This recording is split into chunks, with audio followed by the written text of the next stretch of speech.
wait, wait, wait, wait. Wait for it.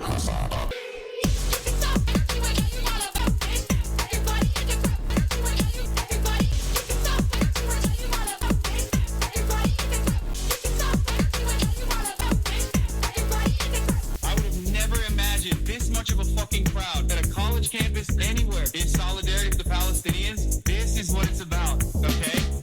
I did not stop advocating for the cause, and now I don't feel lonely. I don't feel as lonely anymore, and that's because of you guys. I hope that you can continue advocating for the right things.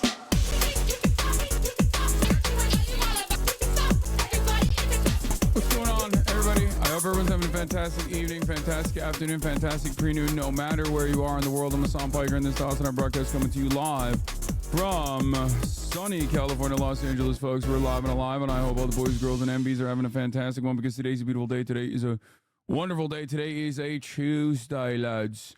It's right. It's a fucking Tuesday, lads. Ladies and gentlemen, boys, girls, and MBs, it is August 13th, 2024.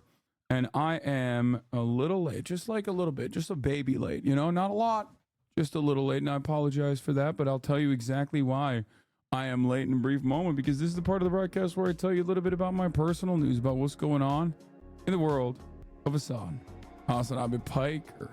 Homie, you got to get your pipes fixed because you fucking dripping. Yeah. I wanted to dress for no reason, just like literally no occasion whatsoever. Folks. Last night, I watched the disastrous Elon Musk, Donald Trump interview. Absolute garbo. Okay. Absolute disaster. Absolute garbo. Waste of fucking time. Donald Trump has a lisp. Shit wasn't working half the goddamn time. Just a terrible waste of time. And then after that, I thought, you know, maybe I'll have some time for myself. Ended the broadcast. Didn't really do much. Hung out with the fam. Figured out my flight situation for the DNC. Figured out my bachelor party situation this weekend that I'm going to. And then after that, I went to bed. Mic volume has been low since middle of the stream yesterday. Is it? I don't know why. I didn't change anything on my end. Yes. I noticed it in the VOD slightly. I think it was right after you asked to connect to the Twitter space. Wait, really? Why would that affect my microphone? I mean, I'll close all my fucking tabs, and then hopefully if I close my Google Chrome and I restart it, maybe it'll work. No, I don't think it's fixing anything. I'm gonna be honest. It didn't do shit. I don't know. You sound fine. Thank you. Nobody died. I just wanted to dress up a little bit, you know? Bump it up by a couple decibels. Fuck. Sure, I'll try to fix it if it's that bad. If it's really bad, I'll try to fix it. Anyway, what was I saying? Yeah, we watched that stream, ended it, didn't do much afterwards. I don't like Trump, but seeing people say he had a lisp and then mocking it when he clearly doesn't is very disheartening. To people who actually has lisps and speech impediments such as myself, please do better. Yeah, I won't. Like, I'm not gonna do better. I'm letting you know right now, like, it's probably not gonna happen, you know. Sorry. I'm gonna probably do worse, to be honest. Like, not only am I not gonna do better, I'm most likely gonna do worse. As a speech impediment haver, that chatter needs to shut the fuck up.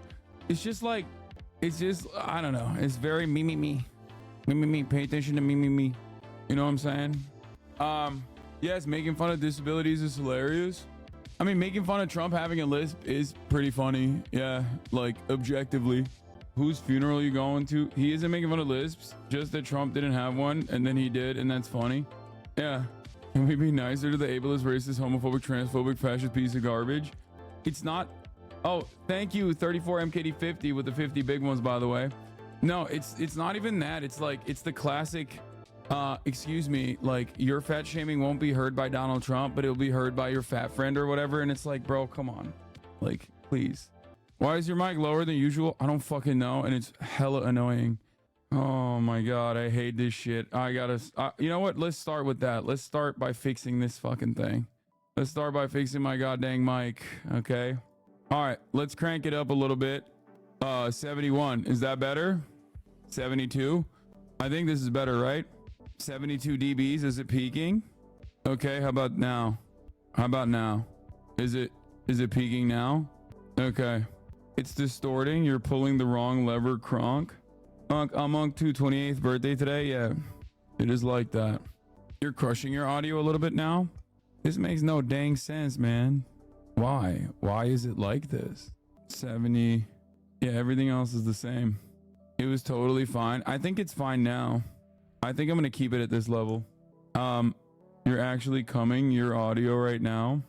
The compression is giving you a lisp now. Lisp. Now I have a lisp. Anyway, it's literally worse. It's clipping so hard. Okay, I can't do this. I can't do this. Here, just someone clip it. Someone clip this moment and we'll take a look at it.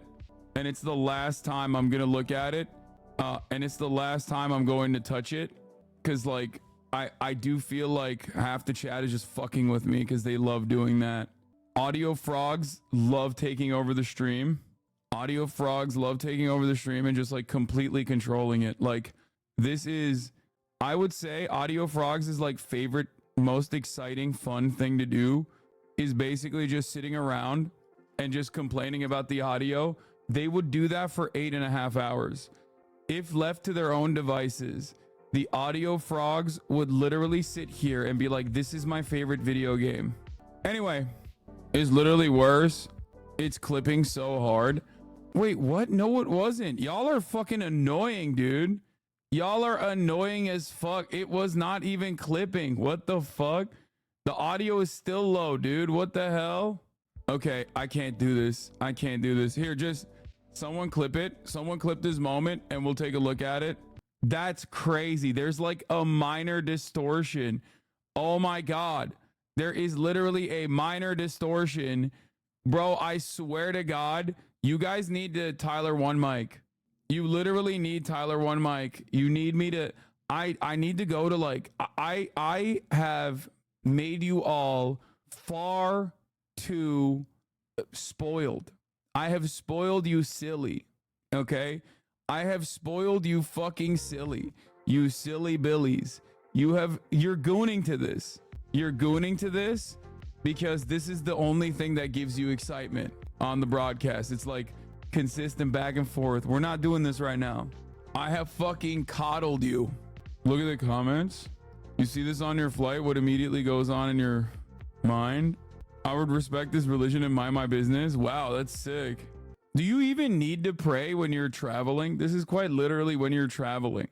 I thought that like in Islam, you don't need to. Yes, you do. Yes, but it's shortened. Fuck you mean no? I mean, you don't have to fast when you're traveling during Ramadan. Like Islam is pretty accommodating for travel. Clip of your audio changing yesterday. I was, oh, the spaces is up already. Oh my God. Oh my God. It's starting. I'm in early. I'm requesting to speak. Hello. Too many requests have been that music was such a jam, dude. There's a lot of haters in here and I understand. There's a lot of haters in here and I get that. But that song was a fucking jam, okay? I won't stand for that. What is this fit for real? Nothing, bro. I just want to fucking look good for you. Is that why you hate that? HasanAbi edit for today. Lights and cameras everywhere. Now I'm on the news. Holy fuck, that's so loud. What the hell? Okay. Lights and cameras everywhere. Now I'm on the news with the DUI stare. Who cares? Just put me on the platform, turn the microphone on. There's no one I want to thank out there. Yeah. Hi, it's me. You're all in danger. Never getting back because I'm such a hater. Got my finger on the detonator. Crazy girl shit. Gonna go spring breakers. Brat edit. The music was like off-brand Wii Shop. Dude, it was so good. I liked it a lot. I don't know why. Anyway, we're going to get into it. We're going to blast off first and foremost. But yeah, this morning I played some ball. I gave Ted Nivison my old anti-vaxxer 7s that are busted. And I balled this morning with them again. Won a couple games, lost a couple games. It is what it is, you know. Yeah, I gave him the anti-vaxxer 7s. I also posted a TikTok about the anti-vaxxer 7s before I gave it to Ted. I think as black men. Because he does not have any shoes. Like, he does not have basketball shoes. Listen, I'm a big boy, so when I like a basketball shoe, I wear it. And I buy a whole lot of it. I wore the Hyper Dunks for 10 years after they were discontinued. Anyway, my latest shoe has been the Kyrie Irving 7s, okay? The anti-vaxxer 7s, the flat earth 7s. You already know what it is, right? I love Kyrie, great ball handler. And as you can see, I've been wearing these outside and I'm a big boy, so these have been getting punished, right? But luckily, I bought a whole bunch of them when he was getting canceled because I know I love this shoe, so I'm gonna wear it a lot. Just found out I have a fresh one last pair of Kyrie Irvings in my closet. Just found these out. I'm about to break these bad boys in today. Listen, You used those to the end? I really did. Where do you fucking fix the goddamn Google performance thing? Like, where is it? Chatter said go to your Google Chrome settings and like look at access, but I don't know how to fix that. Security? No. Safe browsing, site settings. Okay, I reset the permissions for x.com. Maybe that'll fix it. Did it fix the... You naturally have a unibrow, don't you? Yeah, I do. Check your Windows mic input. You're the type that would date summer from 500 Days of Summer, and I can't explain why. What? Just click the settings next to the URL on X and then allow permissions. I don't want to allow permissions. I disallowed permissions. Okay, whatever. I think my audio is fine right now. All this damn morning basketball still ain't dunked the ball for TikTok. Yeah, I know. Okay, listen. Folks, let's do it. Let's blast off, okay? Trump x Elon's disastrous interview, okay? It's fine now, but fix it later. I'm not going to lie to you and tell you it's the same as before, but it's not bad enough that you need to halt stream and fix it. Okay, everybody calm down. Everybody calm down. Okay, Trump Elon's a disastrous interview. Tim Walz on a solo run. Based on what? Your political view, Lamau. Title Trump x Elon success. Based on what? Your political view. I mean, objectively, not being able to launch, like a failure to launch is pretty bad. You know what I mean? Like it's that immediately is bad, right? That's like really bad. And then Elon Musk like lied about it. Hold on, I'm gonna get to it. Okay, I'll get to it. I know you fucking hogs love eating that slop, so you don't give a shit as long as daddy's speaking. Okay, I know. Trump x Elon's disastrous interview with Tim Walz on a solo run. Dude, Trump supporters are so funny. They're gonna have another like January 6th style moment because they're just gonna be like, how the fuck did this guy lose? Like, it doesn't make sense. It must be fake. Like, it must not be real. You know what I mean?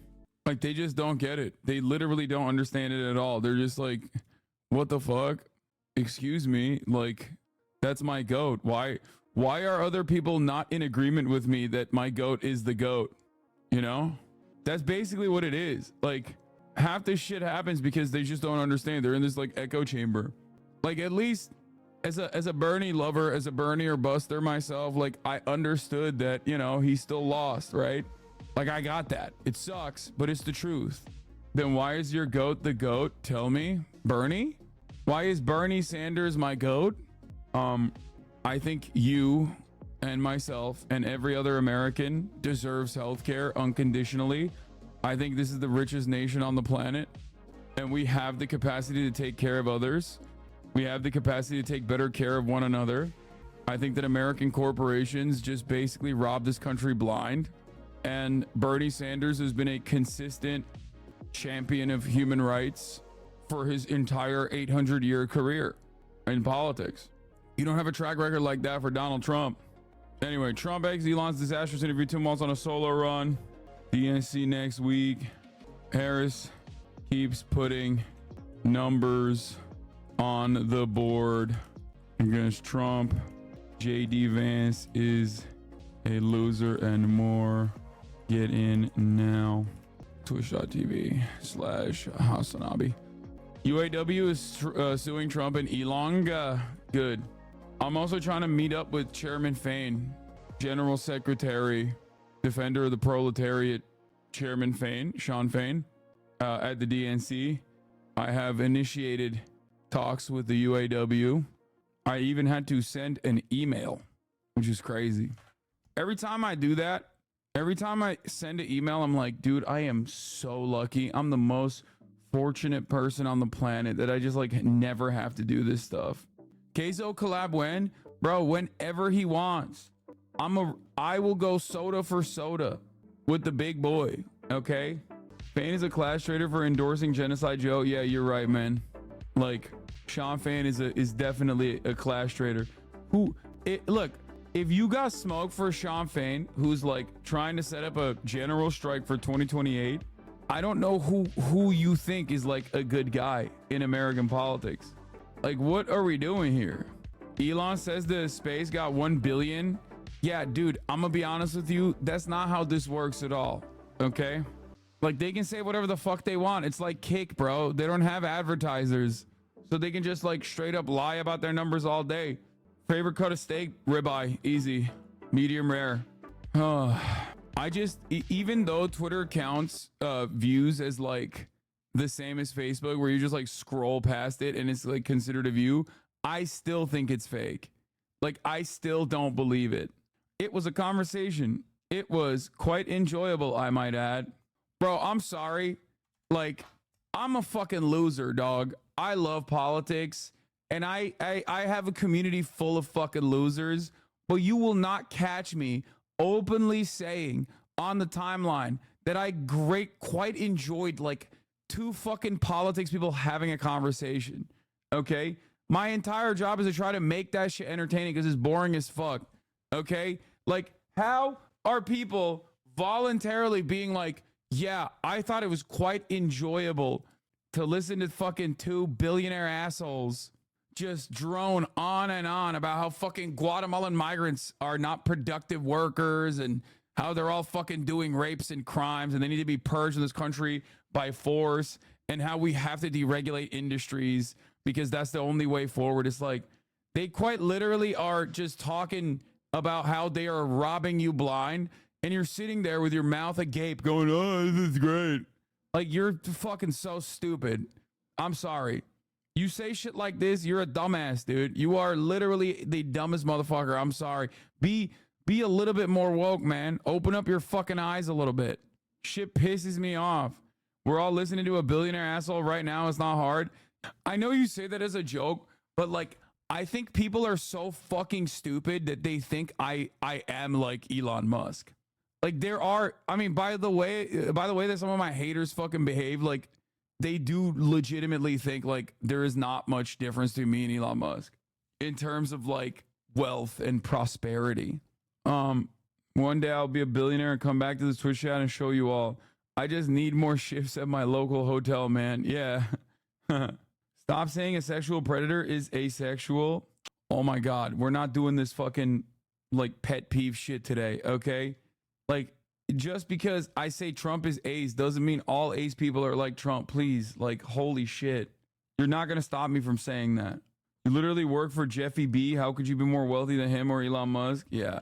When the ratio failed. Yeah. RIP to the Juice Lord.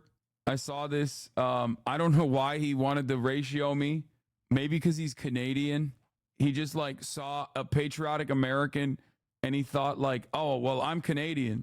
And then it failed because, you know, God damn it, Eagle Screech, baby. You already know. Hey, listen. That's right, baby. That's right. Born in the USA. Born in the USA. I was born in the... Anyway, that's not how an eagle sounds. Shut the fuck up, nerds. That's how it sounds in the United States of America, bitch. That's right. My bird going crazy now. Thanks. He's probably patriotic. Your bird's probably patriotic as fuck. Anyway, that's a red-tailed hawk, not an eagle. Shut up. Nobody cares. Take that shit back to communist China. Okay? Take your bitch ass back to communist China. I don't care.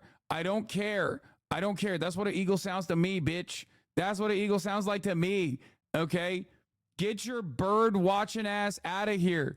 Okay? This ain't the Chinese firewall. Okay? Don't come in here with some bullshit. It's an eagle to me, god damn it.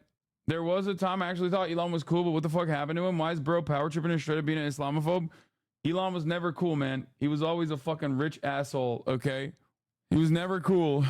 You got duped. It's fine. It happens all the time. Let me tell you what happened. The media basically told you he was cool as fuck. They told you. They gave him incredible articles. They wrote articles about him. They talked about, do you snipe drama on purpose? What drama? Why do you think it's a good idea to snipe bad ideas? That's not good. What? Bro, it's just bird drama, man. It's okay. Like, it's not that significant. You know what I mean? Like, I'm pretty sure the bird community will be understanding of my jokes about how, like, I don't care that it's actually a red-tailed hawk. That is attributed to the eagle in the United States of America. Like, it's fine. You know what I mean? You sniping bad ideas to farm whatever. What? Elon has North Korea level of family history revision. Yeah. So, a lot of people got duped, and that's fine. It's like impossible. It's virtually impossible not to feel some type of way about billions of dollars of fucking free and paid media. You know what I mean? Like, it makes sense. That's the reason why it exists. That's the reason why PR exists. That's the reason why marketing exists, right? And a lot of people think personally that they're above it. That they think, nah, like propaganda can't impact me. No way, dude. I'm too smart for that. And it's like, it's usually the people that say that are not too smart for it. Whenever I personally see like a shit ton of paid and earned media about someone that, in my opinion, doesn't deserve it, and it's my own rule of thumb, obviously, so it doesn't really matter. You don't have to do this either, but like you can maybe make up your own mind about these people. I just kind of am a little bit more skeptical, right?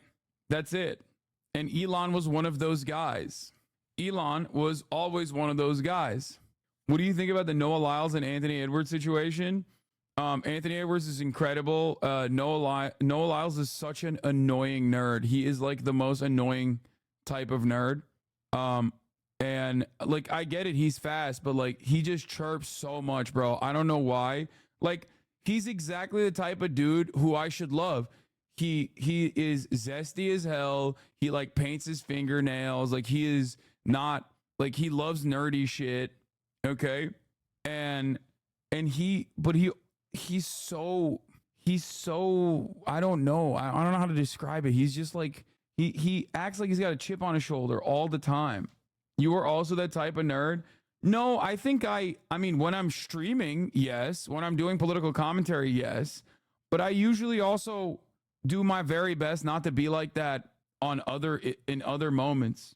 He's always hitting like the actually every time, bro. It's like, nobody wants that. Just like, have fun. Just have fun. Run fast. It's fine. You know, you don't have to like constantly try to shit on other people and like try to bring yourself up by shitting on other people. I don't know. I used to think I was super mature, got duped by this Elon shit. Then I developed some empathy to hogs as well, since they're delulu like this every day. Yeah, hogs literally think that there's no 3-minute ad break at the top of the hour, when there is obviously an ad break at the top of the hour. You know, it's just, it is what it is. If you no longer want to see those ads, of course, all you need to do is subscribe for $5 or for free with a Twitch Prime. People don't understand that running with COVID and clubbing soon after was definitely not a great look. Yeah, that was weird. I don't know if he actually got COVID or if he faked that, or if he actually faked being no longer sick with COVID by posting a negative test so we could just go out and club. Like, something doesn't add up. You know what I mean? That was a little weird. Trump campaign tweet, Elon retweeted, then undid to cover his ass. Oh, nice. I like that we're doing European style racism in America now, by the way. This is straight up. Like, America has always been very white supremacist, obviously. But like, this kind of racism is just like straight up Euro racism. It's a very unique European style racism. Many Euros in the chat will understand exactly what this is. Like, what's next? Are we going to start talking about the fucking Romani people and shit? Like, what are we doing? Like, this did not used to be like the American method. Americans are racist as fuck, but also simultaneously they were much more understanding of like migrants in general. as opposed to the last 10 years where we've just like really maxed out on like hatred. But also, our migrants oftentimes don't even come from Africa. Like, most of our migrants are brown, bro. The undocumented immigrant, when an American is talking about undocumented immigrants, they're not talking about black people. They're usually talking about brown people. They're talking about like Mexicans, Guatemalans, Venezuelans. So that's why this is like so Euro racist. It's crazy. I always thought that America used to lead the world in this kind of shit, in this kind of rhetoric. And it feels like we are now following behind. It's strange. As a person who was previously duped by Elon, he definitely was better at reading the room when I was younger. A gajillionaire posting 9gag memes was funny enough. Along with the Iron Man PR, he just aged like milk and bought into his own image a little too much. No, I always thought that shit was lame as hell. Oh my God, he's a billionaire but posts 9gag memes. Like, the reason why I love LeBron is because he's corny as fuck. Okay? LeBron doesn't post images of Bart because he thinks it looks sick. He posts it because he's fucking corny. He's a cornball. Okay? He also happens to be the GOAT. Elon Musk, on the other hand, has this air of like, please like me about him. You know what I mean? That I think is like one of the major things that I think is like one of the major reasons why I've never been too much of a fan of this guy. Like, I'm posting the epic meme. He posted Bart because he wanted to show us his artistic talent. I mean, sure. But there is a level of like, please like me to everything that Elon Musk does. And I think that there is that like anxiety, that nervousness that comes through. And I fucking hate that. I can't stand that shit. It's so insecure. It's so incredibly insecure. Like, he's constantly seeking out validation. He constantly wants, like, he will do all of the hackiest things in order to get that validation. Like, if he was just like this, just a goofball, like, come on, man, just messing and doodling around. I miss doing this all the time. Used to be my escape. Bart got a big ass head though. My bad, Bart. Been a while since I pick up the pen. What do you think of Mark Cuban? Okay, great example. Great example. I think Mark Cuban is infinitely better at like appearing normal as a fucking billionaire than Elon Musk. Okay? He does. He, like, I wouldn't go so far as to say he's one of the good ones or anything, but it's like very obvious that he is, to a certain degree, a normal person, as normal as you can be while still being richer than God. Okay? Where, like, it's obvious that he will sometimes, like, even dialogue with like normal people. He'll put his opinions out there. He's not like programming every single thing that he is saying and calculating it to gain something. Sometimes he just posts. It's like KD. KD's a poster through and through. He doesn't play basketball. He doesn't play basketball for the sake of basketball. He plays basketball so he can post shit. Okay, he can talk shit on Twitter. JB Pritzker is another good example of a person you can kind of tell is not personally invested in the way that like every single thing he's saying is going to look like. So I think overall, Elon Musk just always is so inauthentic and so desperate for attention, so desperate for people to like him. And the way I see it is like this. Okay, I'll give you another example. Andrew Tate is beaming with insecurity. Okay, that is precisely the reason why Andrew Tate presents himself as this like over the top masculine alpha dog, right? You don't do that if you are secure in your sexuality, if you're secure in your background, secure in your success. Like, trying to market yourself as a certain person by going overboard all the time is in my opinion trying to make up for an insecurity that you have. It's very performative. And unfortunately, that kind of bottom of the barrel marketing is really appealing to a lot of people who are stupid and maybe also insecure as well. They don't see it as overcompensation for insecurity. They actually see it as what it is. They just respond to shapes and colors, right? So they look at that and they go, no, you don't understand. He's got a Bugatti. He's got so many cars. He's so sick. He's so awesome. They don't like take a deep breath and go, why does any of this shit matter? Who gives a fuck? When you die and go into the ground, they don't bury that stuff with you like a pharaoh. You know what I mean? What matters is your impact on this planet. But a lot of people don't think about it like that. And they just go, it's so sick. He's so cool. They don't even they don't think about it beyond like the immediate image that they're responding to. Okay.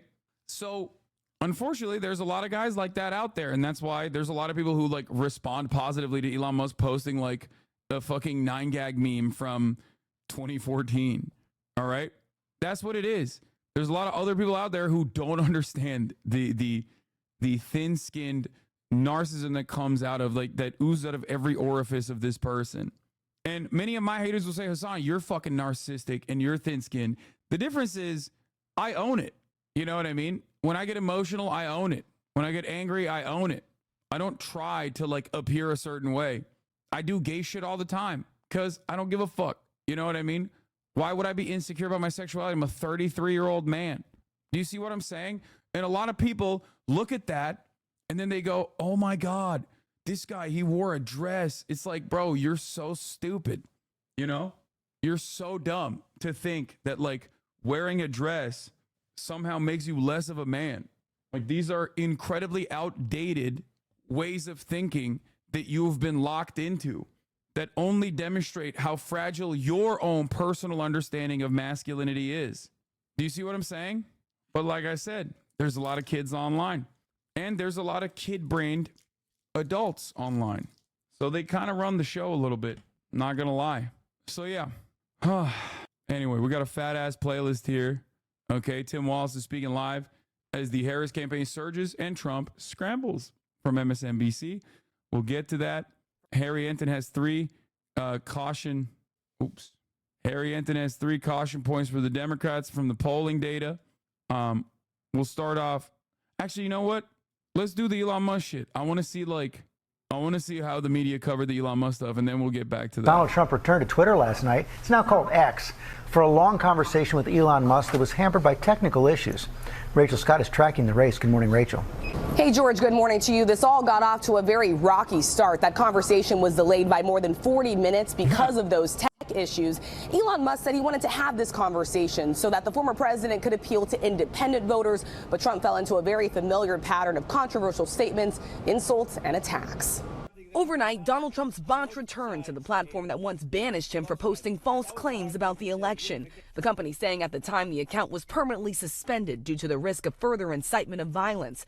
It was reinstated by Elon Musk in November of 2022. One of the funniest things that Elon Musk immediately did was call this a distributed denial of service attack, DDoS. Like, as in people were attacking his website. Except if you are actually victim to a DDoS attack, a couple things happen that did not happen in this situation. Other parts of the website would also shut down. Okay?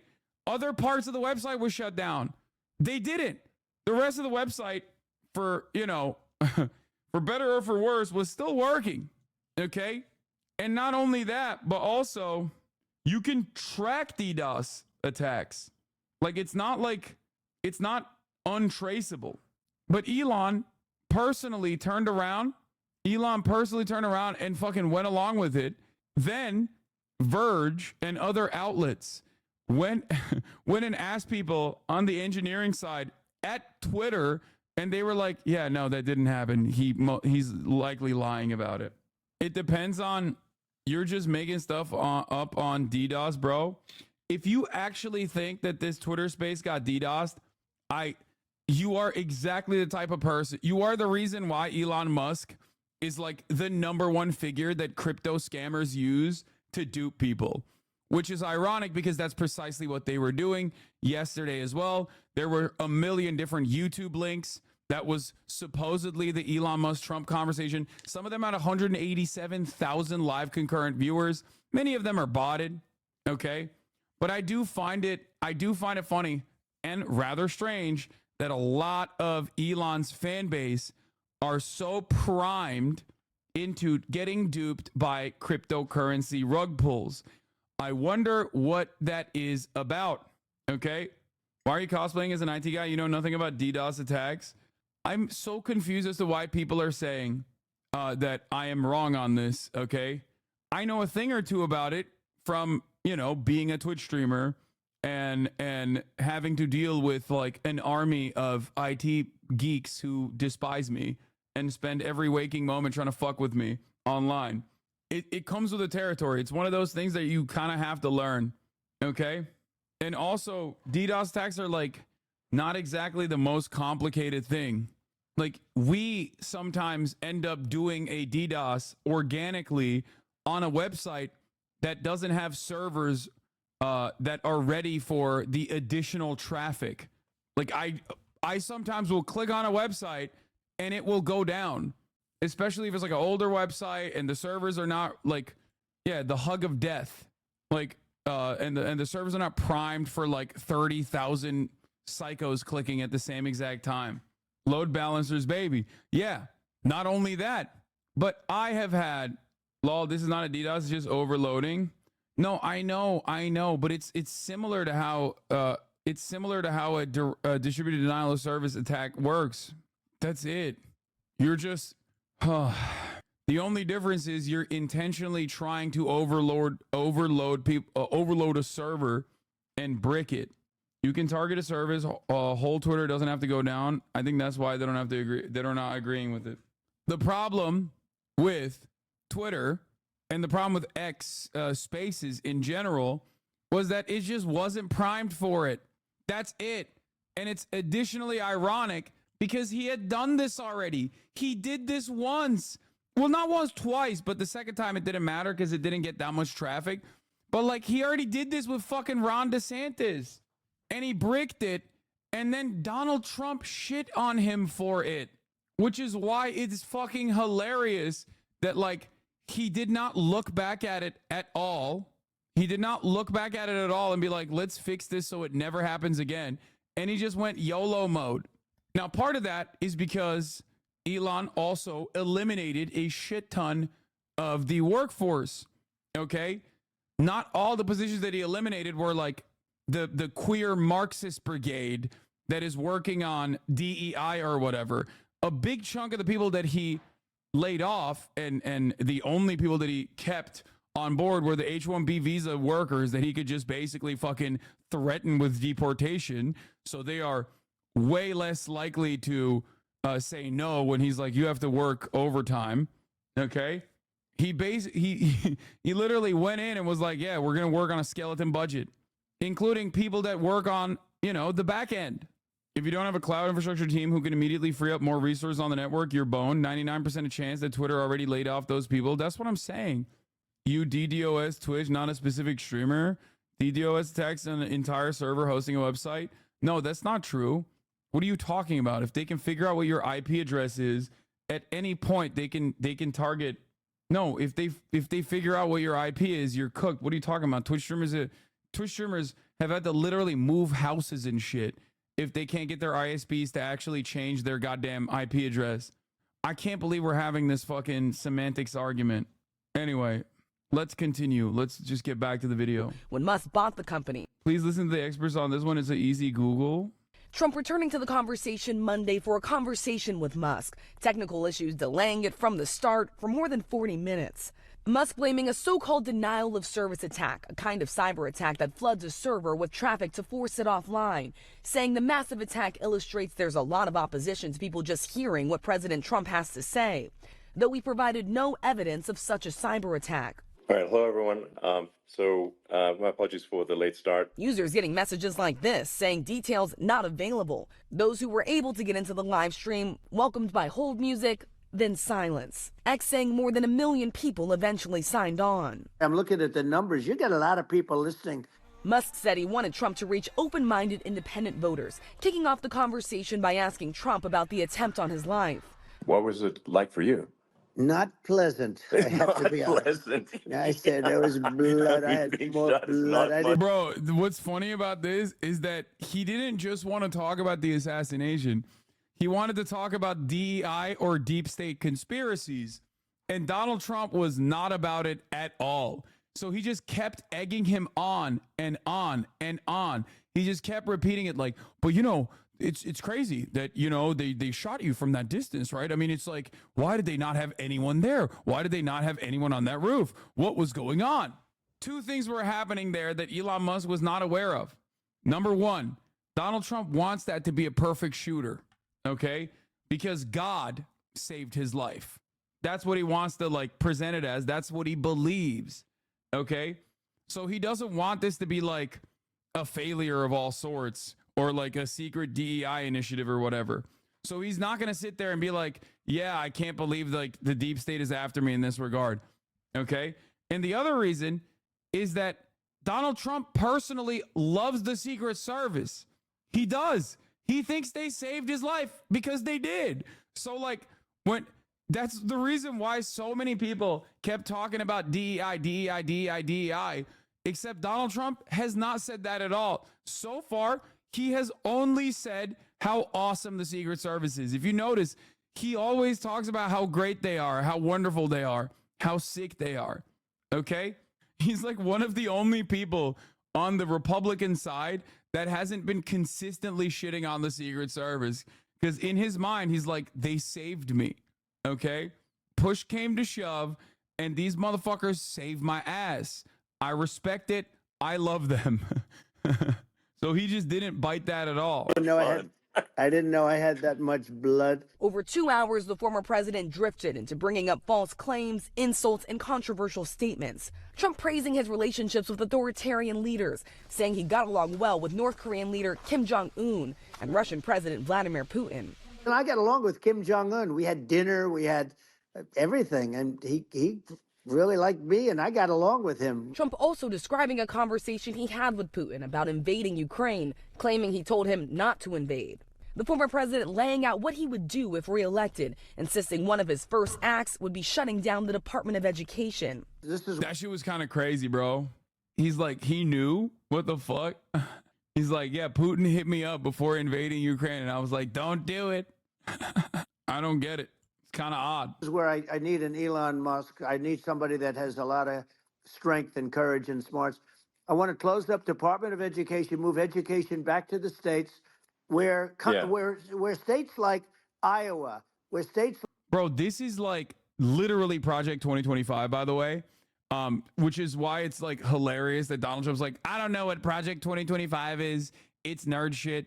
And that's precisely the reason why I told you guys, okay?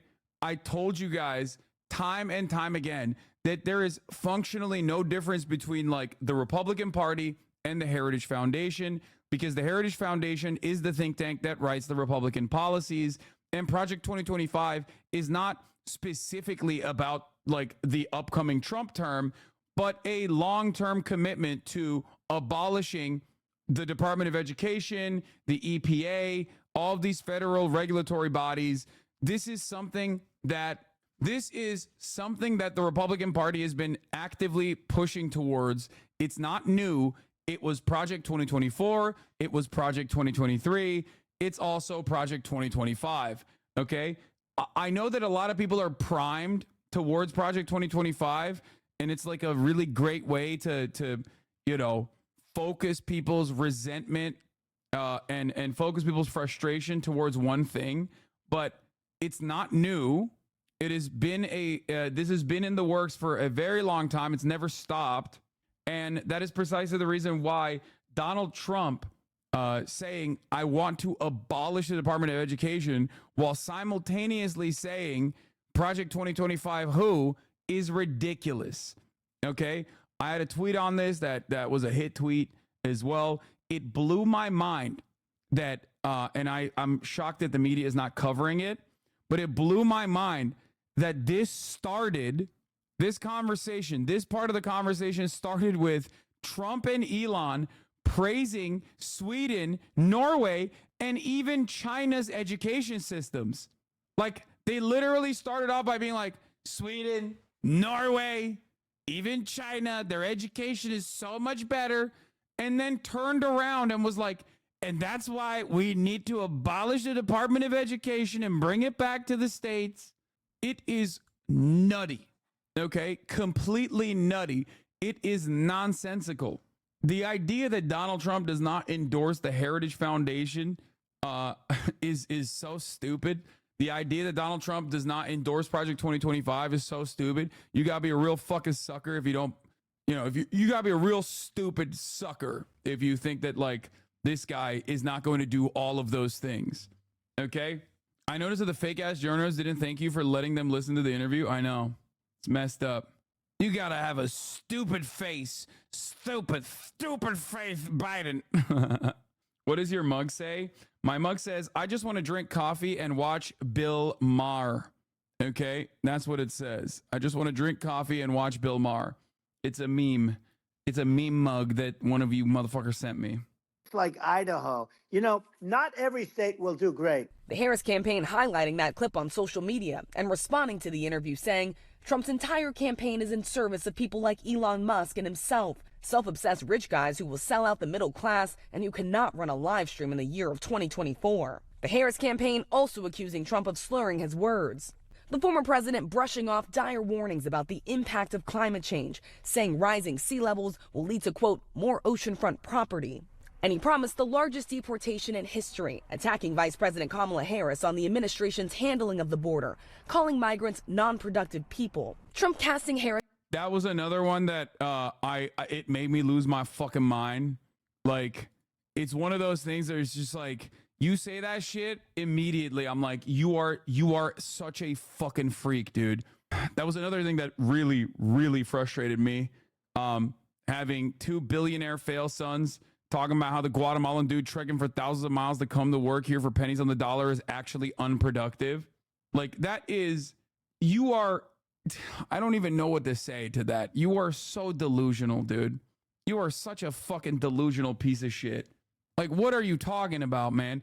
I don't even think that reads like, I don't even think most normal Americans who might even be fucking racist themselves agree with that. You know what I mean? Rich parents and connections, right? And all these people are like, rich parents and connections, rich parents and connections. Yeah, dude. Yeah.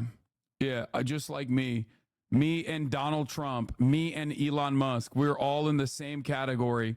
Just a couple billionaires, It's just crazy because, like, on the one hand, they say they're unproductive. On the other hand, they say they stole our jobs. Like, it does not have to make sense because it is for the absolute dumbest people. This is not a coherent narrative. This is not a coherent narrative. This is simply for the dumbest, most racist person. Okay? I don't think Fed Trump was a billionaire. I think he was a multimillionaire. And I think he was a billionaire too. I'm pretty sure. I mean, he definitely had a couple hundred M's at the very least and literally kept Donald Trump afloat the entire time. So I don't know what you're talking about there. He tried to keep his casinos alive when they were failing. What? Ain't no fucking way. Wait, what? Faker, which three celebrities do you want to have a meal with? Faker says Sung Hung Min, Woo Sung Hyuk, and Mohammed bin Salman Al Saud. Huh? Bro, he just wants, no. You only say this when you're hungry. Okay? You only say this when you're hungry, okay? And I'm not talking about Korean barbecue, okay? I'm talking money bags. I'm talking fucking gold bullion. I'm talking different levels, okay? I'm not talking about like Faker and Tyler One getting together to eat at that Vegas spot. I'm talking the fattest stacks you've ever seen, okay? Chowder, cheddar, moolah. These are concepts of the past. MBS, a great man. Why you being racist? Shut the fuck up. Bro, what? Bro, what is happening, bro? Do we have like MBS bots in here? Bro, what? That's crazy, okay? Even MBS's family doesn't think he's great. Chatters in here chirping. That's sick. That's awesome. Wow. The sports washing is so goddamn successful. This is why Saudi Arabia has been cooking with the sports washing. Okay. This is why they've been doing the damn thing nonstop. You might have been thinking like, why the fuck do they spend so much goddamn money on this shit? Well, here it is. Bro is the leader of a theocracy, okay? A Islamic theocratic monarch that did a genocide in Yemen. What are we talking? They did 9/11 too. Like his family did 9/11, but also on top of that, like he also did a genocide in Yemen not that long ago. Breaking: MBS family releases statement from their internment at the Ritz-Carlton to say HasanAbi is wrong. We love our king. Yeah. Tim WALZ is speaking. Okay, everybody calm down, man. Earlier, we've done a few door knocks. We've done a few phone banks. We've done a few I mean, this is rallies, like, and this we've is going to be worked kind of together on boring. Like, it's not like a rally. You know what I mean? He's talking to the AFS CME. Like, he's talking to the municipal workers. He's talking at the municipal workers conference in Los Angeles. Like, y'all are like, chill out. Okay. We'll look at some of the high notes. I like Tim WALZ more than you, Hassan. Sorry, his vibes are better. Breaking: U.S. Secretary of State approves sale of over $18.8 billion worth of military equipment to Israel. Hell yeah, baby. Unlimited. It's like the fucking, it's like the SpongeBob meme with Patrick. Unlimited genocide dollars. Unlimited billions unlocked to Israel. Literally every day. They're like, actually, it's not enough. Last week, we released $3.5 billion. Okay. But that wasn't enough. Another 18 billion unlocked, baby. Isn't that crazy? We just have no money in the bank for healthcare. Sorry, guys. Hey, sorry, by the way. We just don't have any money in the bank for fucking housing our veterans. You know what I mean? Bro, stop laughing. What can I do? What can I do but laugh at this point? This is so gross, dude. And before you go, excuse me, that says sale. What money are they buying it with? Chat will be like, excuse me, they're actually selling these weapons, and therefore the United States of America is getting money, not realizing that who's paying Israel to buy the fucking weapons? Whose money? Where do you think this is coming from? You think Israel was just like, yeah, dude, we have a litany of natural resources that is so bountiful that we seemingly have been able to we're really sitting on a fat surplus this year. Okay, so we just had an extra 18 billion lying around. Is giving 9-year-old using parents' money to buy parents' birthday gift? Yeah, exactly. All right. Anyway, unlimited genocide, baby, all day, every day. Wait, hold on. Okay, we'll get to that stuff in a second. Let's continue with the Trump as liberal and attacking interview. Jewish people who support her, repeating claims that have been widely called anti-Semitic. And I say, if you're a Jewish person or if you believe in Israel, if you're a person that, you know, is a very pro-Israel, if you vote for her, it's worse than Biden. And Biden was bad. But if you vote for her, you ought to have your head examined. Also at one point saying the new Time magazine cover of Harris looks like his wife. I saw a picture of her on Time magazine today. She looks like the most beautiful actress ever to live. It was a drawing. And actually, she looked very much like our great first lady, Melania. She looked...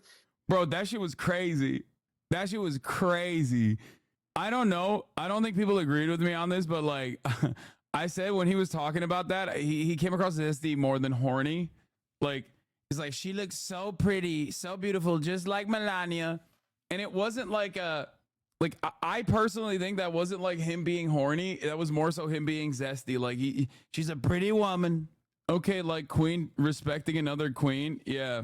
She didn't look like Camilla. That's right. But of course, she's a beautiful woman. So we'll leave it at that, right? And in a sign of just how much the former president has struggled to pivot to a new rival, Trump also... Honestly, it's just a weird thing to say. Oh, dude, 100%. Because not everyone will read it as like, not everyone will read it in a zesty way that I did. Most people will look at it and be like, you're gross as fuck, bro. Why are you saying that about the person you're running against? Camilla. Also spent time attacking President Biden, even though he's no longer in the race. Don't forget, I beat Biden. I wonder if anybody tracked this, but like honestly, Donald Trump spoke significantly more about Biden than he did about Camilla. with the exception of like calling her radical Marxist and then at points saying she was pretty. Like he just kind of daggered Biden the entire time. And it's like, yeah, we agree, man. Yeah, he sucks. Okay. Like, I don't know if you know this, but like you're not running against him anymore. And it's so obvious that he's just like, he's been so primed into running against, he's been so primed into running against Biden that he just like keeps forgetting that he's not running against Biden and just keeps daggering Biden, but he's not running against Biden. So who cares what you have to say about Joe Biden, you know? He failed in the debate miserably. The Democratic National Convention is now less than a week away. The White House says that President Biden will address the convention on Monday and lay out the stakes of this election. We are also told that former Presidents Bill Clinton and Barack Obama will be speaking at the convention as well, George. And Rachel, we also heard from the FBI yesterday. They're now investigating foreign interference in both campaigns. Exactly, George. We know that the FBI has already been looking into these claims by the Trump campaign that it was hacked by Iran. And now sources tell ABC News that the FBI is also looking into attempts by Iran to target the Biden-Harris campaign. The alleged spear phishing email was sent before President Biden dropped out of the race. A Biden campaign official tells ABC News they are not aware of any security breaches, George. Rachel Scott, thanks. This space is not available. 5 words and a failure tonight for a much anticipated conversation between Elon Musk and Donald Trump.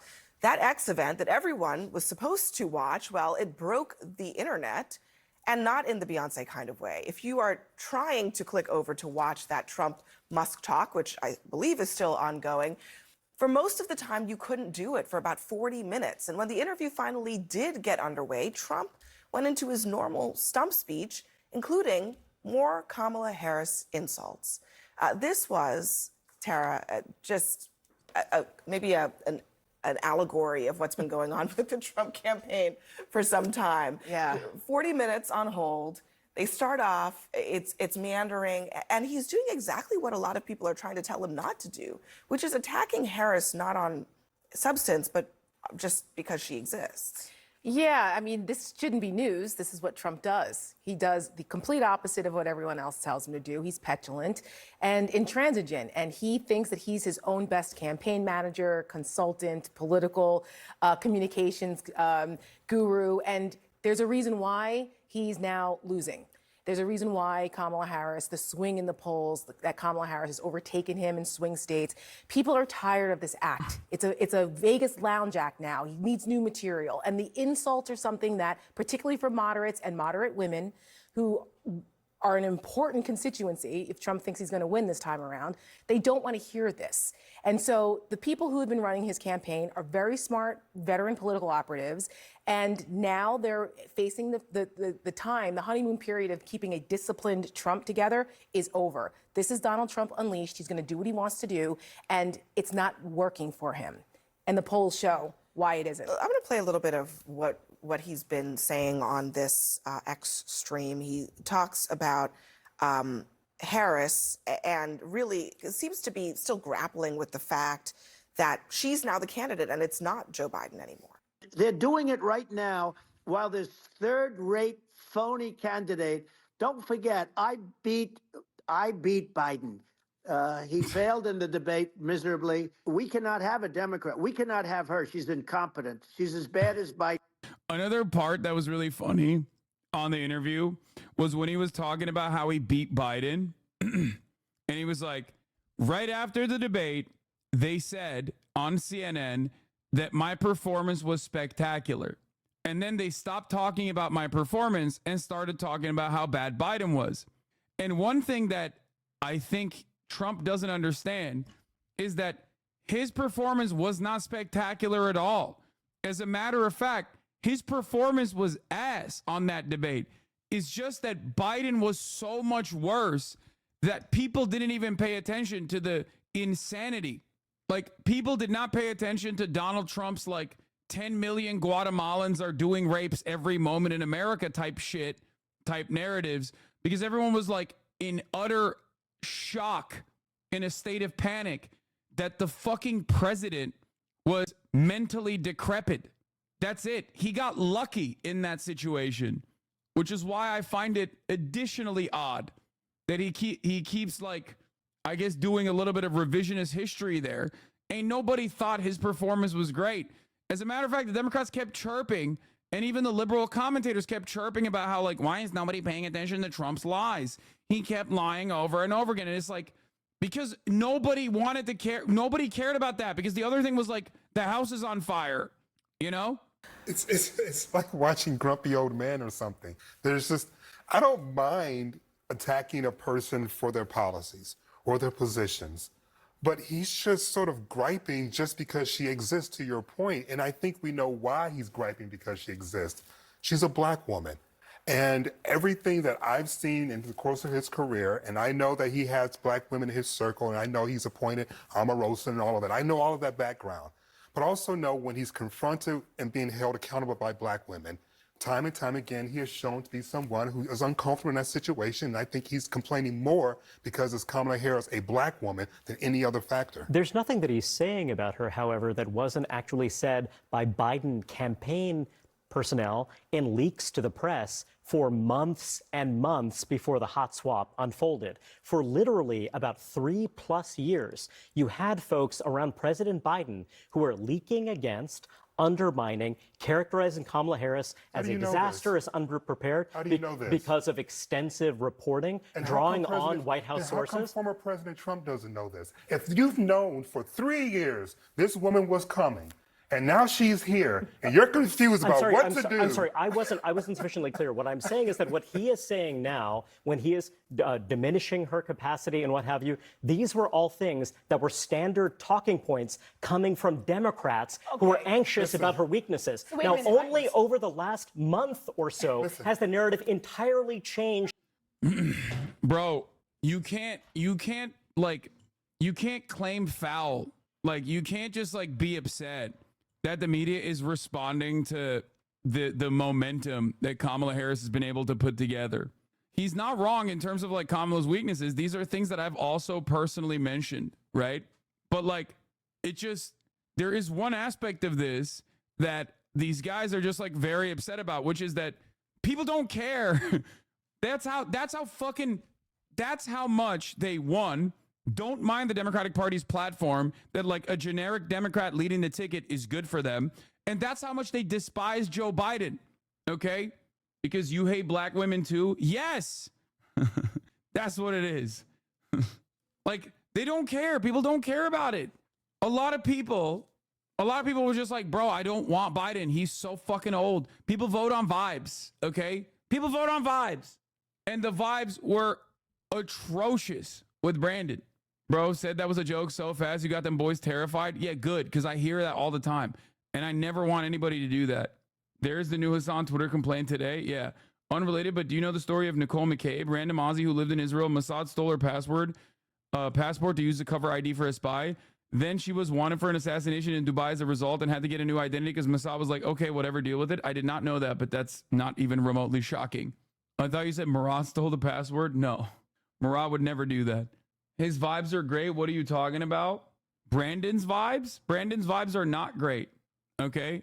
Brandon's vibes were not great at all. All right, let's continue. About this because the press no longer felt obliged to protect President Biden. Are you suggesting then this is originating because Donald Trump is following the intel of Democrats, and this is based solely upon the intel of Democrats and not some long-standing representation of how he feels about American people since the 1970s? Okay, I think what he's suggesting is that this is not just off of what Democrats have said, but Democrats have also said some of the same things Trump has said. And so him saying these things is not something new that no one's ever said before, that she's incompetent. He wasn't that bad, dude.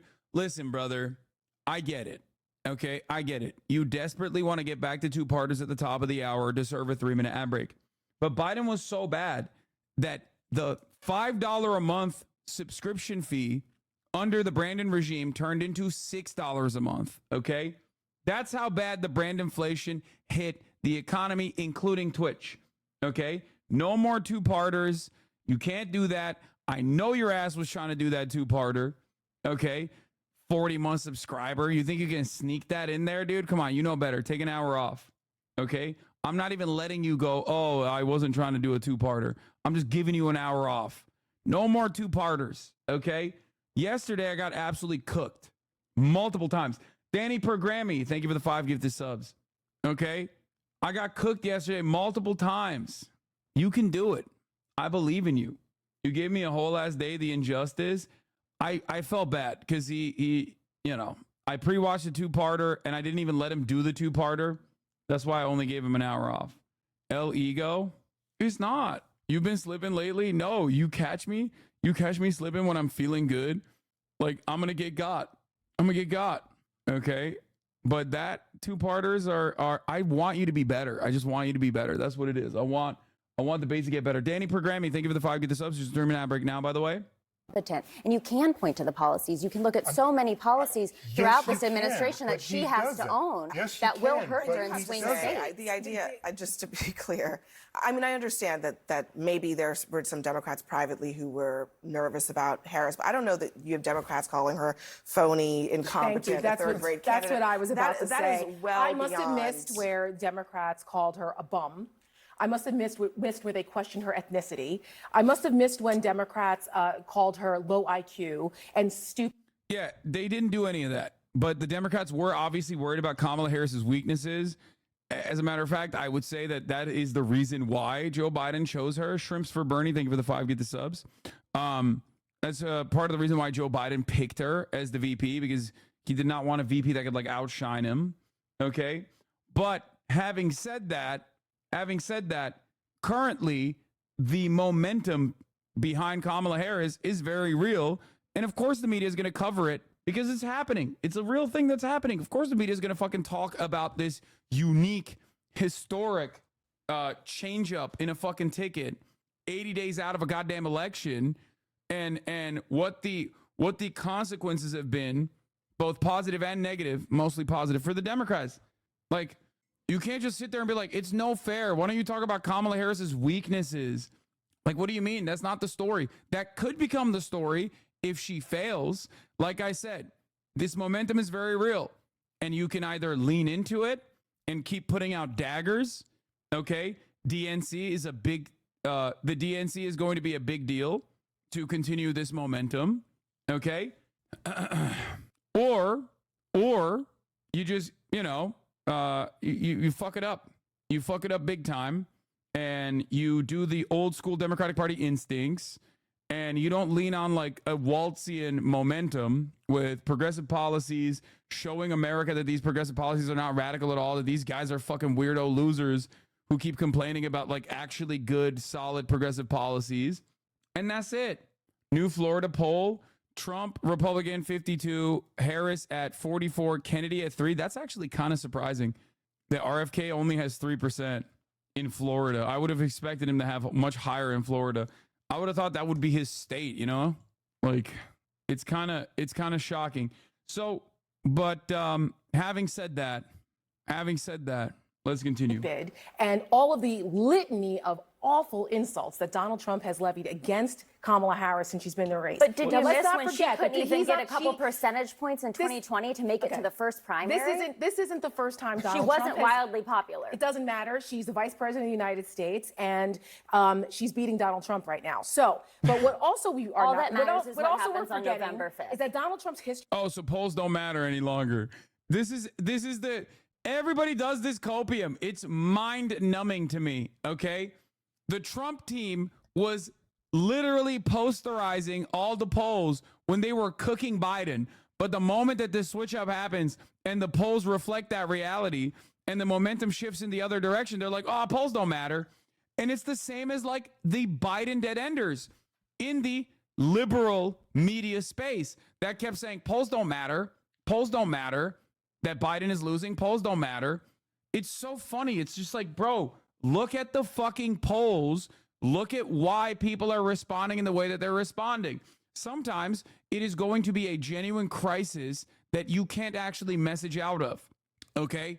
For Donald Trump, a person with maxed out name recognition, it is a little bit of a genuine crisis because, like, it's hard for him to squeeze out new demographics. Like, what is he going to do? Go after, what's he going to do? Go after fucking young people? Like, is he going to be able to convince young people to go out and vote for him? Like, people that don't remember what it was like to be a full-grown adult under his administration, under his rule. It's just, Like there's no pivot point for Trump. It's very difficult for him, and he's also flailing. History of insulting women is very long. As a matter of fact, and her history of failing is long as well when it comes and to these documented. policies that How matter. many times when he was at the bully pulpit, he insulted women what we know is journalists that this- repeatedly, including you, Abby, who he also called stupid, which you're not. You went to Harvard, and you are far from that. And this is what Donald Trump does. He doesn't like to be held accountable. So because he is now in a position where he now is being held accountable for what he said, we know already that he has a history of being a sexist, and now he cannot This is base grapple with the management. fact. These are not the arguments that are actually effective for Kamala Harris. Oh, If you no? look at the Why is recent, she up for 11 example, points? Reid Hoffman's group Blueprint has He's not wrong. Talking about like Donald Trump being misogynistic or whatever, that doesn't matter. It hardens his support in his base who are looking for that and find that to be good. There's a difference between like just consistently saying Trump is like a misogynist. Everybody fucking knows that. People have already literally made up their minds on this. This is why I always say, don't ever fucking bring that up. Just don't. Just everybody knows it. Nobody gives a shit. Okay. People already made that point over and over again. Talk about abortion instead. Talk about how Trump's weirdo behavior and Trump's misogyny actually ends up harming women directly. Okay. Talk about how it has already harmed women because people know he's a misogynist. Okay. They know he won the white women vote by 52% twice. Okay. Twice. He won the white women vote again. So if you want to fucking eat away at that base of support, you just don't bring up the misogyny shit. Like everybody knows it. Okay. Everybody knows that shit. Just simply talk about the policies and simply talk about how all of those things are already harming people. I wrote about this a while back. I was like a couple days ago where I was like, listen, Democrats, if they want to win, they got to keep talking about what they're going to do for people and what they have done for people so far and maybe what the Republicans have done to the population. Okay? If Democrats want to lose, they talk about how like sexist and misogynistic Donald Trump is. And they talk about the identity of the candidate without tying it back to like the actual policy positions. The underlying misogyny is always going to be there. Most people are misogynistic themselves. We live in a patriarchal structure. Women, a lot of women also have a tendency to have internalized misogyny. This is not a good argument. Okay. The better argument in this situation is to be like, he's weird. He's gross. He's a loser. But also, of course, he's saying this kind of shit. After all, look at what his administration did to women's reproductive rights. Okay? That shit did not work for Hillary Clinton at all. And as a matter of fact, Joe Biden didn't do that because he was an old white guy. Okay? That was one of the most like refreshing aspects, in my opinion, in terms of winning a fucking election that the Democrats did with the Biden camp. They didn't do any of that. They were forced to run on issues in a little bit, in some respects, because they didn't have the identity picks that they could like point to. Okay. Biden still tried to be like, oh yeah, I hired Kamala because she's a black woman, whatever. It doesn't matter. Okay. Even in that situation, he literally still was like being a old racist white guy. Okay. People don't care. I don't think, and I'm serious about this. I don't think a single fucking person in the United States of America genuinely turns around and goes, yeah, Donald Trump is a misogynist. And like anyone in the margins, because there are people who obviously are like, yeah, Donald Trump's a misogynist, he's racist, whatever. But I don't think there's a single fucking person in the margins who's like, I don't know who to vote for in this race that's going to turn around and be like, ooh, Donald Trump is a misogynist. I guess he's lost my vote then. Like, it just doesn't make sense. Like, nobody likes it. Nobody likes this argument. Okay? Please, dear God, have a woman on the stream to talk about this. Abso-fucking-lutely not. Plenty of women do. I don't give a fuck. Okay? I don't care. It doesn't matter what you or other women think. What matters is the empirical evidence. What matters is the fucking data. It demonstrably was a fucking failure. Everyone knew he was a misogynist. Shut the fuck up. Okay? Shut up. He literally said he's going to grab women by the pussy. That shit didn't move the needle enough. You know what does move the needle? Abortion restrictions. Obviously, those two things are tied to one another. So bring that to the forefront of the conversation. Okay? Fuck. 52% of white women voted for Donald Trump over Hillary Clinton in 2016. 55% of white women voted for Donald Trump over Joe Biden in 2020. Shut the fuck up. Everybody knows he's a misogynist. Holy shit. Like, who the fuck do you think is going around being like, Donald Trump is a misogynist? Oh my God. This is dramatically changing my calculation. If you're already fucking voting, if you already voted for Hillary Clinton, if you already voted for Joe Biden, then you already have made up your mind about Donald Trump's misogyny, okay? Among a litany of other issues. Don't just let that hang on its own. Reiterate the position that it's not just Donald Trump's misogyny, it's how that actually ends up harming people, okay? His personal point of view and his worldview in general, okay, is what harms women. How it affects people, how it hurts women. That's what matters, okay? What is effective for Kamala Harris? What is effective for her is taking positions that are the positions. He isn't harming women, what? Yeah, dude, totally. Every time like a 14-year-old rape victim can't get a fucking abortion in a red state, that's actually not harming women at all. That's actually really positive for women, okay? Super sick. That would be endorsed by Joe Manchin and by Bernie Sanders, being perfectly down the line. I will protect Social Security and Medicare. It is not actually. How is bringing up his misogyny a negative thing? Okay, people don't care, as you say. How the fuck bringing it up hurts the Harris campaign? I don't think you should ever fucking just leave Donald Trump hanging on. He's a misogynist. Okay, it is so stupid. It's just a waste of airspace. Okay, that's it. That's it. That's all I'm saying. It's just a waste of airspace. If you want to fucking actually make a coherent argument that is going to appeal to those in the fucking margins, then stop just talking about his misogyny. Bring forward the major way in which Donald Trump's misogyny harms women in red states that are now going to more likely vote for the Democrat over the Republican. Okay? Because you might not personally recognize this for some weird fucking reason, and you're only thinking about people that have already made up their minds in your circle, in your orbit, okay? But a lot of people need that additional framing because they themselves are misogynistic. This has been an ongoing, consistent narrative that has been a demonstrable fucking failure, okay? It just has not worked. It doesn't work. White women are the largest women voting bloc. White people are the largest voter bloc in this country. It's still 66% of the country. White women are voting in massive numbers. When you got 55% of white women voting for the misogynist, because obviously everyone keeps going, oh my God, he's a misogynist. Oh my God, he's a misogynist. It clearly is not working. But you know what is working? Okay? Abortion. Consistently pointing out the fact that women with ectopic pregnancies can't go out and get this fucking procedure done, get an abortion. That Donald Trump's misogyny alone is one thing, okay? But Donald Trump's misogyny harming women in red states is an entirely different conversation. All of a sudden, it becomes real for you, okay?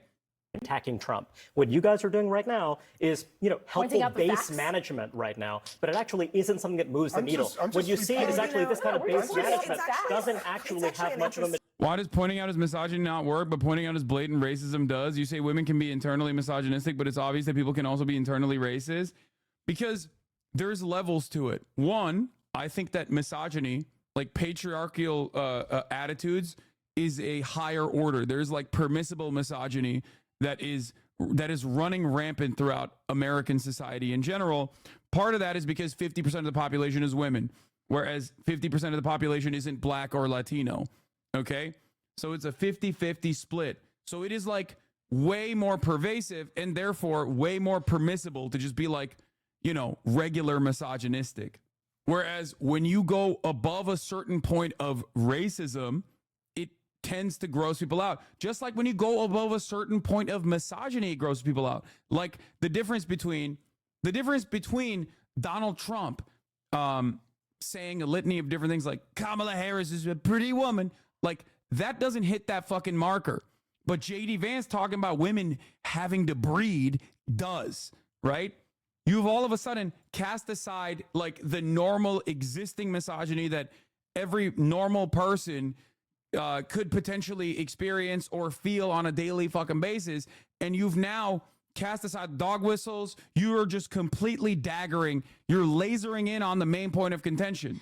So like 50% misogyny may be acceptable, but 80% isn't. But 50% racism isn't acceptable. So it's the same 50% of acceptable misogyny, but not acceptable for racism. There's a difference of like how far you can go with your racist sentiment before people go, oh, that's gross, versus how far you can go with your misogynistic sentiment before people go, oh, that's gross. This stupid idea, this stupid nonsensical idea that women themselves can't be misogynistic is the reason this country makes no progress in actually improving the lives of women. Just because someone is a woman doesn't mean they're not going to harm other women. Nancy Reagan literally hurt this country as a first lady. Yeah. Material effect. Anti-Trump arguments are actually so played out, so tired. It's an interesting point that Reinhard is making about base management on the left, but really it seems also that Trump is doing some base management on the right, and there are people in conservative circles who think that the constant attacking of Harris is not working, and this is what they're trying to tell him at this point now publicly. Stop questioning the size of her crowds and start questioning her position when it comes to what did she do as Attorney General on crime. When Trump attacks Harris personally rather than on policy, Harris's support among swing voters rises, particularly among women. Not a good idea if you want to attract suburban women who can make or break your campaign. Yeah, Trump calling her a bitch, by the way, which I don't think he'll ever do in public, like on the record, that goes beyond permissible misogyny, okay?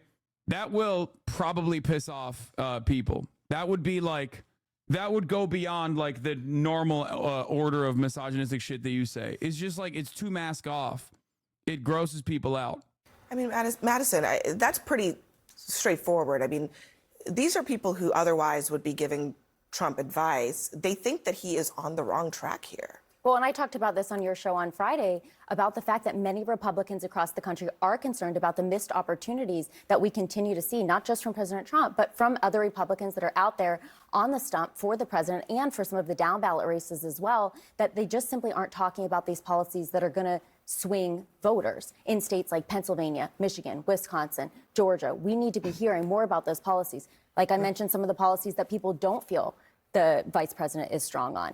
These are the things that I don't think we hear enough about. That's what can swing these voters. Well, I can tell you that the evidence that we've seen already in the polling in swing counties like outside of Philadelphia, Bucks County, Delaware County, Chester counties, you see that there are moderate women there who are not comfortable, Republican right-of-center women who are not comfortable with Donald Trump, not comfortable with the attacks against women, not comfortable with the extremist agenda in Project 2025 on issues on women's reproductive health and IVF. He did not call her that. You got duped by the golf clip. No, he did not call her a fucking bitch, dude. Come on. Oh my God, this clip. Stop. You don't have to do blue and on shit, okay? There are reports of him doing it behind closed doors. I believe it, but the golf cart clip is not the clip that you think it is, okay?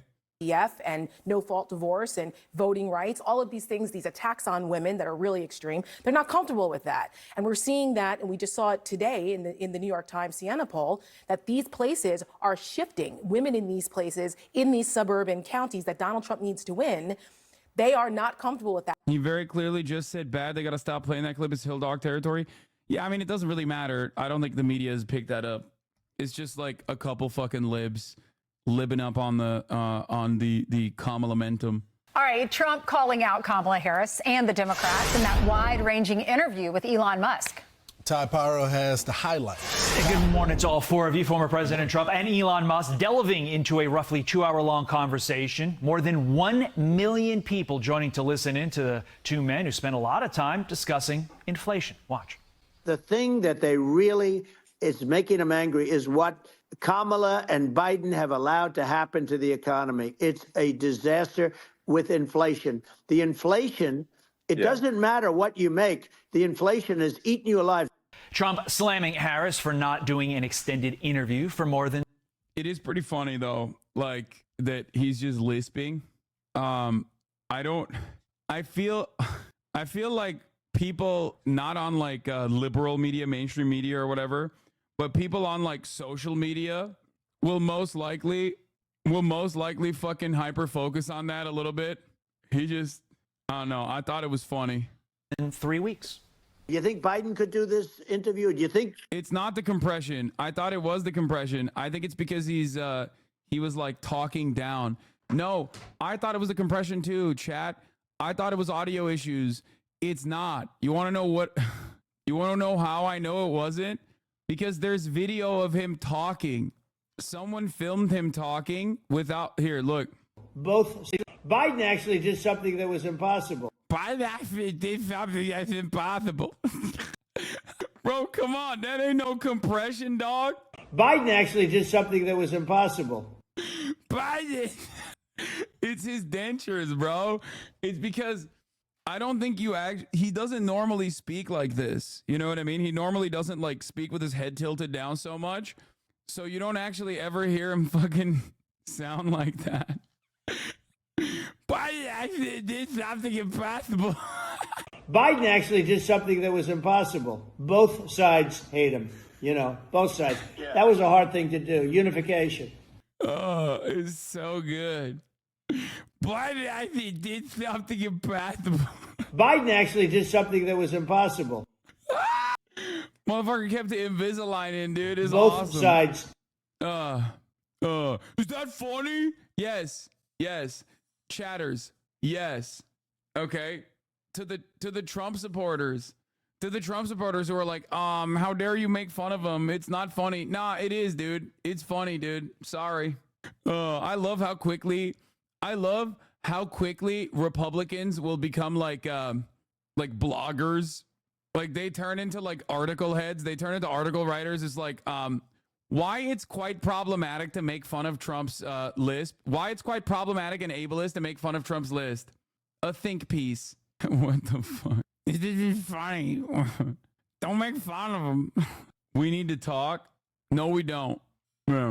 Is JD all over again complaining about being bullied? Exactly. It's like, wow, these Democrats are bullying us. It's really fucked up because they keep calling us weird. They keep calling us weird. And it's like, yeah, bro, that should be that is the lightest way in which the Democrats have gently criticized you guys. Okay, calm the fuck down. You call them like pedophile interdimensional vampires and shit. Shut the fuck up. Anyway, let's see what my favorite lib had to say about all of this. Joe, my name is Jon Stewart, and I am risen from COVID hell. First timer, did not care for it. I also want to welcome in all of our viewers who are probably joining us from X after watching an amazing and surprisingly life-affirming conversation. Donald Trump and Elon Musk. You know, when they started quoting their favorite Maya Angelou passages to each other, my interpretation, the caged bird is singing for Bitcoin. We do have a great show for you tonight. Mark Cuban is going to be joining us later. And, you know, we mentioned earlier, on this program, occasionally, we do make fun of Donald Trump. Occasionally. I gotta pee. And with the ribbing and the joshing and the pulling the pants down and the pointing. But he is in pain right now. Multiple sources tell the Washington Post Trump has grown increasingly upset about Harris's surging poll numbers. Trump is, quote, complaining relentlessly. Posting multiple times on social media, clearly frustrated with Biden's decision to step aside, saying, quote, now we have to start all over again. Jesus! A month ago, he was basically already the president. He had cheated death, started a new ear accessory trend. Back then, people thought his VP selection was a smart choice. He had it all, and it was taken away. He was perfect on the beam. He nailed the dismount. He was walking to the podium to get his medal, and Romania files an inquiry at the last minute, right at the last minute, and they're just stealing it from him. And by the way, Romania, file all you want. You're not getting that medal back. Huh? the end of that. Oh, I'm sorry. Oh, we have an inquiry. Yeah, good luck. But now, instead of enjoying the fruit of 6 years of Biden attacks, Trump's got to start all over again. And the Oh my God, Univision, the influential Spanish language television network, is set to run an interview with former President Donald J. Trump this evening. Oh my God. His last interview with the network in the fall, a play to reach Latino voters as he refused to participate in the Republican primary debates, stirred loud internal protests. Critics took issue with the gentle questioning and limited follow-ups from the interviewer, the journalist Enrique Acevedo, and the appearance confirmed fears for some that the network was taking a rightward turn under new ownership. Hispanic conservatives, however, praised the move. Oh no. Flexican Hasan log in. No. I'm telling dude, this is not gonna be good. Univision is ass, bro. It's not. My racist Tio, who's as brown as the migrants he hates, is gonna eat this up. Yeah. This is gonna be so annoying. The party scene for the Democrat Chicago convention is taking shape. The venues are booked, the stars are ready, and the talent mostly secure. But a big hole in the schedule after parties at the DNC on the final night has prompted a burning question. Could Beyonce or Taylor Swift show up? HasanAbi is going to show up, is what many people are saying. Hispanic conservatives feels like an oxymoron. Bro, wake up, okay? Wake up. Wake up. They live in Texas. They live in Florida. They're all around, okay? Hispanic conservatives is not an oxymoron, okay? Not even a little bit. Chad has never been to Florida where they all try to look like Homelander. Oh my God. I don't even want to talk about Florida. I don't want to think about Florida. Conservative Hispanics literally live in California too. It's not that unusual. Yes, but the thing is with California Hispanic voters, like it is nowhere near as relevant because the California Hispanic population is much younger, oftentimes second generation, if not first generation, has a tendency to be younger, has a tendency to vote way more liberal than like Texas. Same goes for even Arizona and Nevada, as a matter of fact. New Mexico, Arizona, Nevada, these are states that have flipped blue as a consequence of younger Hispanic voters. Whereas when you look at a place like Texas, like this is like the GOP Latino outreach has been pretty solid overall. Ask any Mexican in California their thoughts on Cubans, Venezuelans from Florida, and they'll turn full leftist. Yeah. Anyway, let's continue. Bro, I was in Texas and met some Tejano there, and they are by far some of the most racist people I've ever met. They told me that the reason police force is doing so bad right now is because of DEI. I think like a lot of people fail to recognize that like there is no like random shield or a barrier that somehow causes people who are across the board non-college educated, like when they're Mexican or of Mexican descent, or when they're black, like they don't have this like magical shield. Okay, they are not immune to the exact same interest that like white men who are non-college educated are getting lasered with. At this point, like there is a generational divide on certain issues. There's a rural versus urban divide on certain issues. And then there's also a major gender divide as well. But beyond that, beyond the gender divide, the most significant markers that increase the likelihood that you're going to vote Republican is if you're a divorced man, okay? It's one of the highest predictors, which is hilarious because I make jokes about this all the time. Or if you don't have a college education. If you're a man who doesn't have a college education, or if you're a man who has been divorced. Those two are some of the biggest predictors that you are most likely going to vote for Donald Trump. Okay? Those two things. It's not monolithic, but it's damn near close. Okay? Those are the highest predictors that you will vote Republican. And the same goes for every single demographic, whether it be black men, whether it be Hispanic men. If a Hispanic man is divorced and also non-college educated, yes, the likelihood that a Hispanic man will vote for Donald Trump increases, as well as a white man's likelihood increases. Now, obviously, the margins are much higher for white men. The margins are not as high for Hispanic voters, and the margins are much lower for black men because there is at least like other factors at play, like being negatively polarized towards like all of the racist sentiment that you hear.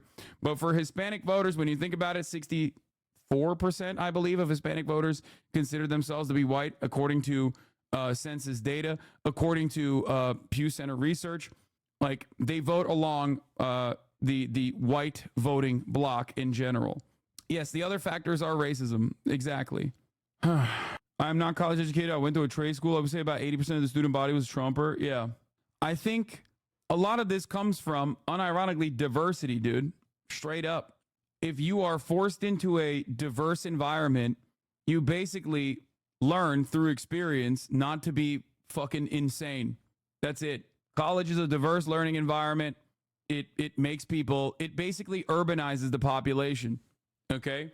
Just like if you are living in an urban environment in a city, you are infinitely more likely to not be grossly racist. If you live in a segregated community, however, and you grow up in a segregated community and you fucking turn around and never really meet like any black people or any brown people really, then yeah, you are going to carry on these resentments. You are much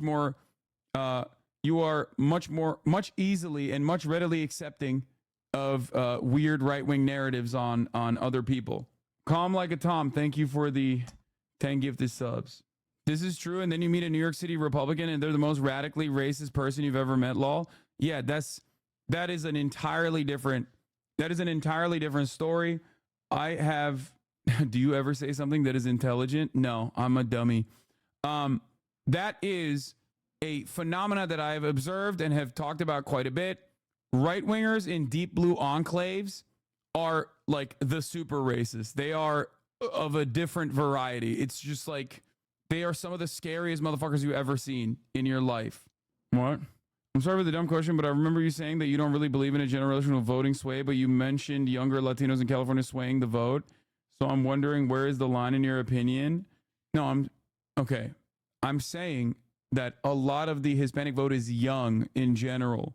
Younger, as in not 65 in places like California. I'm not saying that there's like this massive generational difference there. I just mean that they are younger than the average right-wing psychopathic older voter. Did you see this poll that Bernie has been touting? Here are the most popular policies in swing states: Arizona, Georgia, Michigan, Nevada, PA, and Wisconsin. Expanding Medicare to cover dental, vision, and hearing. All likely voters, 61%. Overall supported, 84%. Cut the cost of prescription drugs in half by making sure that Americans pay no more than what they pay in Europe or Canada. 84% support overall. 60% all likely voters strongly support it. Okay? 61% of all likely voters strongly support expanding Medicare to cover dental, vision, and hearing. Okay? Plus 74 net favorability, plus 73 net favorability, cut the cost of prescription drugs in half. Make wealthy and large corporations for their fair share in taxes, plus 69 net favorability. Expanding Social Security benefits by making the wealthy pay the same tax rate as the working class, plus 62%. Institute a cap on rent increases, plus 57%. Reestablishing the child tax credit, which expired in 2022, plus 50%, with 43% strongly supporting it. Build at least 2 million units of affordable housing. 70% support for that, plus 51% net favorability. Like, these are unimaginable bangers in terms of favorability. Okay? Raise the minimum wage to $17 an hour, plus 44% net favorability with 70% support. 65% for cap the amount of money families spend on childcare at 7% of their income. Eliminating all medical debt, 64%. Okay? 57% passing the PRO Act, which would make it easier for Americans to join unions. 59% support for make public colleges and universities tuition free. Anyway, I don't know what else to say other than if Democrats want to lose, they should run away from these policies. If Democrats want to win, they should push for these policies. They should lean into these policies. They are objectively popular policies. Okay? They always have been. Zionists are going to have a field day with this. How should Kamala or WALZ respond? Or should they just not say anything? Hamas sends a signal that a breakthrough is unlikely in negotiations. Hamas officials said on Tuesday the group will not take part in the round ceasefire talks on Thursday, sending a strong signal that any breakthrough in negotiations was still elusive, even as the United States, Qatar, and Egypt was stepping up pressure on Hamas and Israel to reach a deal. Ahmed Abdul Hadi, Hamas's representative in Lebanon, said in an interview that Hamas has decided not to participate in the talks because the leaders do not think the Israeli government led by Prime Minister Benjamin Netanyahu has been negotiating in good faith. Netanyahu is not interested in reaching an agreement that ends the aggression completely, Mr. Abdul Hadi said, but rather he is deceiving and evading and wants to prolong the war, even expand it at the regional level. I think it's good. They're right. They should get assurances from America that Israel will have to come to the table and deal with it. Why? Like, it doesn't make sense. America, again, opens up another package of $18 billion in weapon sales. Meanwhile, Israel is fucking slaughtering Gazan women and children.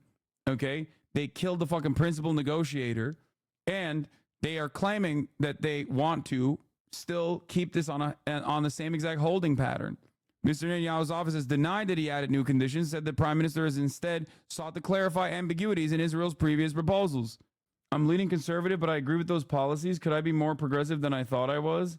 Relate to the people and their problems, and you can make progress in convincing voters? Yes, I mean, exactly. Why is that good?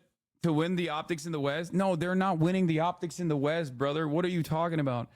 Hamas will never win the optics in the West. They poll it like minus 35% net approval. Like, what are you talking about? No, they're trying to get hard commitments from the United States of America by saying we're not going to show up because you have shown no assurances.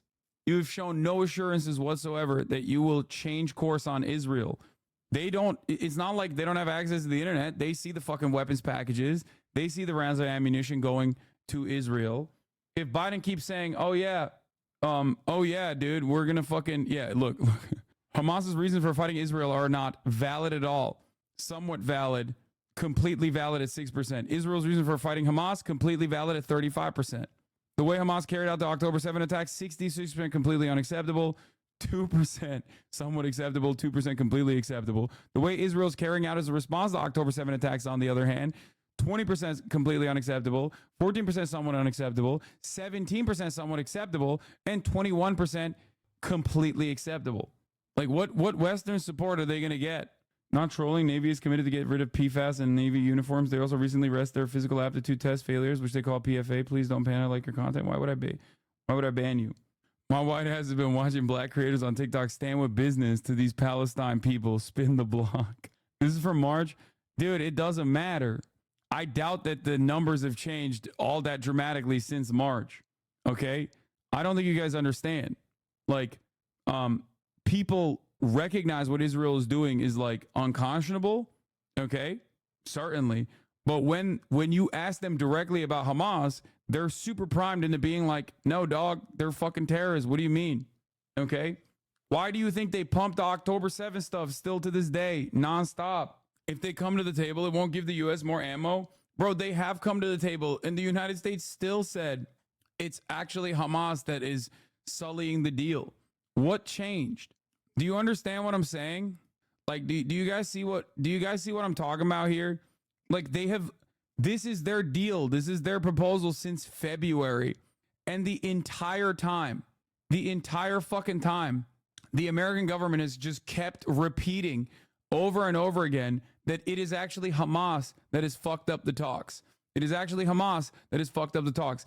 Israel killed the principal negotiator on the Palestinian side on Iranian soil. And America kept saying it's Hamas that fucked up the peace talks. I think that what they are most likely looking for in this situation is simply a change in the way that America has continued along with unconditional support to Israel. Do you see what I'm saying? Yeah, this is today. U.S. approves $20 billion in weapons sales to Israel amid threat of wider Middle Eastern war. Like, you think they don't got access to internet over there, bro? They see this shit. The UN Secretary General condemned Israel's school massacre. Would the U.S. do the same? I've been in school yesterday, but the Secretary General of the United Nations, Mr. Guterres. Bro, they're not even trying at this point. They're just lucky that, like, the Kamala momentum has basically overtaken the conversation, so people aren't really paying that much attention to this shit. You know what I mean? Condemned in no uncertain terms what happened, the attack, the massacre of Tabi'in school. Would the United States do the same thing? Do you agree that such an act is thoroughly condemnable? Said, we of course mourn the loss of any civilian life, and over the course of this conflict, too many civilians have been killed. But also, as I said yesterday, the reason that we are even having this conversation is because Hamas continues to have a track record of not just using civilians as human shields, but co-locating itself among civilian infrastructure, co-locating itself among what normally would be facilities that have protected status, but when they become... Yeah, sorry, we had to kill 93 women and children. Sorry. We had to kill 93 people praying in a fucking mosque with our weapons because Hamas was hiding there, also praying. They were doing secret prayers to end Israel. Come fronts for potential militant operations, certainly they have the possibility to lose their status. That does not minimize or diminish the moral and strategic imperative that our partners in Israel have to take every possible step to ensure that civilian casualties are minimized. Both of those things can be true. So do you have any evidence that actually militants were there at that as we Yeah, they also don't have any evidence whatsoever. They don't even fucking have any evidence whatsoever. They just keep going, we resort to Israel on that front. And it's like, okay, but Israel has lied consistently to you and to the rest of the world on this issue and regularly are shown up, regularly are proven to be serial liars on this matter. So why do you take their word for it at this point after 10 months of genocide? Well, shut the fuck up. I said yesterday, Said, we have been in close touch with the IDF on this and continue to discuss with them. But I will also let them speak to their own military operations. I understand, but you know what you're saying that they have a track record, but that is dependent on what the Israeli army says, correct? This is their operation. I will let them speak to it. America was built on taking land and slavery. America will change just for Palestine? Brother, first and foremost, it's happening right now. Like, I don't have to imagine what I would be doing if that was happening right now. I am doing, to the best of my ability, whatever I can do to stop it happening right now, okay, in Gaza. So that's number one. Number two, because like a lot of people like to fancy themselves to be on the right side of history, okay? We got these glasses on where we look back. We look back with the hindsight and we're like, oh, I would be on the right side of history. It's like, bro, it's happening right now. You're on the fucking wrong side. What do you mean? If you are, actually, many people are. To be fair, I've seen analysts say this is just a performance and it doesn't excite Israeli negotiators very much, just a way to apply pressure. Yeah. Sources in the negotiations, Hamas statement does not indicate the collapse of the talks. They are preparing for the summit as usual. Hamas announced last night that it's calling on the mediators to present a plan to implement the Biden outline on Thursday instead of presenting new proposals, but sources familiar with the negotiations said that this announcement is currently seen mainly as a tactical move designed to apply pressure towards the summit. Yeah, they don't have anything. They don't have anything. So they're trying to do whatever the fuck they can. What are they supposed to do? You know what I mean? They got nothing. Look at this. This is UN satellite data. As many Israeli soldiers and political leaders have openly said, the goal is to make sure people in Gaza have nothing left to return to. This is not a war against Hamas. This is the zoomed out map showing everywhere in the strip that has been bombed as of July 6th. They've used more than 3 atomic weapons at this point. 3 atomic weapons worth with no nuclear fallout. That's why whenever people go, what if Israel used nukes? I try to tell you, like, they are. They just don't use one nuke. Then there's no nuclear fallout because you can't nuke your own backyard. You feel me? They've used 3 nukes through conventional weapons. The equivalent, yes. So it's not total collapse. Remember, Iran said they'd attack once the talks collapse or if they see Israel dragging his feet. If this was significant and actually meant talks collapse, you see a much larger reaction. Yeah. I mean, here is also Barak Ravid. Biden says he expects Iran to hold off on attacking Israel if a Gaza ceasefire and hostage deal is reached, which is true. It's not an if, it's a definite. When you overlay the damaged agricultural land, the dearth of spaces untouched by Israeli military becomes abundantly clear. Anyway, yeah, it's great. Good stuff. Good stuff. So yeah, we'll see what happens in terms of like the ceasefire negotiations. I don't see any reason as to why Israel would get out of this holding pattern when they have so clearly run the table, okay? They've so clearly run the table. Like they just, like, it's not just killing the principal negotiator. America keeps giving them more weapons while they're using weapons on civilians over and over again.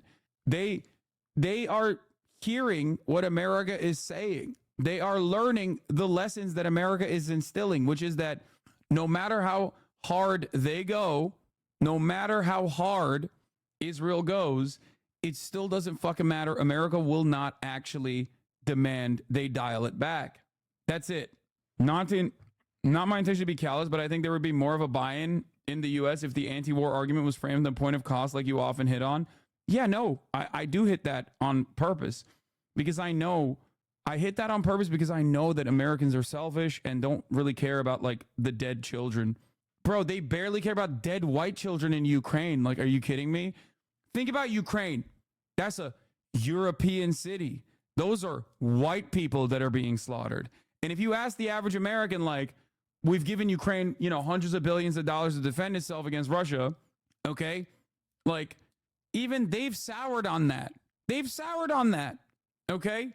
Obviously, this is one of the worst places to have this conversation because, like, most people that are super primed on Reddit and super primed on fucking Globe Emoji Twitter are the people who are still very much locked in on this shit. But the average American does not give a shit, even about Ukraine. And those are white children being murdered by our foreign adversary.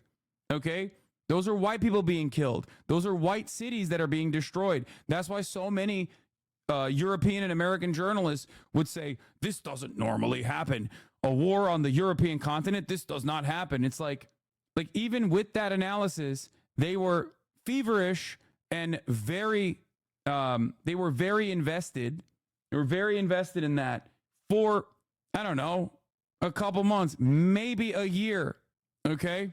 That's the reason why I talk about the Israeli allegiance from the point of cost, because that is something that Americans can calculate. That is something that Americans are frustrated by. Because when you ask them, if you were to ask any American, like, would you rather give unlimited weapons and money to Israel so they can kill people versus, like, fix the fucking potholes? 99% of Americans would probably be like, yeah, no, I want the potholes to be fixed. Okay? The U.S. Department approved the sale of 20+ billion of the weapons of Israel, including F-15 aircrafts, missiles, and tank and mortar cartridges. Okay?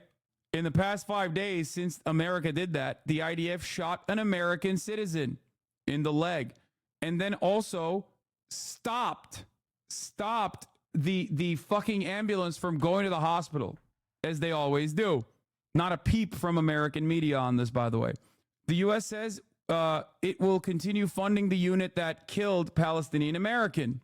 U.S. sends Israel $3.5 billion to buy weapons and $260 million worth of smart weapons that they sent. That's the 6,500 number. IDF bombs school, kills 100. IDF kills newborns, mom, grandma. U.S. celebrates Geneva Convention, then approves the $20 billion sale. Like, it's just not even it's just so glaringly obvious. Yeah. Fuck the potholes. I want misery in West Asia. Yeah. No American is like that. Okay? Maybe motherfuckers that work at Raytheon in North Virginia, but that's it. Okay? No American is like, nah, don't fix the potholes, man. I want permanent genocide. Okay? Bro, please stop snorting directly into the mic. I'm not. Some of you guys are, I feel like, imagining things. I do. I haven't noticed it. Maybe I am. If I am, I'm going to keep doing it. And I'm going to keep serving 3-minute ad breaks. Okay? Sucks to suck. Maybe you won't hear my snorting into the microphone at the top of the hour when I serve a 3-minute ad break. If you no longer want to see those ads, however, all you need to do is subscribe for $6 or for free with a Twitch Prime. They're talking about your loogie hucking. You have tics, my man. Like what? Why is chat gaslighting him? I don't really know. I don't know what the fuck's going on with chat. Here's the 3-minute ad break now, by the way. Thank you for whoever mentioned the snorting. I think you, do you guys think I'm snorting when I'm like laughing? Anyway. All right. Let's continue. It's ridiculous to have this conversation with this chat. There's going to be people who are hallucinating shit anyway. All right. The The talks come at a critical time as the conflict in Gaza is threatening to spill into an all-out regional war. They are widely seen by diplomats as key to diffusing tensions in the region, as Iran and Hezbollah say they plan to retaliate against Israel for the recent assassinations of a Hezbollah commander near Beirut and a senior Hamas leader in Tehran. Two officials briefed on the talks who spoke on the condition of anonymity to discuss sensitive diplomacy said Hamas would still be willing to engage with mediators after the meeting. If Israel puts forward a serious response to its latest offer from early July, the officials said the group asserted that Israel had not offered such a response to its July proposal, which included compromise wordings requested by the mediators. Hamas's decision may not mean the talks produce no results. In practice, Hamas leaders have not had face-to-face meetings with Israeli officials throughout the war and have instead relied on Qatar and Egypt to carry out proposals back and forth. Many of Hamas's most senior political leaders are based in Qatar, a short drive from the offices of Qatari mediators in Doha. Vedant Patel, the deputy spokesman of the State Department, said Qatari officials had assured the United States that they would work to have Hamas represented at the talks, though he did not say if they would attend in person or would be represented only by intermediaries. We fully expect these talks to move forward, he said on Tuesday. Why is the media calling Biden's plan a Hamas proposal? Because it is the Hamas proposal. But no one in the media is calling it a Hamas proposal. They're calling it Israel's proposal. Anyway, having said that, there is some interesting coverage, at least coming from Joanne Reid, who has been pretty good on the issue of Palestine. Here's Joy Reid on Kamala Harris, Israel, and Gaza. Let's hear what she has to say. Early Saturday, an Israeli airstrike hit a school serving as a shelter in Gaza, killing at least 100 people and wounding nearly 50 others, according to Palestinian health authorities. On the same day as the strike, Vice President Kamala Harris condemned the loss of civilian life. Yet again, there are far too many civilians who have been killed. I mean, Israel has a right to go after the terrorists that are Hamas. But as I have said many, many times, they also have, I believe, an important responsibility to avoid civilian casualties. Uncommitted and anti-war voters see a reset with Harris on Israel and Gaza. Her language is different, capable of moving the needle and gaining favor with some of the voters who rejected President Biden over his stance on the region. But language is not enough. This was a school serving as a shelter for refugees of war, attacked during morning prayers. Witnesses said children, women, and old people were inside, sleeping, and that the school was hit without an evacuation warning from the IDF. President Biden has faced months of public pressure to cut off the supply of weapons to Israel amid its war on Gaza, which has killed about 40,000 people since October. It's why the squad, all elected officials of color, are demanding a ceasefire, despite being targeted for removal from office by staunch supporters of the Netanyahu government and the ongoing bombardment of Gaza. The world is on edge right now, and rightly so. The U.S. is sending more troops to the Middle East to bolster defenses as Israel braces for an attack by Iran. So far, Vice President Harris has shown herself to be better positioned than President Biden to bring the party together on this issue. But we have to remember, Harris is still the vice president serving in the Biden administration. So her policy, should it differ from Biden's, isn't anything that she can implement now. Though it's absolutely fair for people to ask, why are we giving bombs to Israel? And would she keep that policy in place as president? These questions will surely be visible during the Democratic National Convention next week. And how the party answers could impact the election, not to mention the lives of so many Palestinians who have suffered for much too long. God's sake, this needs to end. And that is tonight's readout. Her words did change, though. Barely. Like, the verbiage has changed where there is at least a mention of the Palestinian death toll, like the civilians being slaughtered, but barely. Come on, guys. Do you think there's any chance Kamala is waiting to turn anti-Israel until late in the game? I talked about LBJ and why this would be cooking her campaign later in the game, especially as Israel inevitably goes back into the forefront of the conversation. Because I think that Benjamin Netanyahu is in the tank for Trump. Elon Goldenberg, Harris's new liaison to American Jews, told my friend Matthew Petty in 2020 that the U.S. could eventually abandon the two-state solution in favor of a single democratic state of all of its citizens if Israel refuses to agree to partition. So that is the liaison. It seems like this person, the Jewish liaison for the Kamala Harris camp, is actually pretty solid, but it goes beyond that. It goes beyond If Israel agrees, chat, this is crazy, okay? This is not like, this is an unimaginable position held by a Jewish liaison for the, like a liaison for the Jewish community. What the fuck are you guys talking about? Like, this is like Avi Shalem shit. Like, what? That's not normal at all. At most, the expectation is usually from the Democratic Party that you will have someone who is like a two-stater liberal Zionist. Like, a future administration would have other options to prevent annexation, emphasized Elon Goldenberg, director of the Middle East Security Program at the Center for a New American Security and an advisor to Elizabeth Warren's presidential campaign. The next administration could promise to do less to protect Israelis from international criticism viewed as reasonable by the United States, or even unilaterally recognize a Palestinian state, he told the National Interest. The U.S. could eventually have to tell Israel that we support the two-state solution, but if it's no longer possible, we support democracy with equal voting rights for Palestinians under Israeli control. It is a 2020 article, but what do you want? You're trying to figure out, you're trying to read the tea leaves. Kamala Harris is refusing to give like a coherent position beyond what she has already reiterated time and time again. If you're trying to find like differentiations between Kamala Harris and how she might react on this issue, that's it. Some people are saying an old video of being an edgelord has resurfaced. Yes, dumbass. It's the same fucking thing that right-wingers keep putting forward over and over again. What the fuck is wrong with you? It's how many times do I have to watch it, bro? Right-wingers who personally don't think that people can change will look at like a satirical cringe-ass fucking video that is from 13 years ago at this fucking point. And literally we're bringing it up to be like, dude, look at him. It's like, bro, if I was saying that shit right now, they would love me. What the fuck are you talking about? Anyway, resurfaced. Y'all are bots, I swear to God. Anyway. Baba, ama ne diyorsun bana? What? Baiting libs away, usual anti-Hassan tactic? Yeah, I know, but it doesn't even work, I don't think. It's been reported a lot more from Kamala's two foreign advisors who had Bibi, first potential presidential advisor, not from the Clinton admin, since him and Goldenberg here at Kamala is chained by Biden's admin until the August 15th meeting plus DNC. I still think personally that Kamala Harris should use the additional attention that she's getting right now from the media, okay, to dare I say, undermine the Biden camp a little bit, apply some pressure. If she splits from Biden right now, realistically, what would happen immediately? Biden is the guy calling the shots. We've seen how staunch he is on this. He would never give it up to help Kamala's campaign. So he's basically perma-stuck until the election because she's not in a position to actually guide U.S. policy. I know we talked about Hubert Humphrey yesterday, but still. Okay. It don't matter. We just talked about a historically relevant moment. Talk to Biden about things that he gives a shit about, like his legacy.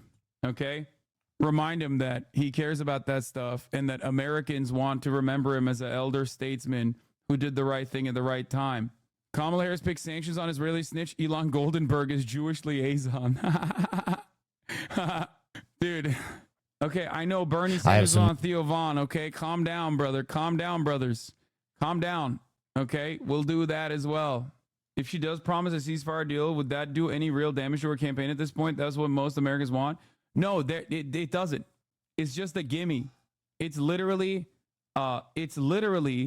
something that she stands to benefit from and will lose nothing on it. As I've said time and time again, there are no likely Democratic voters in the United States of America that are like, we have to continue Israel's genocide. There are, however, likely Democratic voters who are like, I'm not going to vote if Israel continues to do its genocide. Okay? Absolutely zero people are like, no, dude, permanent destruction in Gaza is my single issue. There are voters like that. Okay? There are voters like that. They just vote for the Republican Party anyway, even outside of like Israel. Okay? That Kamala could do this interview, they would take a pass on you. No, they could not. It's pretty sad when you think that somebody that does this for a living can't answer a question or is afraid to do an interview. Musk inviting Harris to speak with him on X as well, but she is unlikely to do so considering she has not done an interview in 23 days since launching her campaign.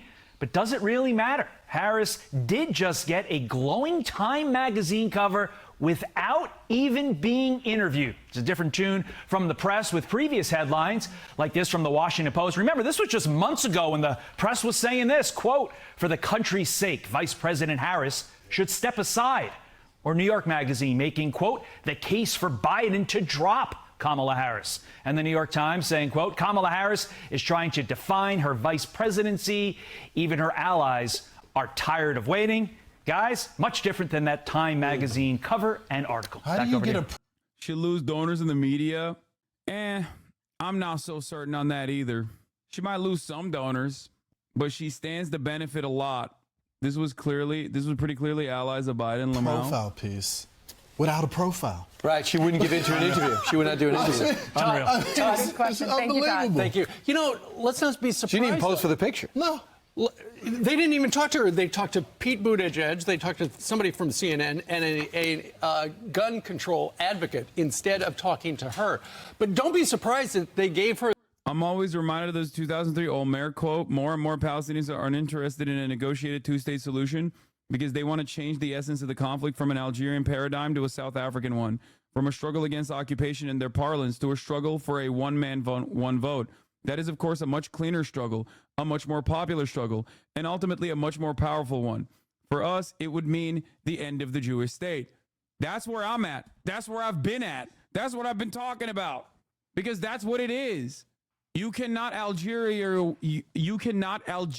your way out of the situation. It is a South African apartheid situation. You live in Bantustans already. This is why many more people over the course of the past 2 decades have moved beyond a two-state call to a one-state solution, because there is one state right now. There's functionally one state. Is the Israeli state. It just happens to be an apartheid state. And all of a sudden, it's a much cleaner conversation, too. It's like, what do you mean your fucking demographic concerns, you freak? Oh, I'm sorry. You have to have a majority Jewish ethno state, so you just cannot let people live in their fucking homes? Like, that's insane.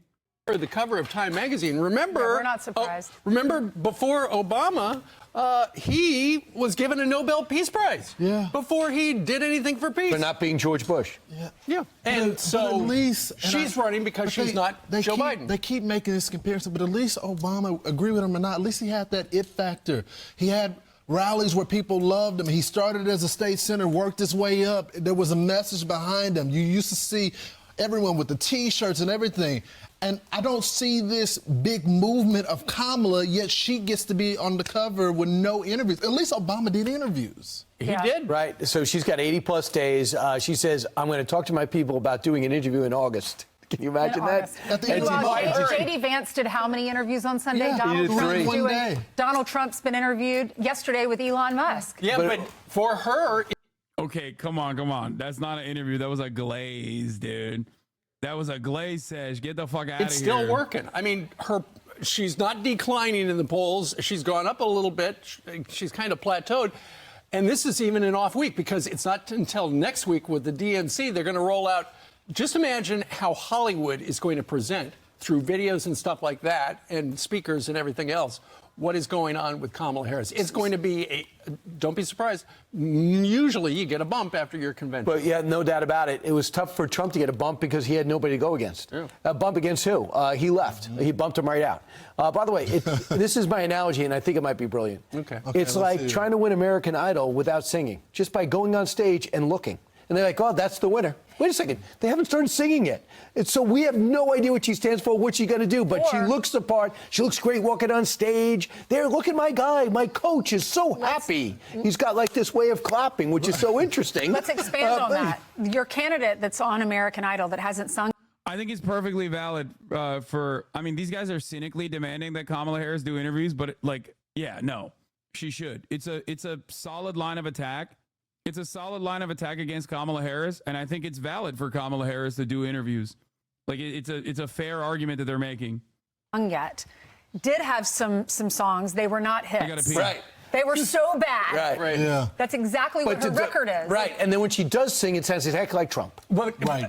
Exactly. All of a sudden, she's a great singer. So my analogy is somewhat brilliant because you're building on it. Well, here's the thing. Right. She has presented an idea, a vision. The big question is that enough for a lot of people? Will a majority What's of people... her vision? Well, her vision is a brighter tomorrow, Brian. Oh, a brighter tomorrow. So Annie's vision. She hasn't gone into any specifics yet because then She's politically that's complicated. Right. And so the sun will come out tomorrow. That would tomorrow. be Annie. It's always a day away. Yeah. It is indeed. Right. ARF. Right. She keeps changing her positions because she knows if she sticks to the way she's voted her entire political career, then they will lose. That's why she didn't get the nomination the first time. And they grabbed Joe Biden from oblivion and said, you can at least pretend to be a moderate. You don't have to campaign. What do you think? He said, yes, I'll do this for 4 years. I'll put Kamala Harris, increase Kamala Harris. And for 3.5 years, people have been trying to get rid of her. And in fact, the LA Times headline was the incredible disappearing vice president. And now, without even any warning, they told us she's half Margaret Thatcher, half Indira Gandhi. Well, so congratulations. The offer still stands on this program. If she ever wants it, we just want to ask questions. We don't want to fact check. We want to push back, really. Just ask, just give us something. Let us know where you stand. But we do have some segments booked, like the back to school segment. That's correct. We can't put her anywhere. That's right. That's right. If she does come on, we just need some warning. I will tell you this. Our bookers call them every day. Every day. Every day. No response. All right. I'm Steve Ducey. I'm Brian Kilmeade. And I'm Ainsley Earhart. And click here to subscribe to the... It's funny. They're just so mad they don't have content. And I get it. I get it. I want it too. When Biden dropped that, Caitlin Collins' first call was to Donald Trump. Yeah, I don't care about this. Now we begin with former President. Video is 5 times louder than your mic. Sorry. McEnany, this is foreign influence on our election. I'm willing to bet. How much you want to bet she's not going to talk about how much you want to bet she's not going to talk about Israel? Okay. Do you think the lack of Kamala interviews is hurting or helping her campaign? Right now, it's not hurting. It's probably helping because there is no contest. If she's not doing interviews and she's still carrying the momentum with like every new drop and drip feeding new policies and letting WALZ do this like solo campaigning now too, that's all good. Okay. Because the interview is going to lead to the media asking some questions like, how do you respond to the accusations that you were the border czar and that you are responsible for the crisis at the southern border? Okay, that's number one. Number two, how do you what do you say to people that want to believe that you got a reset on Joe Biden's foreign policy, including but not limited to Israel? These are questions that I would want to ask her as well. Like if I had an opportunity to talk to Kamala Harris, questions that I would ask would be, one, why are you still running on the right-wing immigration numbers instead of trying to actively counter message against the Republican hysteria, or instead of actively trying to get people to acknowledge that the Republican solution to immigration is Hitlerian? Another question that I would ask would be, like I said, what are you going to do that's different than Joe Biden in terms of your commitment? You call for a ceasefire ahead of time. You leaked to the media that you actually wanted a permanent ceasefire, but the Biden campaign changed your message to a temporary ceasefire. What do you have to say to those who are looking to see if you have a differentiation from the Biden administration? That's why I'm sharply dressed right now, because, it's like mentally I'm interviewing Kamala Harris, the next president of the United States of America, potentially. This is why you are not invited to the DNC. You're wrong. I am going to the DNC. I do have my credentials. I did get my Secret Service clearance. So you're wrong. I am going to the DNC. I have also, Democratic congresspersons have already reached out to try to get interviews. One I've said no to, one I've said yes to. I will not be revealing names yet. You got TikToker credentials, get your money up, not your funny up, uncle. Yeah, whatever. Are you allowed to stream from the DNC? Yes. Let's see what Fox is talking about with foreign influence on our election. Outlining his view for the country, all while we are still waiting to hear from Vice President Kamala Harris. Trump sat down with tech mogul Elon Musk for a wide-ranging interview. They talked about the economy, education, artificial intelligence, and the failure to close our broken southern border. There's never been a country in history that has had a catastrophe like this. We have a defective government. You have millions of people coming in a month, and then she gets up and she tries to pretend like she's going to do something. She had 3.5 years. And by the way, they have another 5 months that they can do something, but they won't do anything. It's all talk. Millions of people coming in a month. Millions. 12 million new migrants in the country over the last year. Trump also talked about the impact of inflation on everyday Americans. If you're just a middle-income person, you can't afford. 4 years ago, 5 years ago, people were saving a lot of money. Today, they're using all their money and borrowing money just to live. It's a horrible thing that's happening. And Trump is out with this, a 20-point list of, quote, core promises to the American people if he retakes the White House. And the Trump campaign launched this new ad. On November 5th, 2024, justice will be done. We will take back our country and we will make America great again. Paul Morrow, there was a lot of content covered by the two of those gentlemen and a lot of content and policy put forth by the Trump campaign afterward. So that's actually the salient point, right, is the fact that there was a lot of content, because that's what we're not getting from the other side, right? So, look, I'm going to quote the Babylon Bee. Woman who says, woman who says, vote me into office so I can fix things, is currently in office. So at what point are you going to start? We're ready. We'll hold your coat. Go ahead. You're the border czar right now. As we speak, you can do everything you're promising. So go ahead. Realistically, she's promised two things, right? One of them she stole from Trump, which is the tip thing. The other thing about the border that I think we should recognize is reporting out from the Washington Examiner that shows that she and her husband donated thousands of dollars last year to a not only defund group, a sanctuary city group that wants to turn Washington, D.C., our capital, into a permanent sanctuary city status. Consider that now. The border czar wants our capital to be permanently a sanctuary city. That tells you a lot. It tells you a lot, Harris, especially in contrast to the Trump campaign that has outlined and keeps hammering what happens with sanctuary city policies. Bringing up everyday Americans that are impacted by these policies negatively is the point. They covered a lot of stuff, and we've yet to hear from the existing vice president in all of her years of service. Look, holding these hats, what are her accomplishments? She's messing with some pretty difficult ground now. I mean, I interviewed a border sheriff last hour, Mark Lamb, and he knew a gentleman who was in the... I'm not gonna lie, the border stuff does not even have the juice. Like, it literally, you'll see, I think they have to run on it because it's the one issue that Donald Trump, obviously has been able to captivate the broader American population on and is, significantly better, seemingly better by American standards on, okay? But, I don't think there's enough juice on it. It's like the crime shit. Part of it is because border crossings have dropped off of a fucking cliff with Biden's incredibly restrictive policies. That's number one. Okay. And number two, inevitably, I hope the Democrats counter message against that a little bit. Jesus Christ. The Democrats need to launch specific attacks against what mass deportation looks like and call into question how Republicans are going to achieve the mass deportation of millions. Okay? Yeah, sanctuary cities are so badly impacted by immigration that they still don't vote Republican. Yeah, it's odd. It's odd. Polling this week has shown that the messaging by Kamala and the Trump killed the border bill and border crossings are at their lowest level. Altogether have cratered the Trump good on border from plus 23 to 6 in 2 weeks. Yeah, I hate that. I still hate that. I hate that because Kamala is running on a right-wing bill. That is going to be incredibly consequential in the long term.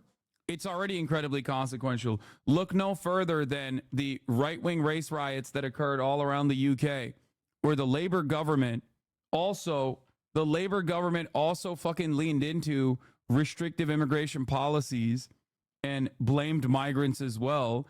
Maybe not to the same degree as Rishi Sunak or the Tories, but they still did that. And ultimately, what you are left with is an incredibly reactionary populace. It's very frustrating. The only thing I've seen, new poll, 1 in 3 Britons support the pogroms. Polling has been released on Brits' views on violence towards refugees and immigrants. How does Britain view violence towards refugees and immigrants? 39% agree, 61% disagree. When it comes to the refugee problem, violence is sometimes the only means that citizens have to get the attention of British politicians. The pogroms, 39% of British people believe the pogroms are good. Do you know how devastating that is? 39%. Attacks against refugee homes are sometimes necessary to make it clear to politicians that we have a refugee problem. 34%. 34 fucking percent, lad. How is your club doing, mate? What do you mean? Hostility against refugees is sometimes justified, even if it ends up in violence. 32% agree. Xenophobic acts of violence are defensible if they result in fewer refugees being settled in your own town. 36%. Now that's proper fascist toy. Right. It's craziness. So basically every third person you meet in the UK is racist. Like not even just like regular races. Okay? Not even regular races. We're talking straight up like right-wing fascist willing to do violent things. Racist. Okay?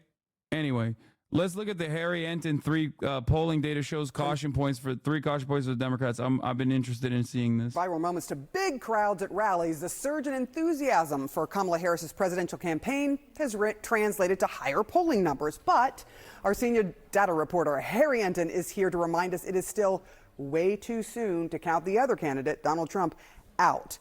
We're just under 3 months to the election.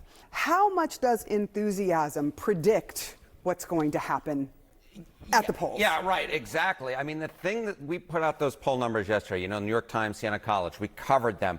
I showed you the Ipsos polling, all of which that showed Kamala Harris with clear momentum, enthusiasm potentially on her side. But I just want to take a step back and sort of point out we've kind of been here before. So August 13th, how far were the polls off in Michigan, Pennsylvania, in Wisconsin? And this is in 2016 and 2020. Trump was estimated both times around and by significant margins. Take a look here. In 2016, the average poll in those states that I mentioned, those Great Lake battleground states, Trump was underestimated by 9 points on average at this point in 2016. How about 2020? It wasn't a one-off. Look at this. He was underestimated by 5 points on average. And of course, Kamala Harris's advantage in those New York Times, Siena College polls were 4 points in each of these key battleground states, Michigan, Pennsylvania, Wisconsin. The bottom line is this. If you have any idea, if you're a Kamala Harris fan and you want to rip open the champagne bottle, pop that cork, do not do it. Donald Trump is very much in this race. If we have a polling shift like we've seen in prior years from now until the final result, Donald Trump would actually win. I'm not saying that's going to happen, but I am saying that he is very much in this ballgame based upon where he is right now and compare that to where he was in prior years. We've certainly heard the Harris campaign saying we have to keep fighting. Absolutely. This is definitely not over. All right. Let's talk about enthusiasm and how that translates actually. We are quite a ways out, again, 3 months about. Yeah, you know, yesterday I was mentioning, you know, the enthusiasm for the Democratic ticket was up. Yeah. But that enthusiasm is not the same thing as going out to actually vote. And there's a different question, which essentially says, how certain are you actually going to go out and vote? And this is the top range. Almost certain to vote. Again, Michigan, Pennsylvania, Wisconsin. This is among registered voters. Look at this. Look at Kamala Harris now compared to where Joe Biden was back in May. In fact, 62% of Joe Biden voters said they were almost certain to turn out and vote. Now, it's gone down. It's actually gone down a little bit. I would call this in the same general area at 61%. But it's basically unchanged. And look at Donald Trump. He was at 58% in May. He's actually gone up a little bit now. He's at 60% now. Again, basically no real change. So the bottom line here is, yes, there may be more enthusiasm for Kamala Harris, but the fact is we're not seeing that necessarily translate in the almost certain vote. And one little other... The 1% Biden or busters, dude. Let's go. Note, Sarah, I will note this. Donald Trump is more popular today than he was on August 13th in either 2020 or 2016. So the bottom line is, yes, Kamala Harris is doing better in the polls, but there's a long way to go. The polls can shift. The almost certain to vote hasn't actually shifted, and Donald Trump is more popular than he was at either 2016 or 2020 at this point. Those are interesting data points, Harry Enton. Thank you so much. Thank you. Kate? Joining us now, CNN political commentators Michael Singleton and Paul Begala. Paul, take where that conversation with the bright spots for Donald Trump, if you will, that Harry Enton was pointing to right there, and add this into it. As Axios is talking today about the way they put it is Trump's panicked pivot. A flurry of movements aimed at Harris's momentum. Trump yesterday, Monday, posted on X for the first time in nearly a year, sat for a rambling 2-hour conversation with Elon Musk, unveiled a barrage of online ads, scheduled trips to 2 swing states, beefed up his team by bringing a former Weeby in the chat asked a wonderful question. Where are all the liberals who said that it's impossible for Trump to win yesterday?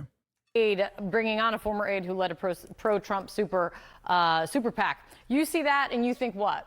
Well, I think necessary but not sufficient. Honestly, I just set my Democratic hat off. If I work for Trump, I'd put him out there. Why is he sitting in Mar-a-Lago talking to this billionaire on his Twitter machine, right? He ought to be out there. Why isn't he in Michigan? Why isn't he in Wisconsin? Why isn't he in Pennsylvania? Why isn't he in Arizona? I honestly don't know. People who listened to that discussion, as it were, on X, I did not, said that he was slurring his words. He seemed discombobulated, as as I am right now. I think that there's something going on with Trump, and it may just be that he's thrown off. Bro, he does a rally every other day. No, he hasn't. He used to. Since the Butler assassination attempt, he hasn't really gone to any fucking swing states. It's not even a joke. Like, he just straight up has slowed down his campaigning, and I think it's been like weeks. It's been weeks since he's like actually gone. I don't think he's like scared PTSD wise. I think he just doesn't like the crowd size comparisons. I'm not kidding. By Kamala Harris. But it does point the way to the Democrats' new way of taking on Mr. Trump, which I think is very smart. It used to be Democrats would like, oh, scream and yell, oh, hair on fire, he's a threat, he's a strong man, he's a dictator. And my hair was on fire so much I don't have any left. Now they're switching to ridicule, right? Much more effective. Time to go. Even the hogs are pissed. Oh my God, Kamala HQ posting fucking quarter pounder. That's crazy. Yes. Like, it's time to go, dude. Like, I know your rallies are fun and stuff like that, but you got to go, baby. Like, Kamala's out there. He's got to go. JD Vance is not Donald Trump. I don't think sending JD Vance to Wisconsin matters as much. He's got to go. We need 2016 Trump. You remember when he was doing like 4 events a day? That's he was doing like 4 MAGA rallies per day.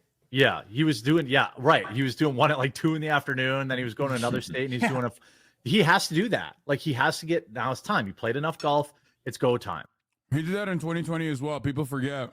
When it came down to the wire, he was doing like 2 to 3 a day. But it was madness. And it was so funny because like they didn't have a lot of money were left by the end of it. And I think they would just like they would leave old people stranded and shit. You know what I mean? They wouldn't like they wouldn't get buses. Like, he would just literally fucking do nonstop rallies. Like, by the end of September, he better be on the road every day. He's got to get out there more now. It's time to go. Yes. Like, it's time to go, dude. Like, I know your rallies are fun and stuff like that, but you got to go. Anyway. You know, Alinsky's rules for radical, number 5. Ridicule is our most potent weapon because the target does not know how to respond. Trump doesn't know what to do. And the thing on X was just a target-rich environment. It was just a complete joke. I mean, it was pathetic. And I don't understand why they have a guy who's really good at rallies and they're not putting him out there in rallies in swing states. I don't get it. Your self-awareness is one of your more endearing qualities, Paul Begala. Michael, a pro-Trump super PAC just announced in the past day that it's spending $100 million on ads between now and Labor Day to run ads in 7 swing states. That's, by the way, ahead of the normal spending. They're dumping $100 million because they recognize that Kamala Harris is cooking right now, and they want to cut away at that momentum by really beefing up the border czar shit because they feel like that's the strongest aspect of their campaigning. Like, the strongest point that they have in their minds is that Kamala Harris is the border czar. Kamala Harris didn't do anything about immigration. So they're just going to keep pumping that narrative over and over again, which I suspect is going to lead the Kamala Harris campaign to lean further into the reactionary angle, which I think is a misstep. And I think will annoy younger Hispanic voters in general in states that are also important to win. But what the fuck do I know? Do political ads work on moderates? I mean, if you flood the market endlessly, even if you're Donald Trump, even if you're a guy like Donald Trump, people are going to respond to it. At least that's what they're banking on. That's why they're trying to flood the market. Blunt the momentum that is evidenced in the polling now for Kamala Harris? I mean, it's certainly going to help, Kate. The campaign is also spending $73 million. So combined, you're getting close to $200 million over the next 3 weeks in an effort to define Vice President Harris and an effort to define her running mate, Governor WALZ. Early voting will start in September. You just saw with Harry Enton how close the poll numbers are, despite the fact that Vice President Harris does have a national lead. If you take into account the numbers from 2016. By the way, this is not related to the thing that we're watching, but here's how I know we have a lot of like new normies in the chat today, because the amount of people that are fucking asking what I'm eating has skyrocketed. I eat at the same time every day, and I eat basically the same meal every day. It's just chicken, okay? It's just chicken. That's it. And 2020, where Donald Trump appeared to be further behind than he actually was. If you take into the 9 points from 2016 to 5 points from 2020, then you actually see a race that's either dead even or at least with Trump a point ahead. And so I do think there's still an opportunity to potentially shift some of those numbers before people in those early battleground states begin to vote early come mid-September. One of the states to watch was and is Arizona. And Paul, we've now learned that abortion will be on the ballot in Arizona this November. The Secretary of State certifying that an abortion access measure has more than enough of the signatures required. The proposed amendment would allow abortions until a fetus could survive outside the womb, typically around 24 weeks. It would restrict the state from adopting or enforcing any law that would prohibit abortion access. I am wondering now what this could mean for voter turnout for the presidential race and also a closely watched Senate race there, Paul. Right. The Dobbs decision, 2022, was the most important single-day political moment I have seen since 9/11.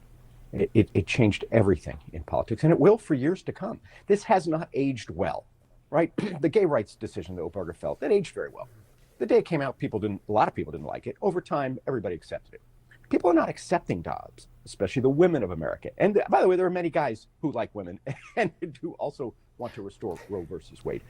This is a huge issue for Kamala Harris and the Democrats. And so, yes, it's going to move voters in Arizona. It's going to move voters because listen to what Kamala Harris is saying. She's got a new ad out, too. And she says, I want the same abortion rights in every state. I want this. She wants to go back to Roe versus Wade, where every state had to have the same essential abortion laws. That is a really powerful driver because the problem for abortion for Democrats is Michigan, Wisconsin, and Pennsylvania all have Democratic governors who have pledged to veto any restrictions on abortions. So when Kamala Harris says Trump and Project 2025 wants to eliminate abortion rights in all states, I want to enshrine them in all states, now you're giving voters, not only in Arizona where it's on the ballot, but in Michigan, Wisconsin, and Pennsylvania where it's not, you're giving them a reason to go and vote pro-choice. Sir Michael, real quick, does Arizona make you nervous now when you know this is going to be on the ballot? I mean, Kate, I'm going to be honest with you. I don't think there's a Republican strategist in this country who's worth their salt who would not tell you, holy smoke, this is not what you want on the ballot before a hotly contested election. We know after 2 years of electoral data that this issue mobilizes the heck out of Democrats. It mobilizes suburban women voters. It's why you've seen the former president attempting to moderate his stance, saying, well, states should vote on the issue. And by that, I think he means ballot initiatives allowing voters in those states to vote on the issue. But this is just not good for Republicans because it not only gins up turnout, but it gins up turnout for Democrats. That is the opposite effect you want in a hotly contested race. Voters in 4 states are heading to the polls today for congressional primaries. Minnesota, Wisconsin, Vermont, and Connecticut will decide which candidates will move on to November's general election. In Minnesota's 5th District, progressive Congresswoman and squad member Ilhan Omar is facing a challenge from former Minneapolis City Councilor Don Samuels. He ran against her in 2022, a race Omar won by a small margin. CBS News political reporter Hunter Woodall is tracking these races for us from our Washington bureau. So, Hunter, other members of the so-called squad, Representatives Cori Bush and Jamal Bowman, they lost their primaries this summer. They also each faced really well-funded challengers. Are the dynamics different here? Good afternoon, Lindsay. This is a contest that, while having some, stark resemblance to the contest you mentioned with Representative Bush in Missouri losing, Representative Bowman in New York losing, is also distinctly different. From the tracking that we've seen via data from Ad Impact, So far, there's not been a great deal of outside spending in this race. The outside spending really came to define the effort to defeat Bowman in New York and to defeat Bush in Missouri. So far, Representative Omar's campaign has been the biggest spender in her district, according to Ad Impact, in terms of those advertising, dollars.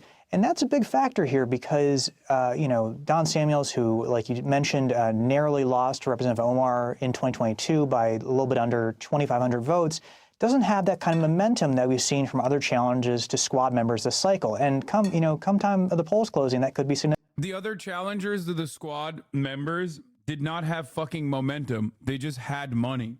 They just, AIPAC didn't season this one as hard as it did those other two races. Was that WhatsApp group actually relevant? I don't know. I didn't look into the WhatsApp group that much, but interesting the media ignores that Summer Lee beat AIPAC's ass. Yeah. Well, it's because they're doing their due diligence. They're doing their job. In order for the AIPAC money to also work, because what is the reason why AIPAC is dumping 20 million, 8 million, 12 million, whatever, right, into a fucking Democratic Party primary race? Well, the reason why they're doing that is because they want to threaten any Democrat that speaks out of turn against Israel. Obviously, the messaging itself is not going to be on the boundary of Israel. That would be awful. No one would give a shit. That's why they hit him on really annoying shit like Jamal Bowman, Cori Bush, and even Ilhan Omar are spoilers to the Democratic Party's popular policies. And two of these people literally got cooked because they wanted to help Biden and apply a pressure point to ensure that Biden's infrastructure bill is a standalone bill without that separation that Joe Manchin and Republicans fought for. Also, Ilhan Omar, despite the insane attacks against her, is not as weak as Cori Bowman was and was not as weak as Cori Bush was. So I think that it's because AIPAC didn't go as hard against Ilhan Omar because they had done it before and they failed and they were using their funds elsewhere. I gotta... Fuck. Holy shit. Why AIPAC hasn't publicly tried to unseat Ilhan Omar?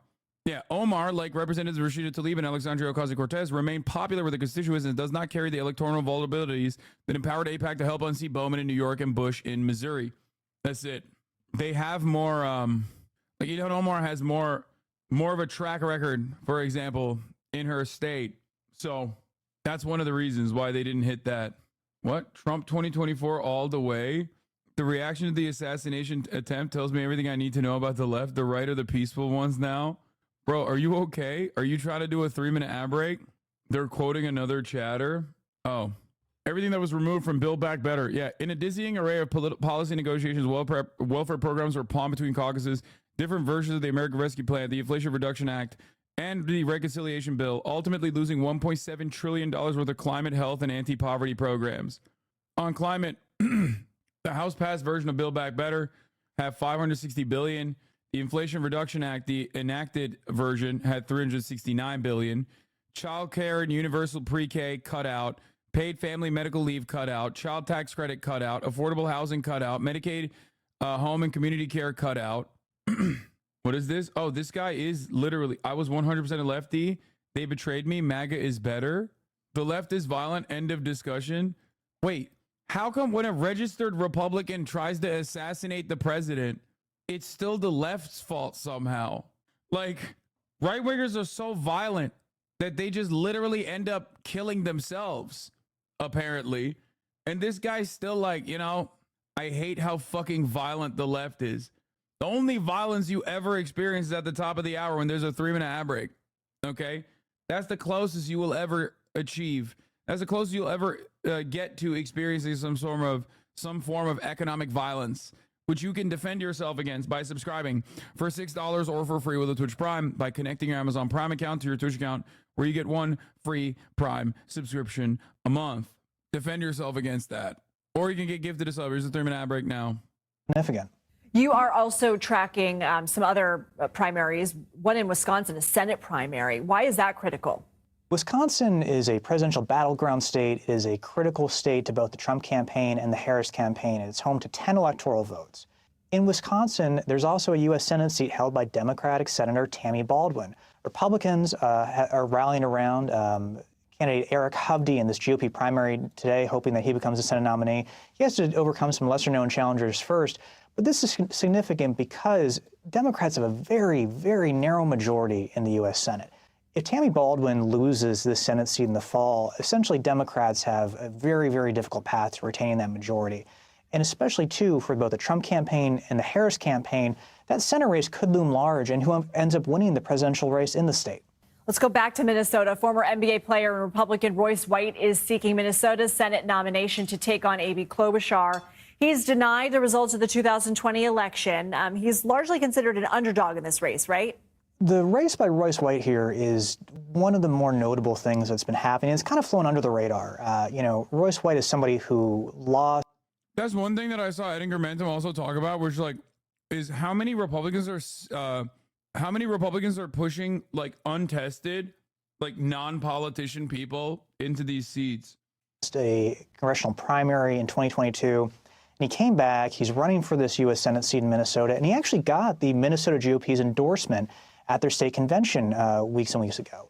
But that's been concerning for some people, given that Royce White has a just litany of controversies. There's issues about his campaign finance, past campaign finance spending that's been called into question. And his main challenger in this primary, Joe Frazier, has actually talked about. Royce White is obviously my guy. As you guys know, I'm a big fan. Former NBA player, but more importantly, a man who had a temporary tattoo of Free Steve Bannon on the side of his head when he was playing in the Big Three, Ice Cube's league, Big Three. Do you guys remember that? That's my GOAT, dude. I'm so glad. I'm so glad that we're seeing him thrive once again, just like he throve, just like he thrived and we throve when he was thriving on the court. Concern that, Royce White being the nominee for the Republicans in the Senate race could actually hurt Donald Trump in the state as Trump tries to win Minnesota for the first time as a presidential candidate.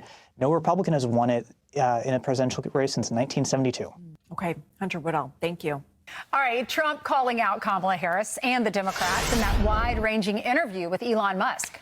Oh, this is crazy. Workers allege nightmare conditions at startup JD Vance help fund. Nightmare. It was a nightmare that should have never happened. That nightmare happened here at this nearly empty greenhouse in eastern Kentucky. App Harvest, a failed high. When you got a guy with the accent like that shitting on JD Vance, you're cooked. Philly D uses a clip of your Mustang. We'll do that later. Wait, did this guy ever come back with anything? Bro, he was a Dem donor. Come on, dog. He was a registered Republican. He was a Dem donor. You're making it seem like this motherfucker was dumping a grand. He donated $15 to a fucking scam fund off of a push poll one fucking time. And then he went on to register to the Republican Party. There's a reason why Republicans dropped that conspiracy shit quickly. Because he was white as hell, and also because he was a registered Republican.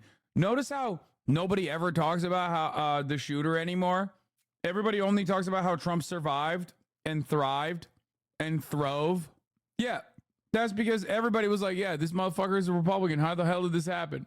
High-tech startup promised local workers a future that spiraled into broken promises. Anthony Morgan bought into the company's public pitch that it was for Appalachia by Appalachians. We was being told that, hey guys, he's from here. Thank you. Wow. He is J.D. Vance, the Republican nominee for vice president. I will be a vice president who never forgets where he came from. Leaning on his personal rise out of poverty to reach swing state voters as Donald Trump's running mate. I chose him because he's for the worker. He's for the people that work so hard and perhaps weren't treated like they should have been. But before politics, even the way that he talks about that is like he's for the worker, whatever you fucking losers want to hear. Vance was a venture capitalist and App Harvest's first outside investor, eventually steering millions of dollars to the company. Vance was a lead pitchman for the vertical farming startup, tweeting he was a supporter and investor, writing, "I love this company." It's a great business that's making a big difference in the world. The company's investor presentation pledged a commitment to Appalachia, estimating thousands of new jobs to a poverty-stricken area. A major emphasis with them was, we want to bring work to Eastern Kentucky. This is why we are here. Morgan left a stable job to join AppHarvest as a crop care specialist, pruning the greenhouse-grown vegetables. A single father with 6-year-old twins, the job rapidly turned when production fell behind under what a dozen workers described to CNN as mismanagement, including dangerous conditions. Employees filed multiple complaints to the state and federal government alleging heat exhaustion, working in extreme temperatures, and lack of water breaks, though the cases were all closed with no citations. I think about the hottest that I experienced was around 128 degrees. Inside? Inside. A couple days a week, you'd have ambulance show up, and you've seen people leaving on gurneys to go to the hospital. The cuts came next to promised worker benefits, and then foreign workers came in to fill those so-called local jobs. The second round of folks they brought in was folks on work visas, and they didn't bring just a van full. They brought bus loads. Documents show AppHarvest hired contract workers from outside the region. At one point, as many as 500, the majority. Dude, I'm so shocked. Shocked, dude. Shocked that they did this. Wow. Of its workforce, not locals. But that's not the image AppHarvest wanted the world to see. This is Kentucky Senator Mitch McConnell visiting in 2021. Mitch McConnell coming through. Were the migrant workers there at the time? You're laughing. I mean, I look at the video. It doesn't look like there's any. They hid these guys. They took them out of the plant. They was gone. And then Mitch McConnell's giving a speech about all this work that AppHarvest has brought Eastern Kentuckians. I like the idea of taking the tomato market away from the Mexicans. How about that? So they were trying to hide the migrant workers. Specifically, yeah. This worker, who asked not to be identified, says the hiring of migrant workers became part of a mirage that AppHarvest was helping the region. He took this video as his co-workers clapped for visiting investors. And anytime they did that, they kept workers off the floor doing our stationary parade while people come through. And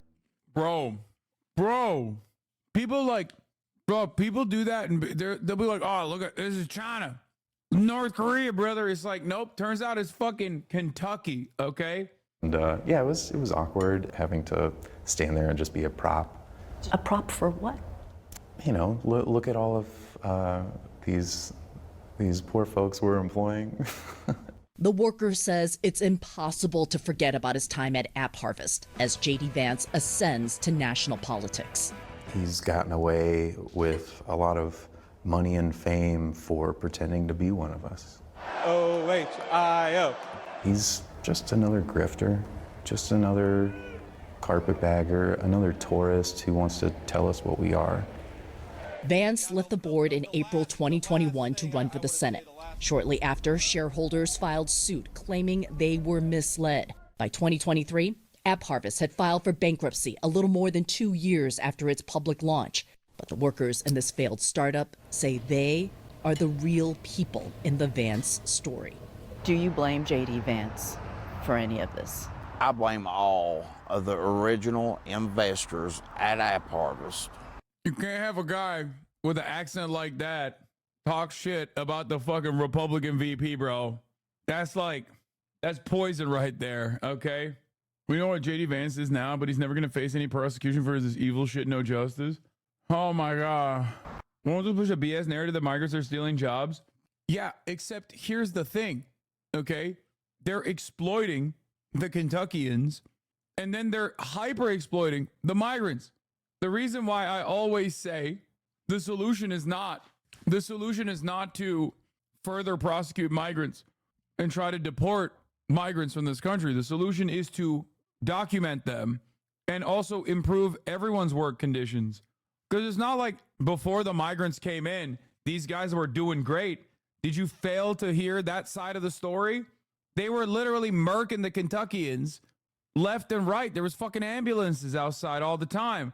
So then they brought in migrants because they were like, yeah, at least the fucking Guatemalan dudes are not going to complain as much. Original board of directors know what was coming. You would have had to have been an idiot not to have. Israel, the United States, and other allies are on high alert this morning for possible retaliation by Iran and Hezbollah for a pair of high-profile assassinations. CBS News has learned attacks on Israel could be launched with little to no warning. Ramy Osencio is in Tel Aviv. Ramy, good morning. Nate, good morning there. Yeah, after warnings overnight from some parts of Israel as well as the United States that Iran and Hezbollah might launch retaliatory strikes after the past 2 weeks of threats, this country is still waiting and is still on high alert.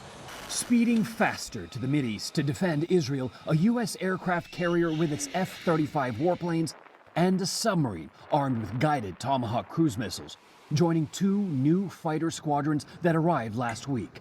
U.S. officials tell CBS News that a limited attack from both Hezbollah and Iran could come with little to no warning. It's now 4 months ago today when Iran launched an estimated 300 drones and missiles, which Israel, the U.S. and its allies shot down in retaliation for. I hope you guys understand the reason why they're like sending all those fucking aircraft carriers and the Tomahawk missiles is not because they want to intercept the incoming missiles and like defend Israel. It's so that they can go to war and start bombing positions when Israel inevitably retaliates against Iran and Hezbollah. Just so you understand, it's not about like those are not defensive platforms. They're there to hit alongside Israel when Israel inevitably goes into war. For what Iran says was an Israeli strike on its consulate in Syria that killed 7 people. We are committed to helping Israel defend itself, but at the same time, we continue to work diplomatically to prevent any major escalation of this conflict. The stakes of this conflict rose dramatically after twin high-profile assassinations of Hamas and Hezbollah leaders in the capitals of Iran and Lebanon. Israel's military last night said it is at a high state of readiness and increased patrols in the skies of Lebanon, while also tamping down fears of an imminent attack, stressing there was no change to safety advice. Meanwhile, up and down the Gaza Strip yesterday, the Hamas-run health ministry said at least 25 people were killed in Israeli military operations, after at least 90 were killed in a strike on a school-turned-shelter over the weekend in one of the worst mass killings since October 7th.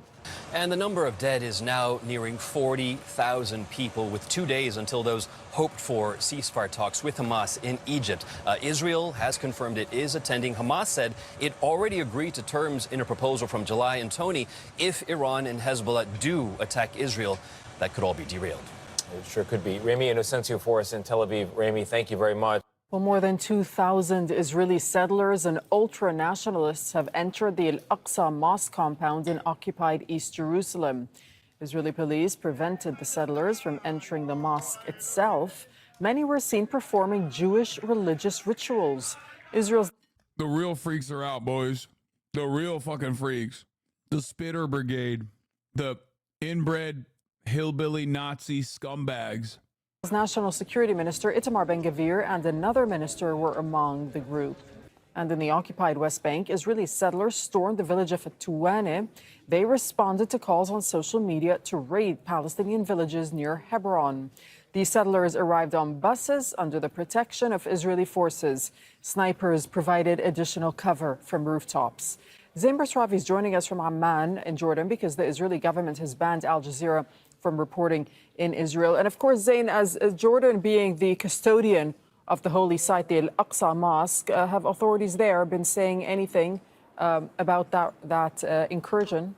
Well, very clear condemnation and anger coming from Jordan, describing the storming of the Al-Aqsa Mosque compound by 2 extremist Israeli ministers and members of the Knesset as provocation by extremists.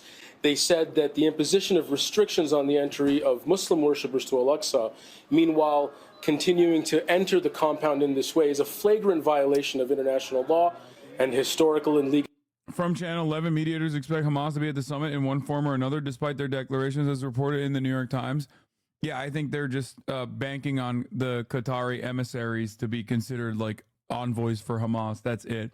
This could mean they would just conduct the shuttle talks at a further distance or arrive the day after to get Israel's position. Also, a high-ranking official like Netanyahu says Israel won't go to the talks if Iran sends a team to the summit. Huh. Yeah, they've already had plenty of round negotiations where like an actual physical Hamas official was not there. And instead they just like communicate the desires of the Hamas negotiations team to the Israeli team. And that's it. And they are like, as far as I understand, that's the suspicion that that's why the Qatari and the Egyptian officials keep saying like, no, talks are still happening. That's why they keep reiterating that. Meanwhile, the inbreds are going crazy. Here we are. Legal status quo governing Jerusalem and its holy sites. They describe this as Israel's ongoing insistence of allowing extremists to disregard international laws, which... You a hater? I am, 100%. Yeah, no, I hate these motherfuckers, dude. Straight up. Settlers are straight up some of the grossest scumbags on the fucking planet, dude. They are such... They're not only fucking freaks, but there's like when you listen to like an American white supremacist, sometimes despite like the unimaginable stupidity, there's a sense of like fear that they exhibit, a fear of like black skin or whatever. Of course, there's also like superiority, a sense of superiority. That's what white supremacy is, but like you can kind of see the insecurity coming. Whereas like settlers in the West Bank have none of that. They're dumb as fuck, just like all of the other like American white supremacists are, and also are unimaginably arrogant. Like they're so fucking arrogant. Like it feels like they have never been told no, ever. What? Worse than a pubic louse, buddy? What? I don't know what you're saying. It's because I think they have never actually been told no at all. Like they are so arrogant, so entitled, so violent, so supremacist. And worst of all, they've never been met with like any kind of contention. All they do is go fuck shit up, spit on people, try to burn down Palestinian homes, and then they fucking get IDF backing. And they love spitting. I mean, holy shit. They think it's a superpower. Look at this.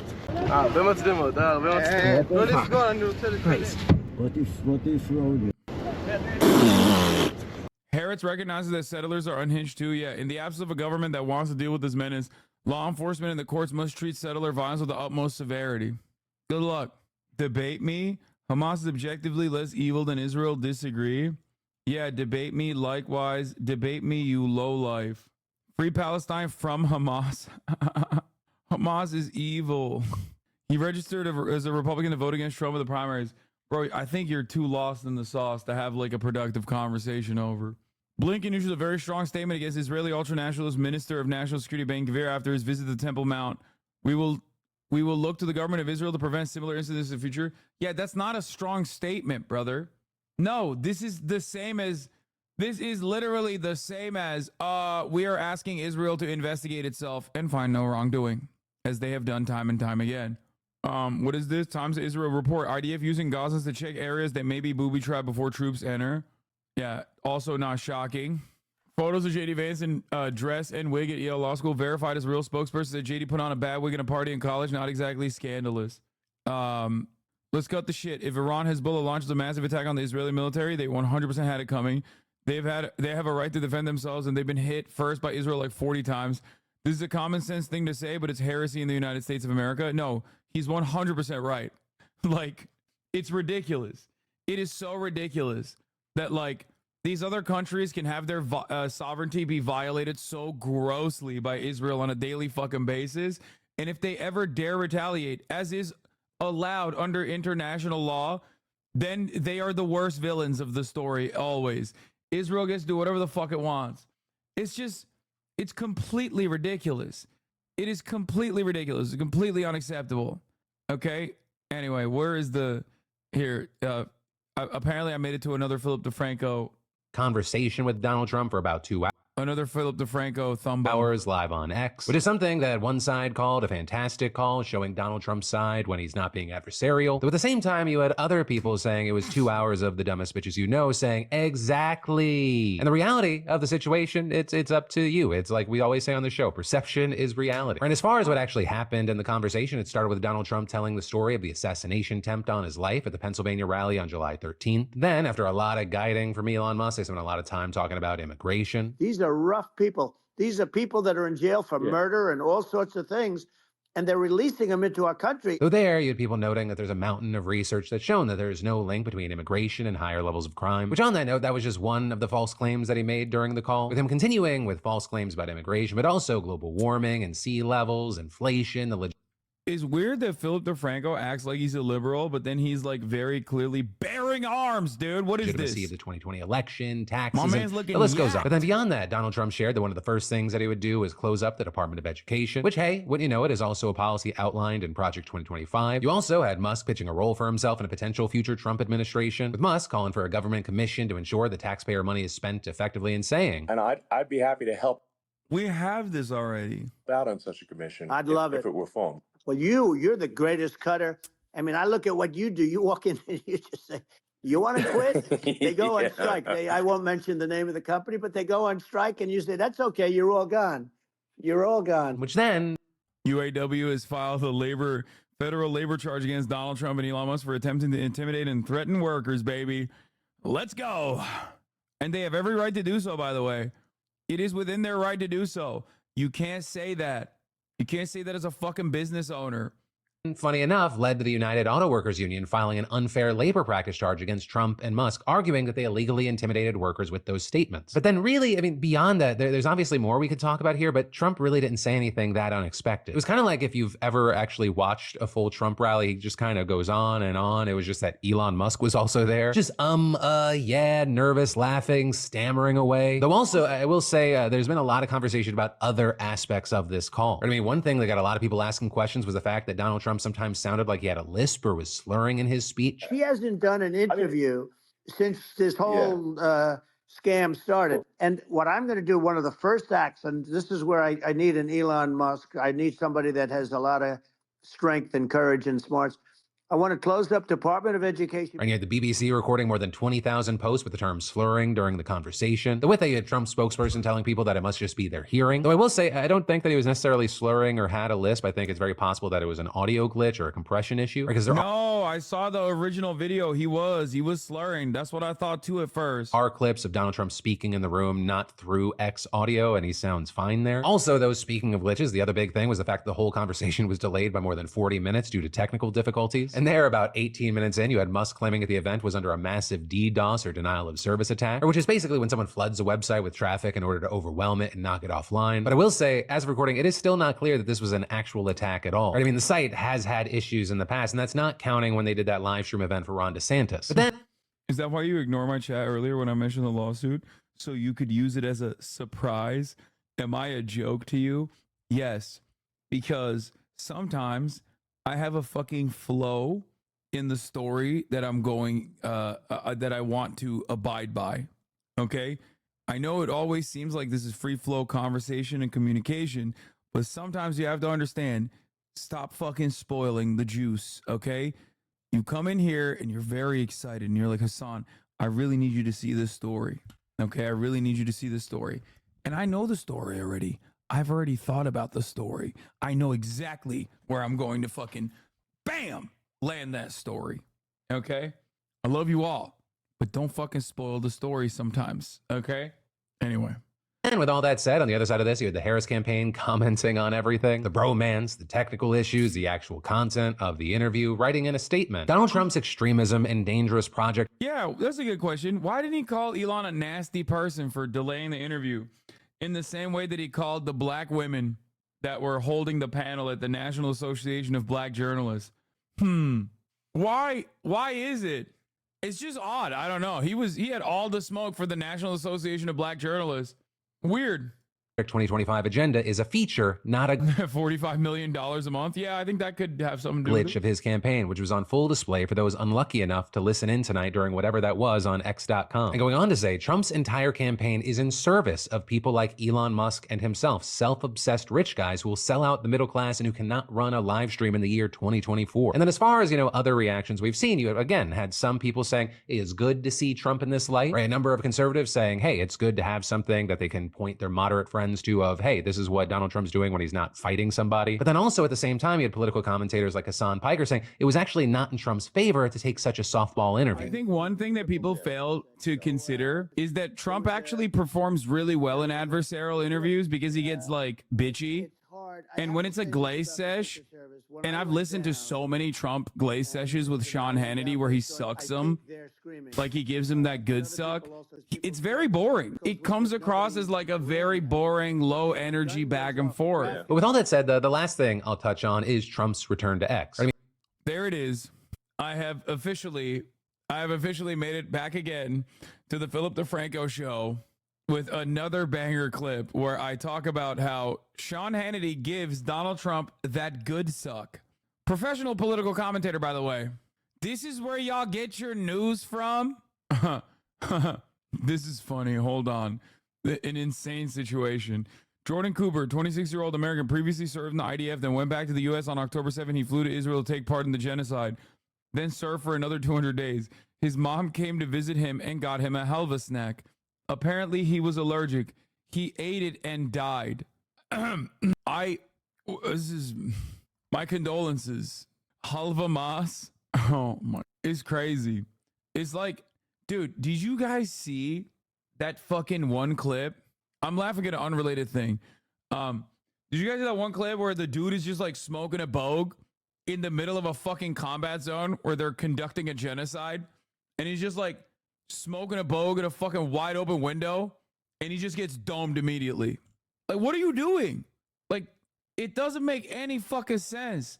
Like, did you not think maybe I should not smoke a fucking cigarette in an open area near a window as I look at the sights of violence and death and destruction that I have participated in? Yeah, he got domed instantly.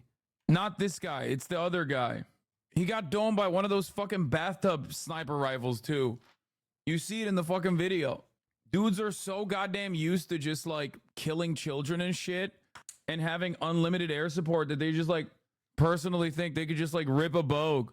Brother, I saw that video. His went in a separate direction. They better send in the goon squad. I just don't understand how you literally do not have like the survival instinct of an animal. You know what I mean? Like basic shit. Like it's just like the most basic thing. Like you don't even feel fear that you might get fucking domed up by some 18-year-olds with a bathtub sniper rifle or a bathtub rocket launcher. Like, did you forget what you're doing? With respect to the IDF's use of Gaza as human shields, this comes from an extensive Haaretz investigation. It showed a systematic practice of kidnapping random civilians, sometimes children, elderly, dressing them up in army uniform, cuffing them, and then sending them down the tunnels towards potential death. One thing that stuck out to me was how, unlike the other crimes that originate from the ground, this practice came as a direct order all the way from the top. Herzi Halevi was named specifically. I mean, they've been doing this for years. Yet another war crime, by the way. And yet another, he was a sergeant at 19. IDF Sergeant Omer Ginsburg, 19 years old, was killed in Gaza yesterday. Israel's official death toll in Gaza has reached 332. According to the IDF's tally, the death of Sergeant Ginsburg raises the total soldiers killed on or since October 7 last year to 690. 19-year-old sergeant, bro. I mean, I guess they get like posthumous. Honestly, if you get domed while smoking a cigarette, they should not give you one of those like posthumous ceremonial titles. Like they should not. You know what I mean? Like if it was like a cool thing that you were doing, maybe that's fine. But it's kind of crazy. Like they should not promote you. They should probably demote you. Smoking is cool though. Yeah, well, fucking don't try to blaze up in the middle of a fucking genocide zone. Israel supporting astroturfer got caught. Middle of article. A former Cornell student is sentenced to 21 months for threatening to kill Jews. Oh. He wrote multiple posts from several anonymous usernames, including Gonna Shoot Up 104 West. Remember when I talked about this guy? Remember when I talked about this guy? Dai was suspended and remained in custody since October. He faced a maximum penalty of 5 years in prison, a fine up to $250,000. On Monday, the U.S. Attorney's Office announced that Dai had been sentenced to 21 months imprisonment, followed by 3 years of supervised release. Federal prosecutors say the sentence shows that the people who threaten others based on their identities will be held accountable. Every student has the right to pursue their education without fear.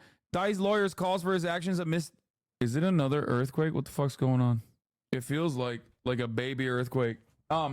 Dai's lawyers call his actions a misguided attempt to garner support for Israel. Federal prosecutors said the court found that Dai's actions constitute a hate crime under federal sentencing guidelines. Remember when I told you guys? Remember when I fucking told you guys? The guy who wrote multiple posts on an online discussion forum about like, gonna shoot up 104 West, gonna bomb Jewish house. If you see a Jewish person on campus, follow them home and slit their throat. Bring an assault rifle in campus and shoot all you pig Jews. Remember when I told you that this was so out of pocket and so obviously an insane person, most likely a right-wing agitator? Imagine going to jail on a Black's Rule sentence. They should put him under the jail, big dog. Fuck this guy. Fucking piece of shit. Remember all of the media running with this and being like, this is what the Palestinian movement is like. This is what people who are anti-genocide are doing. Oh God, they want to do mass rapes on Jewish students. Oh my God. Oh my God. Oh, I'm so scared. I'm so scared for the students. It was like, literally, do you not have like a single smell test? Like you just don't, this passes your smell test, really? Like nothing smelled fishy about this at all? Yes, we remember, but you did not convince us. Well, you know, more fucking vindication. I mean, here's another thing. Early on, post October 7, I had a conversation with Ethan, okay? And like one of the things that I brought forward was the well-documented, at the time I was working off of like Adamir reporting, the Palestinian Human Rights Group reporting, the well-documented instances of systematized rape in Israeli prisons and detention centers. There was one community, however, that was shocked that I would dare say such a thing. Ethan himself personally also apologized for like even questioning it, obviously, after looking into it further. But there was one community that was all over it, being like, actually, reports say that Israelis are so racist that they rape Palestinians less. Remember that shit? Remember that fucking shit? Do people who spread mass misinformation ever get called into question? Or is it people who have been vindicated time and time again that are constantly besmirched and disparaged for going against the prevailing mainstream media narrative? Just saying. I was right on this shit too. Federal prosecutors said the court found Dai's actions constitute a hate crime. It does. The defendant's threats terrorized the Cornell campus community for days and shattered the community's sense of safety. It did. Dai's attorney, public defender Lisa Peebles, told NPR on Tuesday that her team argued against the hate crime characterization. It was our position that Patrick does not hate Jewish people, she added. She said Cornell's motivation for canceling class after Dai had already been arrested and issued an apology was to give students a mental health day as a result of the conflict between Israel and Hamas. People said Dai has autism, though it was undiagnosed at the time of the postings, which she described in a court filing as misguided attempt to highlight Hamas genocidal beliefs and garner support for Israel. He believed wrongly that the post would prompt a blowback against what he perceived as anti-Israel media coverage and pro-Hamas sentiment on campus. Bro, I want to know if this motherfucker was in Destiny's community. I'll say it. I want to know so bad if this motherfucker was straight up a Destiny fan because, you know, maybe not. I'm not saying he is 100%. But it just, there's a lot of stuff here that it feels like he could have been. It would not, let's just say it would not shock me if he was. I love that his legal defense is that he was just doing propaganda for Israel. He does not hate Jews. He is autistic and thought he was doing propaganda for Israel.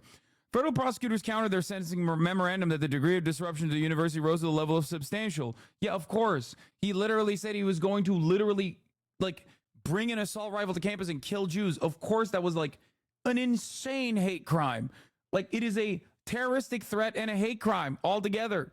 It is impossible for the court or anyone other than the defendant to know for certain what truly motivated the defendant at the time he made his horrific post, but his self-serving post hoc claims that they were designed to garner sympathy for the group he was threatening repeatedly in the vilest way imaginable is contradicted by both these threats themselves as well as the apology he issued after posting them. There may not be enough time for Dye's team to appeal. Citing his developmental disabilities and time served, people said he asked the court to sentence Dye to supervised release rather than additional imprisonment. He pled autism, yes. She told NPR she wants to appeal to hate crime-related enhancements to his sentence, but the timing of that process is not really conducive to being heard before he's actually going to be released. He has roughly 6 months left to serve. People says Dye is ashamed of his actions, but also hopeful that he will get the support services he needs. He loves cleaning. He discovered that while he's been in custody, she said, adding he's talked about potentially starting his own cleaning business. It's craziness. Friedman, the U.S. attorney, wrote in a court filing that the government hopes Dye's purported newfound insights into his mental health issues will allow him in the future to re-engage with society in a healthy, productive manner. Yeah, it's crazy. Yeah, he loves cleaning. He just wants to put on white sheets, clean white sheets. Imagine it was a brown person law. Yeah, I mean, dude, this has happened time and time again. Here's a vid of Dye pleading.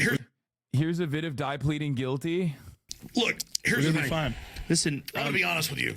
I'm kind of retarded in that. No. There it is. Actually, I'm a neurodivergent and a minor. Yeah. Good stuff overall. Freak, dude. Anyway, let's continue with this. Which is a violation of Israel's obligations as an occupying power. And of course, this is an effort by Itamar Ben-Gvir to push his policy of wanting to change the status quo. He said that the policy of the Minister of National Security, the policy, he says, is to allow freedom of worship for Jews everywhere, continuing to push this Israeli Jewish supremacist narrative. And speaking of the war in Gaza, he said that victory must happen in war, not during conferences in Doha or Cairo. He says we must force them to kneel. This is the message. We can defeat Hamas and bring them to their knees. So very, very strong, bombastic language coming out of the minister at this location on this important day. Timing and optics matter. The image of a far-right Israeli politician who has often peddled hate speech as Israeli policy, set against the backdrop of one of Islam's holiest sites, as there are efforts to end. Related to college, you see the Barnard College thing? We're just holding a picture of Gaza is offensive. Yeah. Barnard College of Columbia University has deleted this Instagram post of a student. The school says some found the post offensive. Why are we proud of the Middle East infiltrating our school? We should be ashamed, especially as a woman's college, one commenter wrote. Yesterday, we removed a post highlighting a student's summer internship that included an image that was offensive to some in our community. Out of respect for those views and for the safety of the student, the post has been removed from all Barnard social media.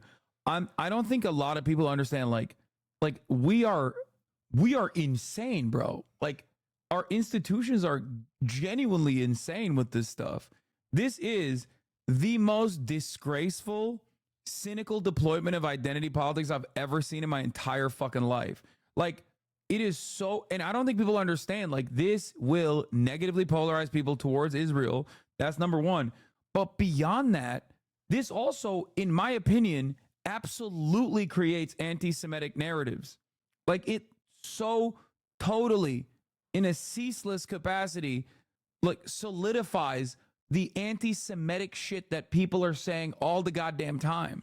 These universities are going to go crazy in a month when everyone's back in class. Oh, 100%. HasanAbi smells like ass. Trump 2024, let's go. Here's a response from Bibi's office to Ben-Gvir, complete shattering of the status quo at Al-Aqsa, a rare challenging of Ben-Gvir by Netanyahu, who's usually scared shitless of the guy. Policy making on the Temple Mount is directly subordinated to the government as leader. There's no private policy on any minister of the Temple Mount. Neither is the Minister of National Security nor any other minister. He's like, only I get to do that, bro. Only I get to do that. I'm not kidding, dude. I don't know how you even put the fucking toothpaste back in the tube with this shit. Like, I do legitimately fear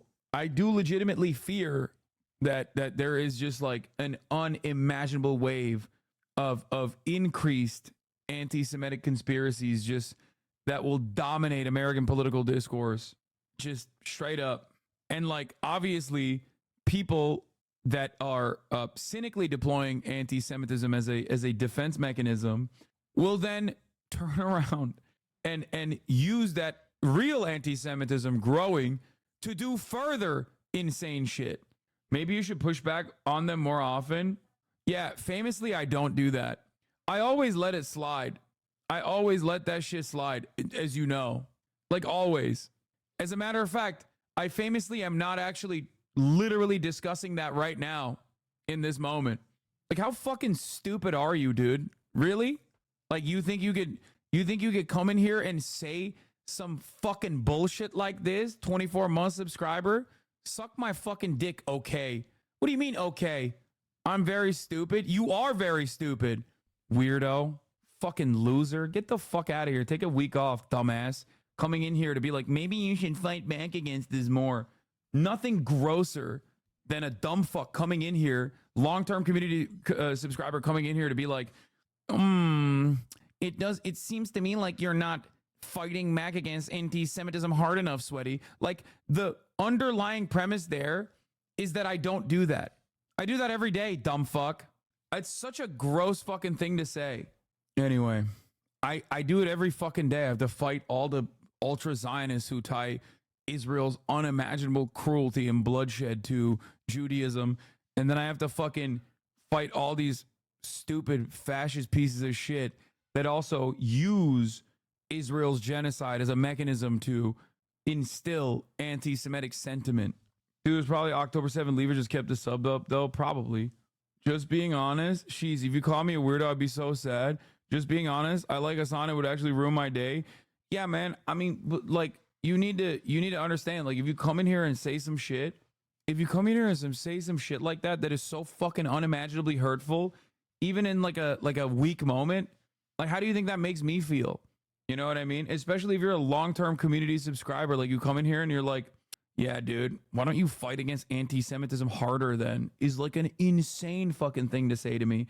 A person who has literally been called HasanAbi, Islamist fundamentalist, terrorism supporter for the past 10 fucking months. A person of a Muslim background too. That's the other side of this equation that we don't really talk about too much because, you know, I'm pretty fucking white, so it doesn't really bother me all that much. But, like, you know, at a certain point, it does actually fucking piss me off when people immediately discount what I have to say because my name is Hasan and I'm Muslim. You know what I mean?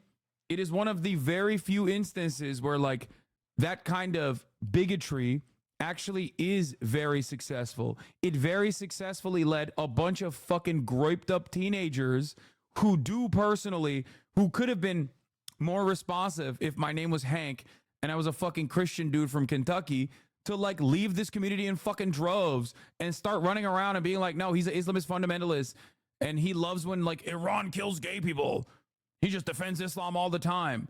And then the worst aspect of it is that all those people, many of them have returned to this community, by the way, now, but all of those fucking people then start adopting insanely weird right-wing framing on every other issue. Like, it doesn't just end there. They don't just like stay on the Israel part or Islamophobia. They move on from that to like white people being able to say the N-word. And that jump is like this. It's crazy. And it's actually like, you might think, Hasan, you're exaggerating. You're making this shit up. How many people have we dealt with over the course of the past couple of months where people have actually come back, okay, after leaving the community and then literally have defended those positions? You look back in their fucking talking points from a couple months ago, like a couple months prior to October 7, and they're like, oh, I love this community. I love you, Hasan. What a wonderful space for progressive politics. And then like fucking 8 months later, they're coming back into the community to be like, I hate that you have a house. I hate that you, I hate that you're an anti-white racist. And like, how did this fucking change happen over such a short period of time? And it's always one fucking thing. You are sensitive in that regard. I understand and respect, but don't you feel the same sentiment against chatters with lisps? That's awesome. Bro compared me fucking making fun of Trump having a lisp to literally the type of hate crime that literally justifies permanent genocide in the Muslim world in the hands of like America-backed countries and America directly.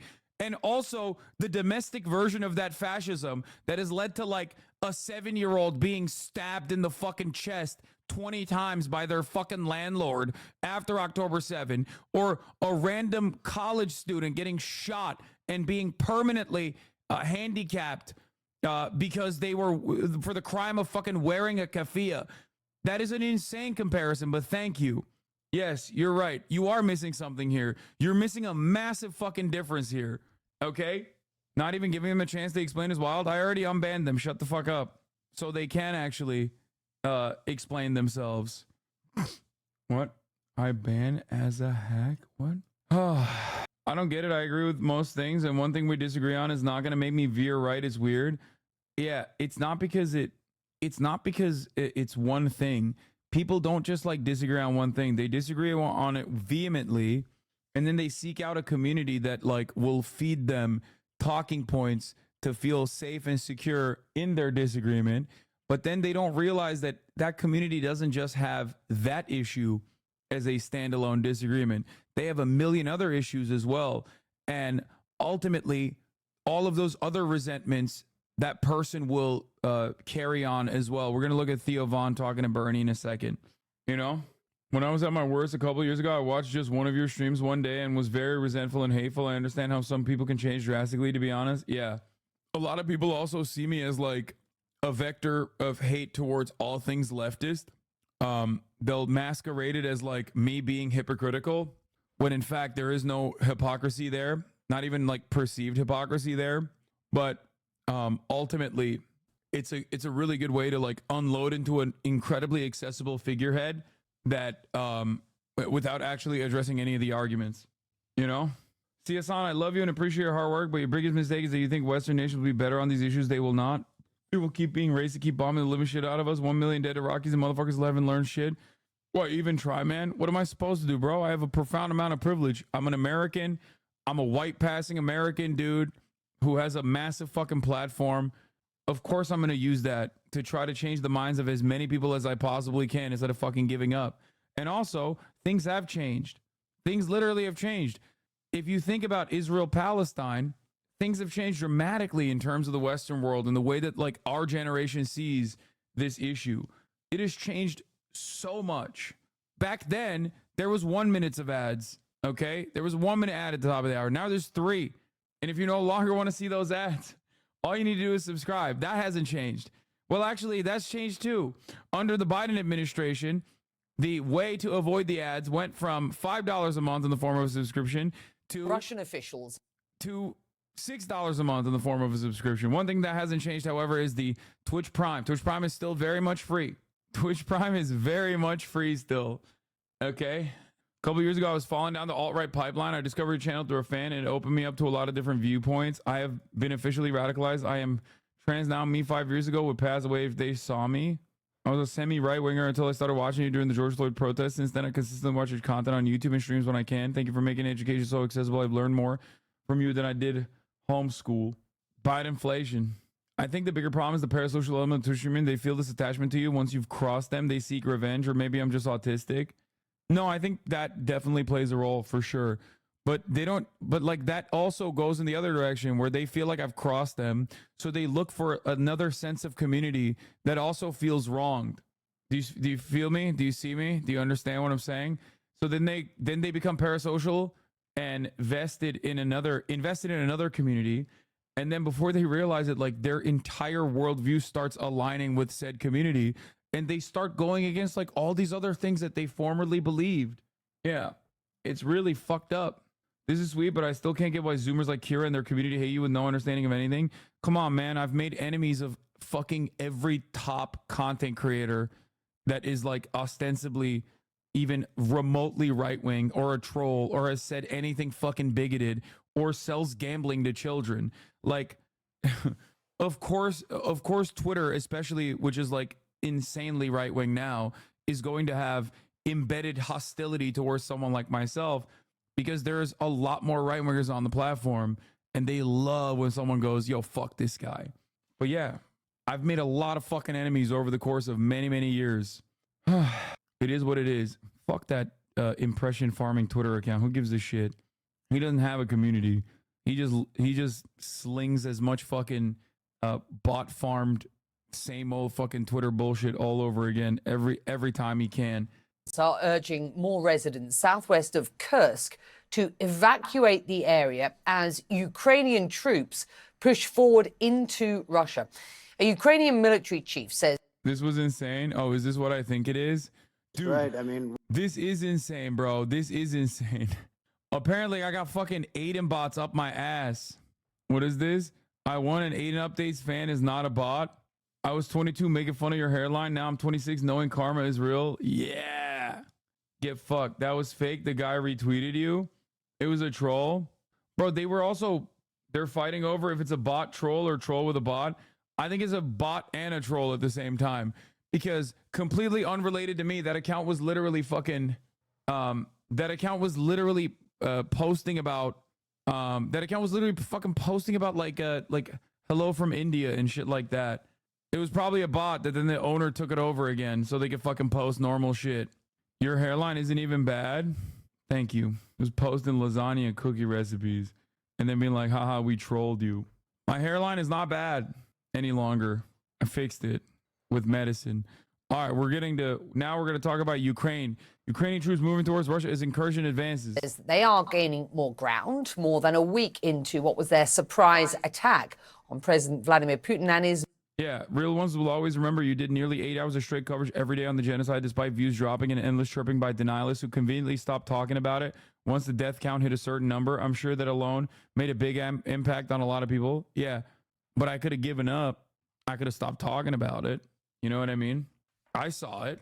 There was plenty of people who would be like, Hasan, please shut the fuck up about this. Like, it's too much. There were fucking supporters who were like, I don't want to hear about this all the time. It's too much death and destruction. Military. Views popped off during that time. No, the fuck it didn't. What are you talking about? I looked at my numbers the other day. We're back to like, we're 40K average now. 2 months ago, that number was like 18. Okay. This is Kyiv's. I went from 30K average consistently to like fucking days where I had like 15K people watching. Biggest incursion into Russia That's since... why Tim Pool and so many others literally were like, oh, Hasan fell off. He's really scared. He's fallen off. They literally did that. There were so many articles and so many YouTube videos written and made about it. There's always ups and downs to this shit. The point is, I'm not going to change my fucking perspective just because the audience is not responding to it. Okay? That's it.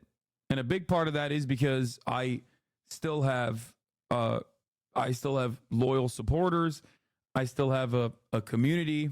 Yeah, they tried to say I was suicidal over it when I was like living the time of my fucking life, which is crazy. Billie Eilish's brother reposted a video of you. I am a retired command sergeant major in the Minnesota National Guard, and after years of firing artillery, I sustained severe inner ear damage. This was a banger. By the way, before people joke about this is a fucking major issue. Like, you don't even need to go to combat. This is one of the many ways in which, like, the American military fucks you up. I mean, if you're a vet or if you have veteran family members, you already fucking know this. I have good health insurance provided through my employer. I was able to have surgery on my ear. As my ear healed, my hearing was gradually restored. One morning, several weeks after the surgery, I awoke to a sound I couldn't identify. I asked my wife what I was hearing, and she told me, "Tim, that's your 4-year-old daughter, Hope. You see, Hope wakes up singing every morning, but I had never heard that sound until that day." Jesus I'm running for Christ. Congress because I believe we as a country have a moral obligation to ensure that every father can hear his daughter sing, that every citizen receives the best care our medical community has to offer. I'm Tim WALZ, and I approve this message because I've heard how important healthcare is to everyone. What? Get Phineas on stream, please. Bro, just because he reposted a clip of mine doesn't fucking mean that he's like a fan, okay? Calm down. That's such a powerful message. Tim WALZ is my GOAT. He is truly a unique individual, a unique candidate. But if he is, have him on. Oh, dude, I would love to. I've already told people, like, Tim WALZ, 100%. I would love to talk to him. I would love to have him on the stream. I am a fan. All right, let's watch. The start of the war. This video, just into CNN, appears to show more Ukrainian forces ramping up in Ukraine's Sumy region. Well, here's a closer look at the volatile region near that border. Ukraine's Sumy region is in blue. Russia's Kursk and Belgorod regions are coloured in yellow. This is the critical area where Ukrainian troops are crossing over into Russia. CNN's Fred Platkin is following this story for us from Berlin. What do you make of what we are seeing happening on the ground, and why? Well, I think one of the things that you just said is absolutely correct. This is an absolutely critical area, both for the Ukrainians and for the Russians. In fact, the Ukrainians were for a long time expecting the Russians to mount an offensive from the Kursk region into the Sumy region to try and go south and push south from there. It appears as though the Ukrainians have been a lot faster than the Russians in mounting such a thing. I think one of the things that's also worth pointing out, Becky, you just showed us that video of the Ukrainians amassing on the border in the Sumy region. They apparently managed to do that completely in secret. Even Ukraine's allies seem to have had absolutely no clue that this was happening. They took their allies by surprise, obviously took the Russians by surprise as well. Now, one of the things that we are indeed hearing from the Ukrainians is that they're Ukraine is probably doing this to distract from the bad condition on the Donbass front, but as an Osin Andy, Ukrainian American who follows this conflict closely, I've shot him Friday and a little pride to see them bring the chaos to Russia. The Emperor Putin has no clothes. I don't know what they seek to achieve here, because like they can't permanently annex it, right? Like they don't have the logistics. They don't have like the capacity to like consistently bring in additional supplies necessary to annex it. So I don't get it. Unless they like successfully divert forces. No, it's about trading the land back in a negotiation deal. No, I get that, but you have to keep it for that to happen. It definitely applies a lot of pressure, I think, to Putin. Like it is a massive, massive fuck you, because like Putin is a strong man. Like making Russia feel the burden of the war further is obviously going to harm him. It's going to humiliate him, but that also kind of leads to like him behaving in an irrational manner, whether it be like fucking nuclear power plants lighting on fire or whatever the fuck. This large salient seems more of an opportunity that came from trying to get more negotiating leverage on the front. I think so, but I don't know if you can what do you call it? If you can't keep it, then can you use it as a trading piece? I think it probably is just more so diverting forces. Here's Rob Lee. Our guys do not feel any relief, says Artem Zhepko, a press officer with Ukraine's National Police Brigade, which is fighting near the strategically important town of Chasiv Yar in the Donetsk region of eastern Ukraine. Russian forces there were still using as many as 10 aerial bombs a day, he said. On Monday morning, the attacks near Toretsk continued, said Yevhen Strokan, a senior lieutenant and a commander of the combat drone platoon of the 206th Territorial Defense Battalion. I don't feel a decrease in intensity, Mr. Strokan said. Everything is being assaulted in the same way. That's from the, I think it's from this New York Times article, maybe? But we shall see. 9/11 showed us you can destabilize a country with a single well-landed attack. Bro, what? That's not a comparison. Like, dude, what? Bro, they did not 9/11 Russia by taking over a border town. Also, Russia is not America. Also, if Russia had the capacity to do America shit post 9/11, that would not be good for Ukraine, nor would it be good for Poland even. Because like an American equivalent of like what we did to the rest of the world, I guess it would be like Russia just like skipping Ukraine. Ukraine does a 9/11 on Russia. Russia skips Ukraine and starts like attacking China, because that's what we did. Saudi Arabia conducts 9/11 on America. America goes after Saudi Arabia's enemies. So Russia invades Canada. Facing Ukrainian incursion, Putin directs his rage at the West. Russian forces are pummeling Ukrainian positions along the front lines. Ukrainian military officials said as attacks on Russian soil by Ukraine continue.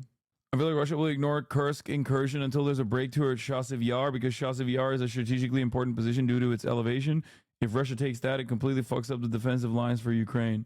Also, we are assuming from a Western democratic lens that Putin is now in danger because people are going to turn against him. There's no proof to demonstrate that. The approval rating for Putipoo and the war is still relatively high despite their increase in the protest. Yeah, but making average Russians actually feel some kind of consequences for Russia's incursions in this regard, while also simultaneously weakening Putin in the eyes of Russians when they see him as an authoritarian strongman who's going to bring back, like, you know, USSR territory and might to Russia, is is probably going to create additional stress points against Putin that he doesn't like, that he has to deal with ultimately.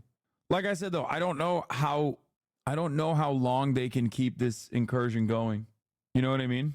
But let's see what CNN has to say. Forces, they say, are pushing on and are trying to gain more ground. Here's what we're learning. Ukrainian troops sweeping through Russian territory.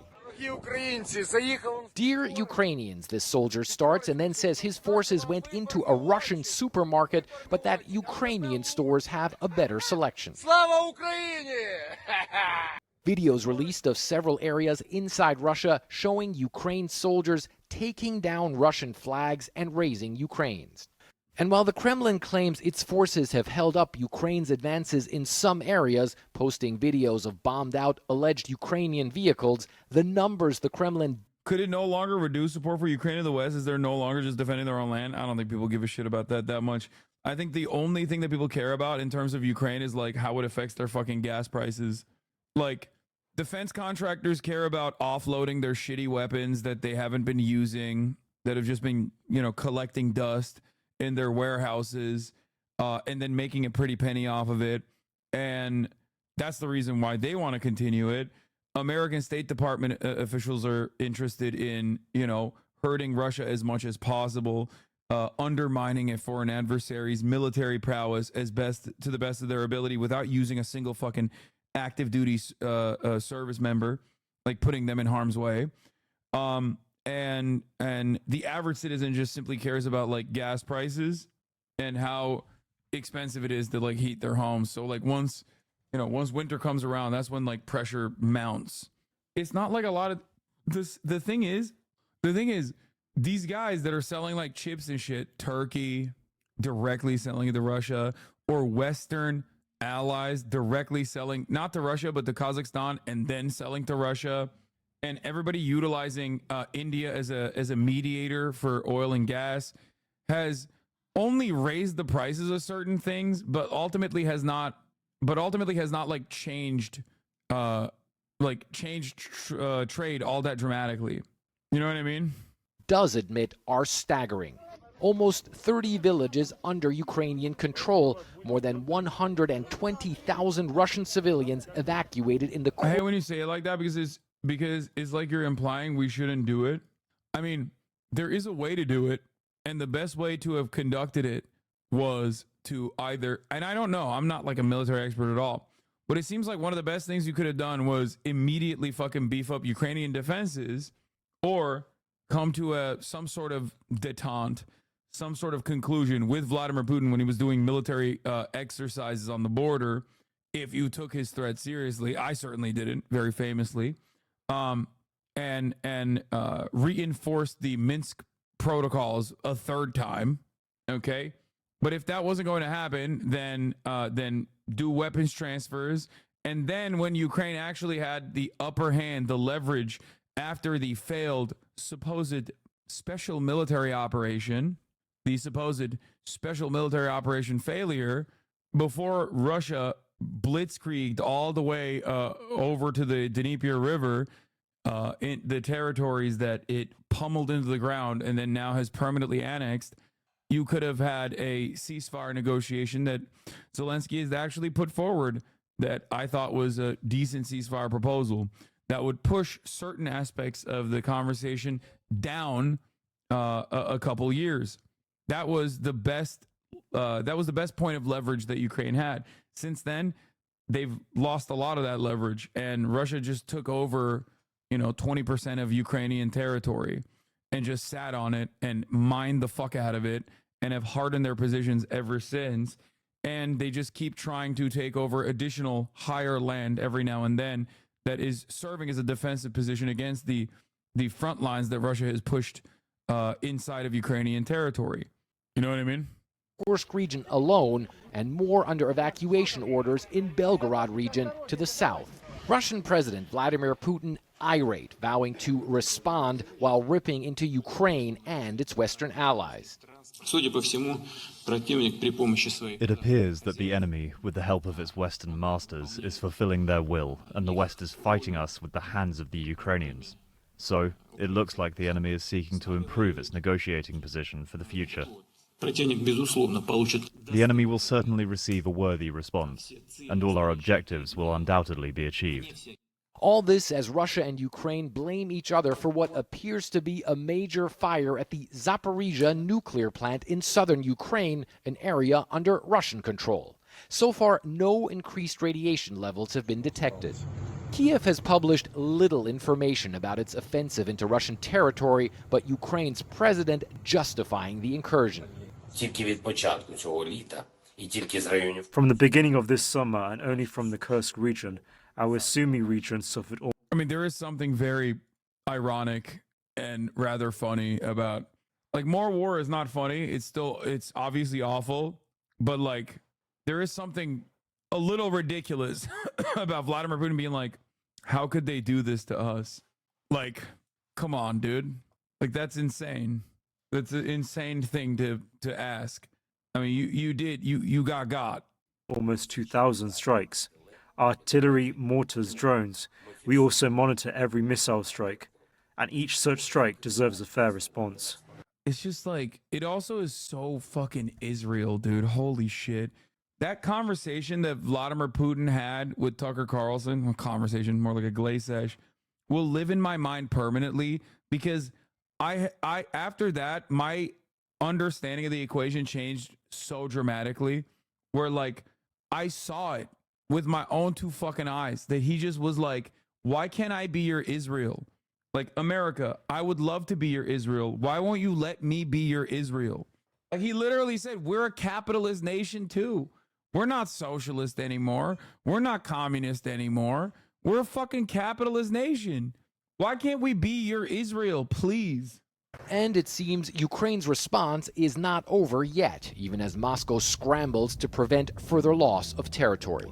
And that's actually something, Becky, that we've been monitoring as well. The Russians obviously saying that they're pulling additional units. Putin isn't good, but Ukrainians are Nazis universally, so I'd rather support Russia. Come on, dog.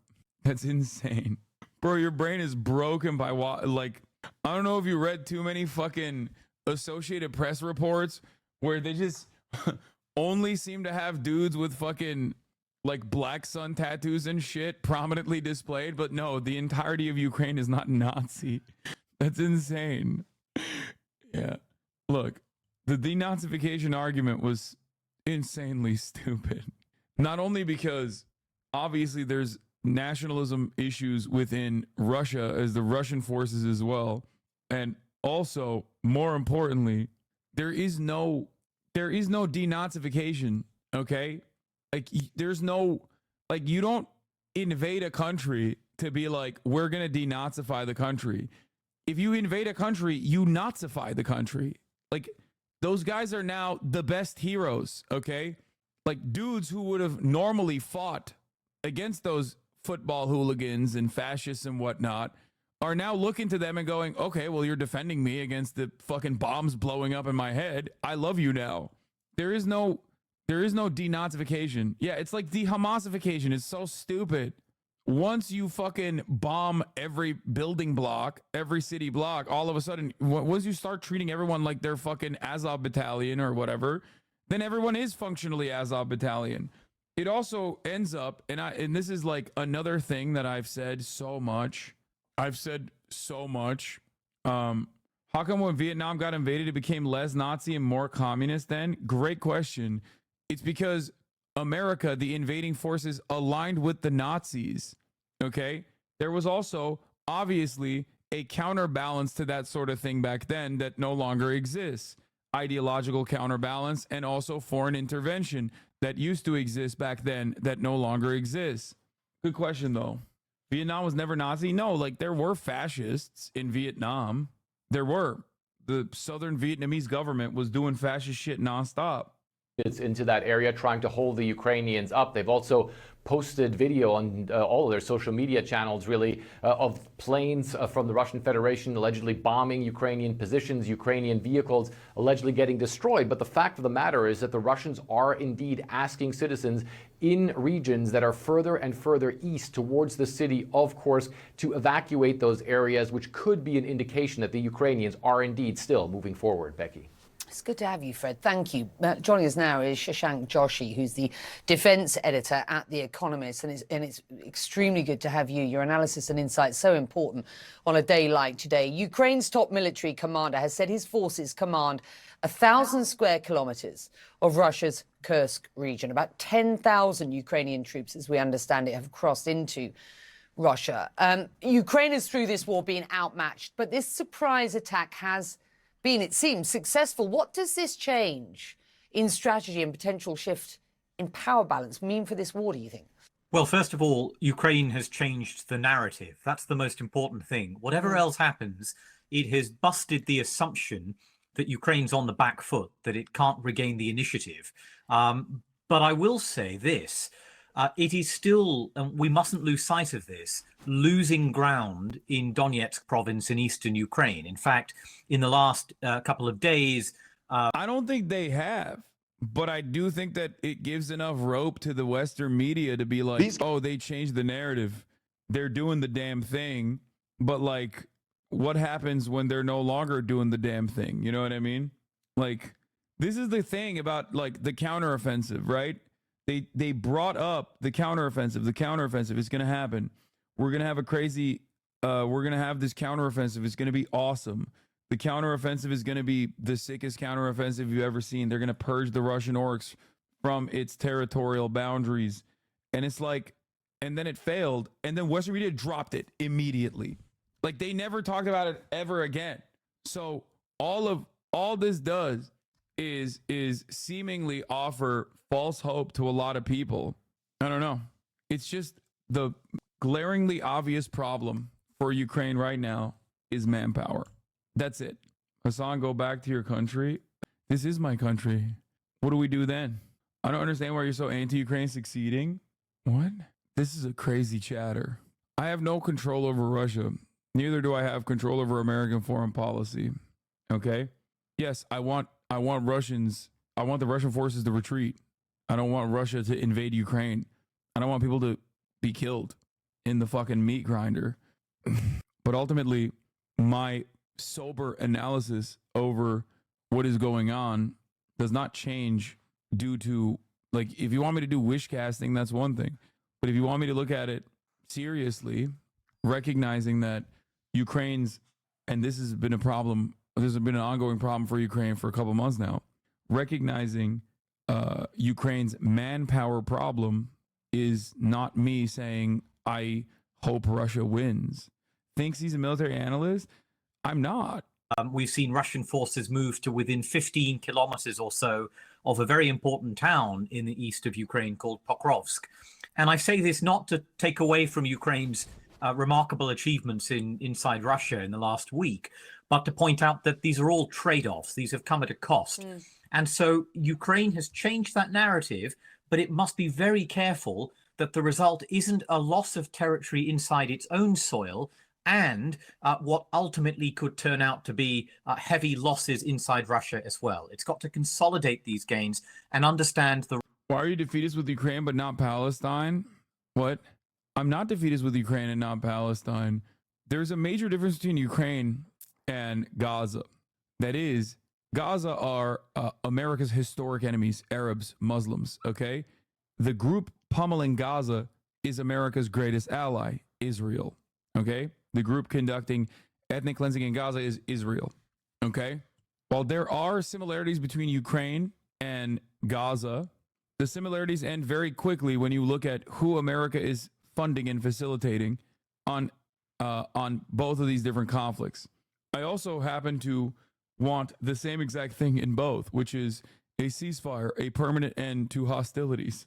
The right time to pull back and the right time to cash in the chips that it's gained in the last 5 days.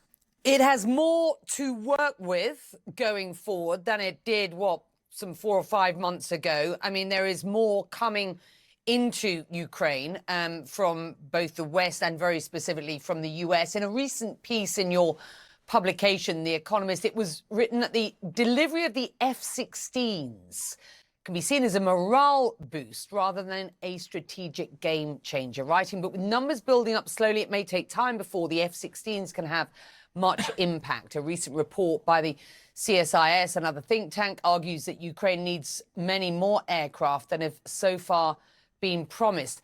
We're 2.5 years into this war. The US in particular is seeing pushback domestically for its support.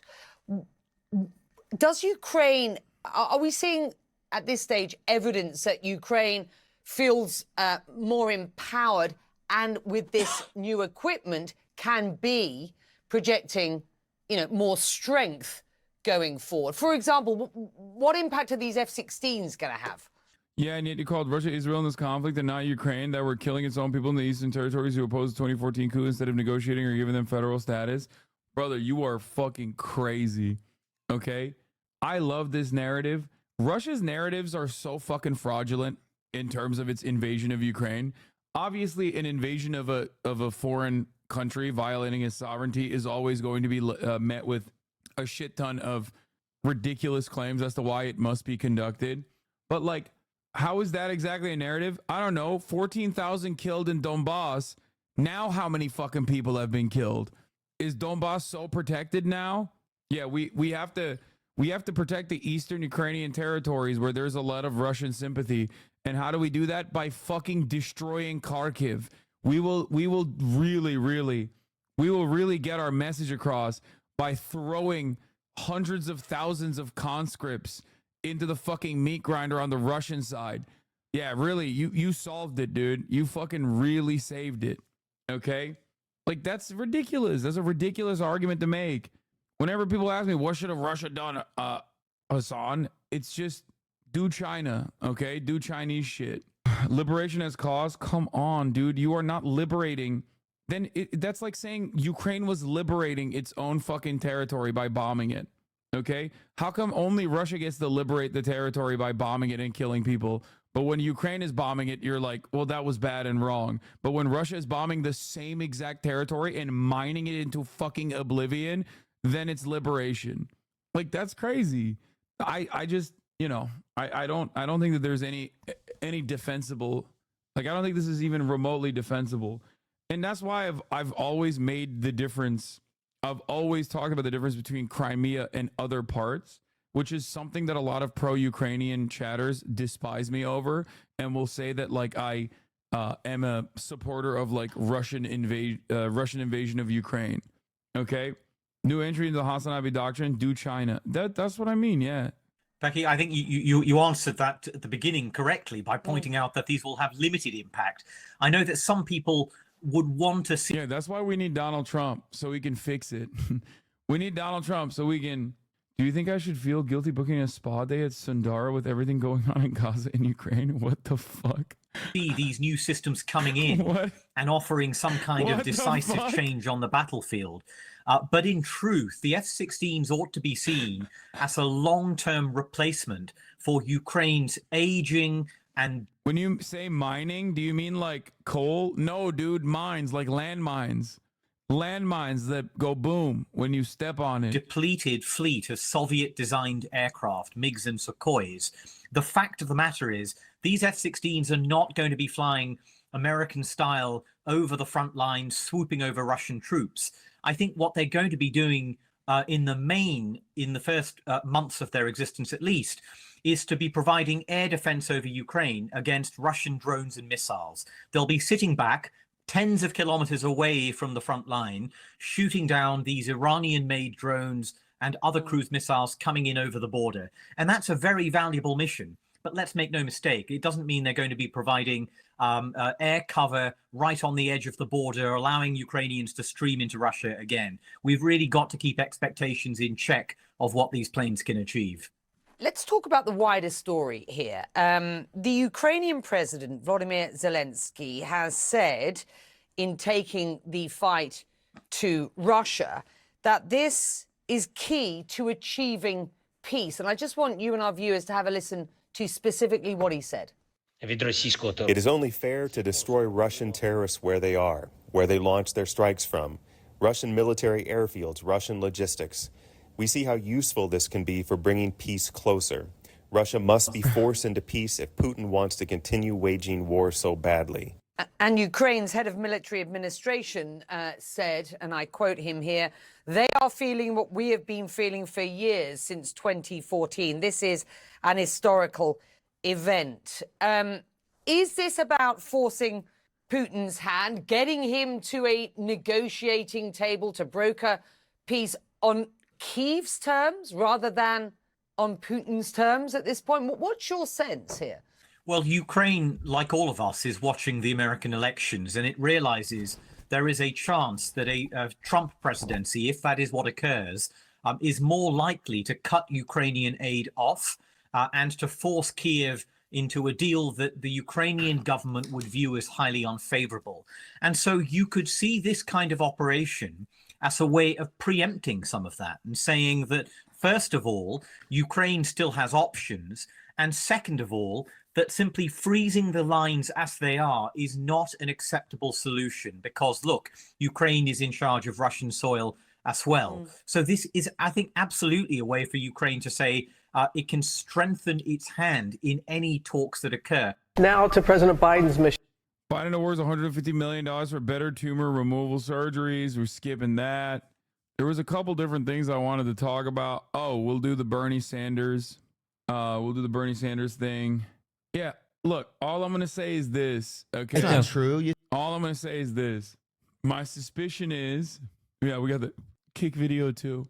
My suspicion is once Lebanese forces, Hezbollah and the IRGC and Hamas retaliate against Israel, a country in the region that is routinely violating other nations' sovereignty, America will back them in the same tone and with the same feverish pitch as Ukraine doing a counter invasion after being invaded. Of course, because we are obviously not hypocritical. We would never, ever assume the exact opposite stance on both of these issues, you know?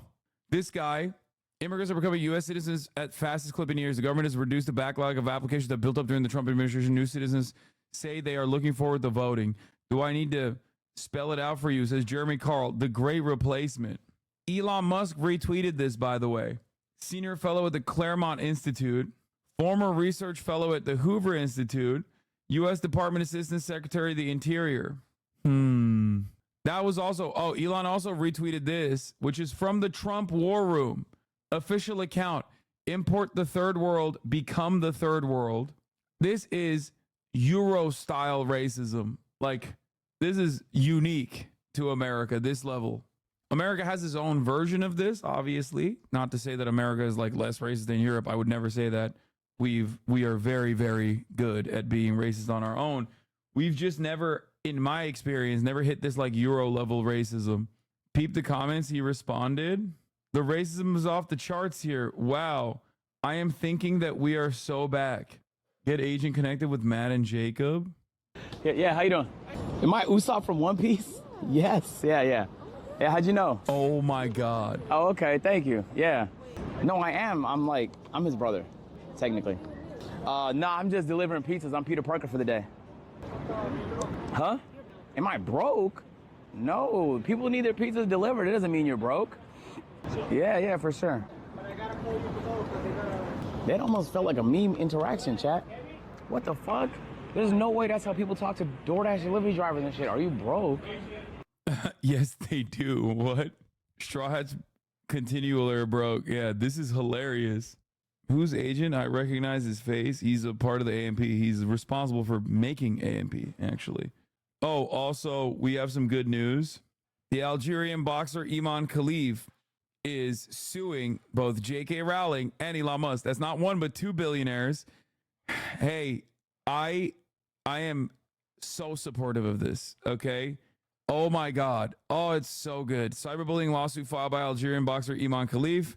J.K. Rowling and Elon Musk have both been named in the criminal complaint to French authorities over alleged acts of aggravated cyber harassment. Get your money up, Queen, okay? And it's wonderful because both of them are so fucking rich, okay? They are so goddamn wealthy. This makes me so happy. You got to sue someone who has the money. You know what I mean? And it is rather interesting. I have noticed something.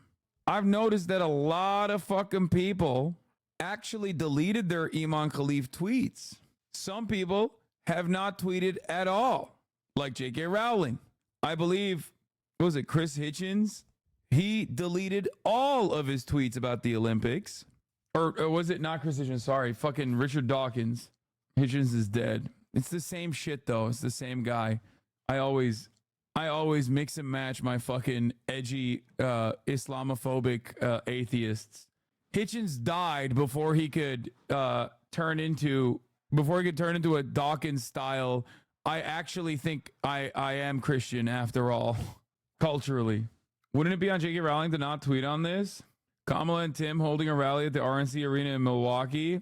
Yeah. Lawyer up Chaya. It appears that Chaya Raichik may have made her tweets attacking Iman Khalif while in Portugal, a country with strong hate speech laws and part of the EU. She might want to consult a lawyer. Hello from Portugal. 4 months ago, the people here voted out their socialist government and shifted to the right. The right-wing party Chega won a staggering 48 parliamentary seats. 2 years ago, they had just won 12. We will do the same this November. Enough with this insanity. They're going to argue that being called trans isn't inherently a bad thing.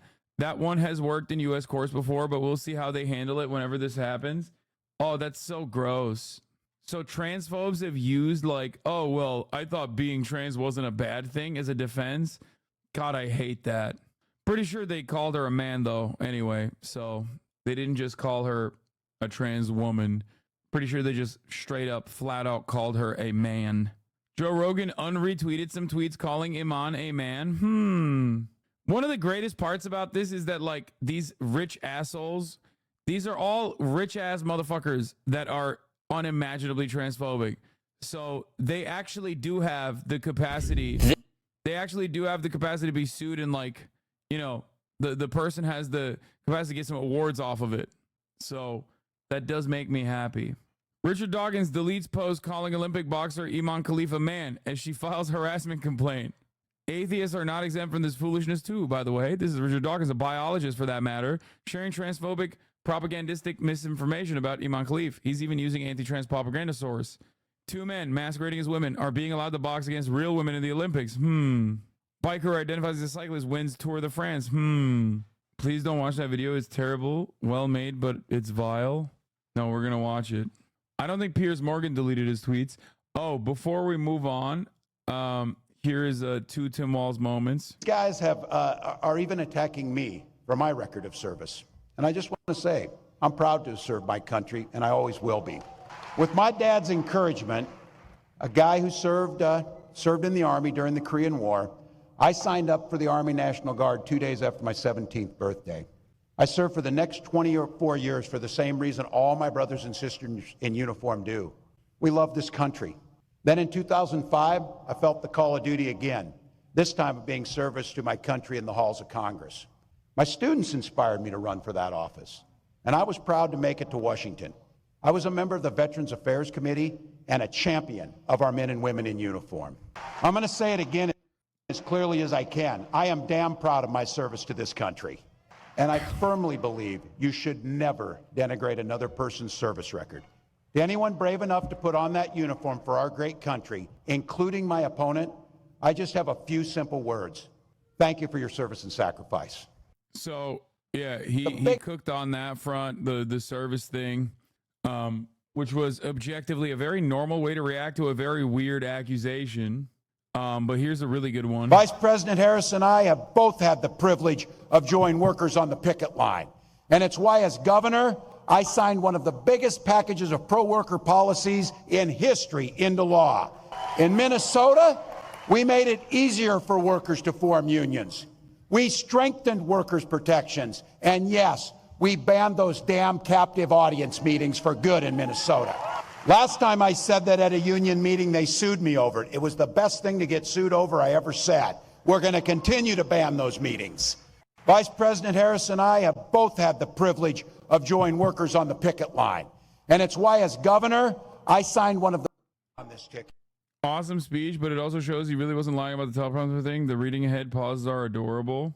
Is he on? He's on a prompter here, I think. What does he mean he got sued over it? Like anti-union corporations sued him, I think, over it.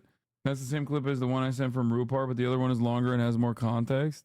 Oh, he's also the first union member on a presidential ticket since Ronald Reagan, but rest assured I won't lose my way. That's a solid way to talk about that. That is pretty crazy.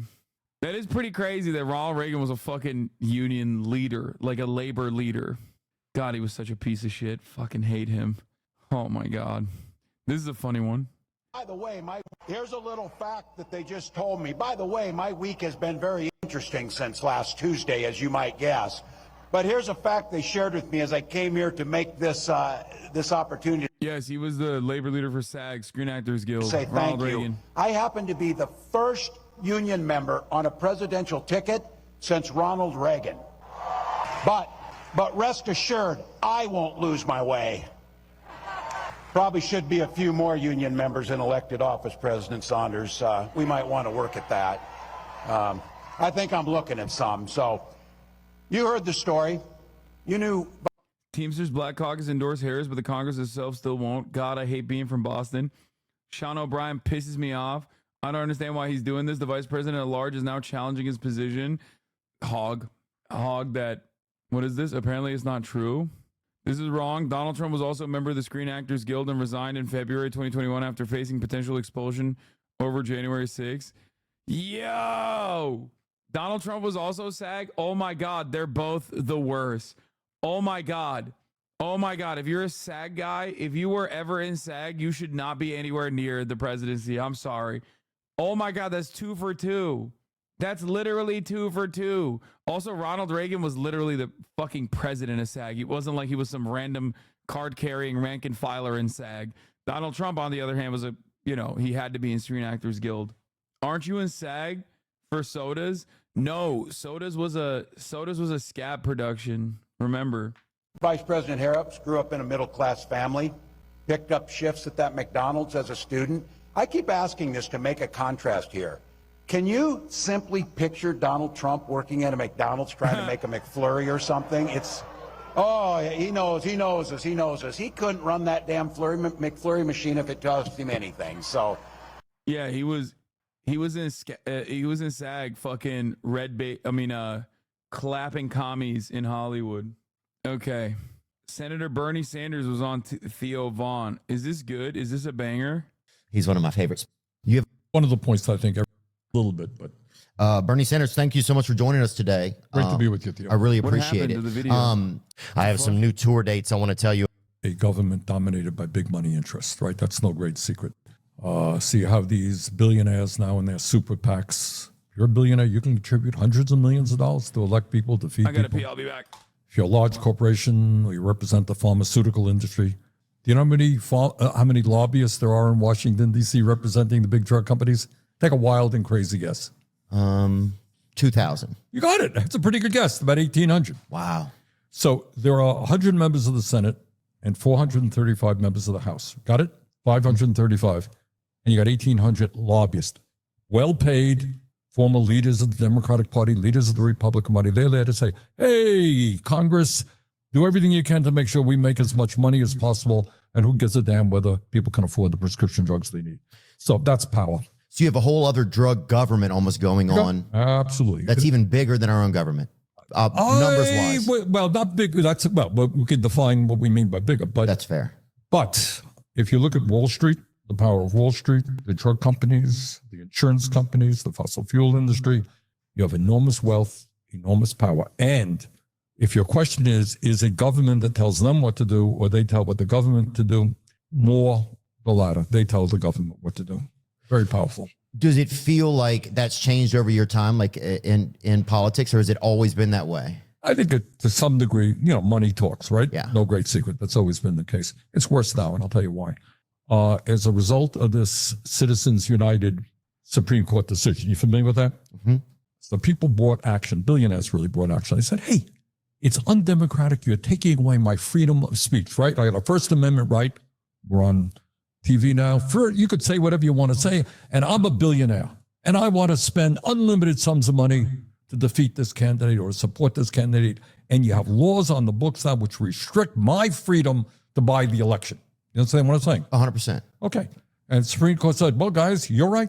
You're billionaires, you should be able to spend as much money as you want to buy elections. And that's what you have. So right now, this is literally the truth. You have super PACs where billionaires can put unlimited amounts of money, hundreds and hundreds of millions of dollars to defeat people they don't like or to support people they do like. That's power. And that is a corruption of what democracy is supposed to be. Look, you and I can disagree on an issue, all right? 10 people. We argue it out, we vote, I get the majority, you get the majority, somebody wins, somebody loses. I don't think billionaires should be able to buy elections. And I think most people think that. Most people are like, why are corporations or companies allowed to like give money to candidates and influence elections, right? Almost every person I know says that that should be no. Whose responsibility is it to make sure it doesn't happen? Is it ours or is it the politicians? Well, what happened is there were laws put in place, not as strong as I would like, but did limit the power of big money. Yeah. Okay. And what that Supreme Court decision said is what Congress did was unconstitutional, denied big money their freedom of speech. If you're a billionaire. Bro, is Theo Vaughn doing like reverse Joe Rogan? He had Bassem Youssef on. He's having Bernie on. Like, what's next? Is he going to have me on? What the fuck's going on here? Why is he doing this? You have freedom of speech. That means you can run ads all over the day. I know Joe Rogan had Bernie on too. Okay, I know. How do I get Bernie on? I haven't really tried. I'm pretty sure I could. Bro, you're the same as Bernie Sanders. Come on. No, man, from a fucking podcast circuit. If he was like Joe Rogan, oh my God, you guys are so fucking stupid. That's not what I meant. Obviously, that's why I brought up Bassem Youssef as well. Okay, it would be like the equivalent. Joe Rogan having like right wingers on all the time. The left wing equivalent of that would be having a person like myself on. Fuck, man, my entire fan base, bro. You guys have knives out for me all the time, dude. I'm not expecting you to give me my fucking flowers, okay? I'm not. But holy shit, y'all are so ready to fucking shove down anything I say. Knives are out at all points, dude. Holy moly. Yo, have like a fraction of the smoke for my haters, please. Okay? I know I serve you 3-minute ad breaks at the top of the hour and some of you guys get bent out of shape. Okay? Many of you are subscribed in order to avoid the top of the hour ad break. That means you can run ads all over the day at the top of the hour. That's what Bernie's talking about. King Conqueror, thank you for the 5 gifted subs. Remember when everyone scolded Bernie for going on Rogan and successfully advocating for progressive principles? Yeah, I know. I thought that was so fucking lame that everyone was yelling at him over that. Oh, God. What a fucking awful timeline that was. Here's the 3-minute ad break now, by the way. And to, beat Bernie Sanders, beat anybody. And that's what happened. So what we have got to do now is once again pass legislation that will do that. Are there politicians that aren't viable, kind of, or aren't influenced by lobbyists? Of course there are. There Yes, are. there are. Yeah, and there's some very good people. But many people, look, just throw out an example. You're running for election, okay? Your opponent is spending millions of dollars. These TV ads are up there, all right? Do you think you're going to stand up to powerful special interests who say, Theo, listen, I like you, but you're going to take that position on that issue. I got to be running millions of dollars of ads against you. What do you think you're going to do if you want to get elected? You could say, well, go to hell. I'm going to do it anyhow. And many would do. Or you run the risk of, seeing that kind of money come against you. Or you then have to find a lobbyist that has an interest of yours and you have to try and fight back. Which is a pretty pathetic thing, right? Right. So to some degree, what you have right now, it's a funny kind of thing. It's, let's say you were running against me. It's not you against me. It's your moneyed interest versus my moneyed interest. That's what super PACs are. Now, corporations cannot directly contribute to your campaign, but big money interests, billionaires. Yeah, they just can't have direct communication with the campaign, which, by the way, ain't nobody is listening to that, okay? You just get like someone in your orbit to communicate with the PAC anyway. It's one of the biggest, like, oh God, it's such bullshit. Like, I hate the system so much. Like, who the fuck are you fooling, bro? It is just bribery. That's it. Can contribute to a super PAC. So you have all these, what I would say to you, people watch the show here. Look at the Trump literally had an aide text a PAC owner on the Montana plane last week. ads that are on television. They'll be underneath it. You'll see paid for by supporters of the American way of life or whatever the hell it is, understand that in most cases, these are billionaires putting money into a candidate. So the super PAC is kind of the loophole. Yep. Is how they do it. So it's not directly from them. Exactly. There are limits. All right, you wanted to contribute to my campaign. They're pretty stringent limits. You can't contribute. I think it's $5,000 to a super PAC. Even Bernie doesn't know the max contribution limit, which is pretty funny. You can contribute $100 million. Wow. That's a big issue. We don't talk about it enough. And then you can understand that if you're an ordinary person, who's going to listen to your interests, your needs, right? When billionaires are putting in this kind of money. Right. If the best I can help you out with is $5,000, you might show up and shake my hand, but when the rickshaw hits the road or whatever, you're going to be working for the big dogs for the cash. You got it. That's the way the system works. And how do we change that? Well, first of all, this campaign finance reform is a big deal. Just this one issue, and I'm glad you raised it. We got to do away with the Citizens United. We have to have restrictions. Okay. When I ran for president, the average contribution was $27. Okay. Roughly speaking, and we've got millions of people to contribute. So I think there has to be a real stringent limit on the amount of money that any individual can put into the political process. And I also believe that we should move to what we call public funding of elections. You're a candidate, right? You want to run for governor, you want to run for senator. If you show that you have a certain amount of support, you got X number of thousands of people willing to put $5 into your campaign, you can be able to get public funding, and there's a limit at how much you can spend. These are not radical ideas. These are a lot of the reasons why I can't discount him for his post-October 7 rhetoric on Israel. You know what I mean? They exist in many countries around the world, actually. Yeah, it's pretty normal. Do you think that our election... I wanted to hate Theo, but I can't. No, he is very lovable. Everything I hear from him, even when he's being genuinely unhinged, he'll sometimes say something that I feel like if anyone else was delivering that same speech, I'd be like, this is a racist guy. What the fuck? Or this is the most ableist motherfucker on the planet. Holy shit. But he has a way of doing it in a way where he's like, I'm just a dumbass. And it just ends up being very funny. I don't know how he does it, but he is very consistent. And also, I think more importantly, he always does legitimately come across like he has an open mind. Process is still democratic. Do you think it's still... Yes and no. I mean, you want to run for office. Can you? Yeah, you can. You got a certain number of signatures. But if you're going to win, and I have 10 times more money than you do, I will beat you 95% of the time. Wow. I mean, that's a fact, right? Right, 100%. You'll beat me maybe if you're really an exceptional candidate and I'm a real idiot, you will beat me once in a while. But by and large, the money people will win. So if you're asking me, are we a democracy? In one sense, we are. All right, you can run for office. You can raise your issues. On the other hand, in terms of who has the real power, money people do. And I use the term oligarchy. An oligarchy is a society where small numbers of very wealthy people control the economic and political life of the country. I think we are moving rapidly in that direction.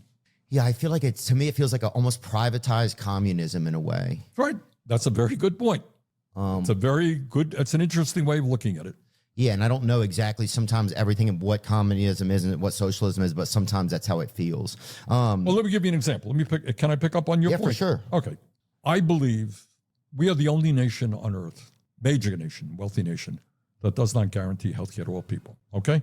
Get in your car, go 50 miles where you are sitting right now in Burlington, Vermont. You have a terrible automobile accident. You're in the hospital for a month in Canada. Do you know what the bill is when you come out? Zero. Nothing. Do you know how much the Canadians spend per person on healthcare compared to us? 1/2 as much. They spend half as much. You don't take out your wallet.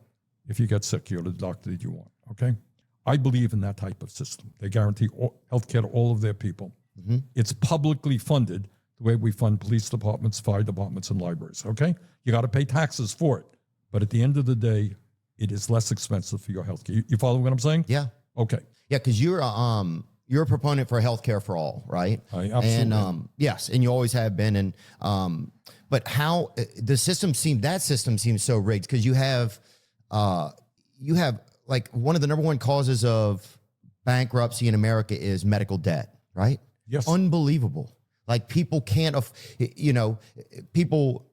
go in, they don't even know the cost. They sign an agreement that they're going to be billed later, right? It's like, and then they get the bill and it's astronomical and they spend the rest of their life literally a slave to the healthcare system or to the medical billing system or the dealing with their insurance, and not to mention they're sick. So the added stress of that, it just feels like like something so much better could be done. That is so pathetic and so sick and so cruel. I mean, we did a hearing on this, and roughly speaking, and I know the viewers will think this is like hard to believe, half of the people who are dealing with cancer. Now, cancer is a terrible disease, right? Your point. 100%. You're struggling for your life, right? Bad, yeah, Maybe bad. you make it, maybe you don't. You got radiation, chemotherapy, bad stuff, right?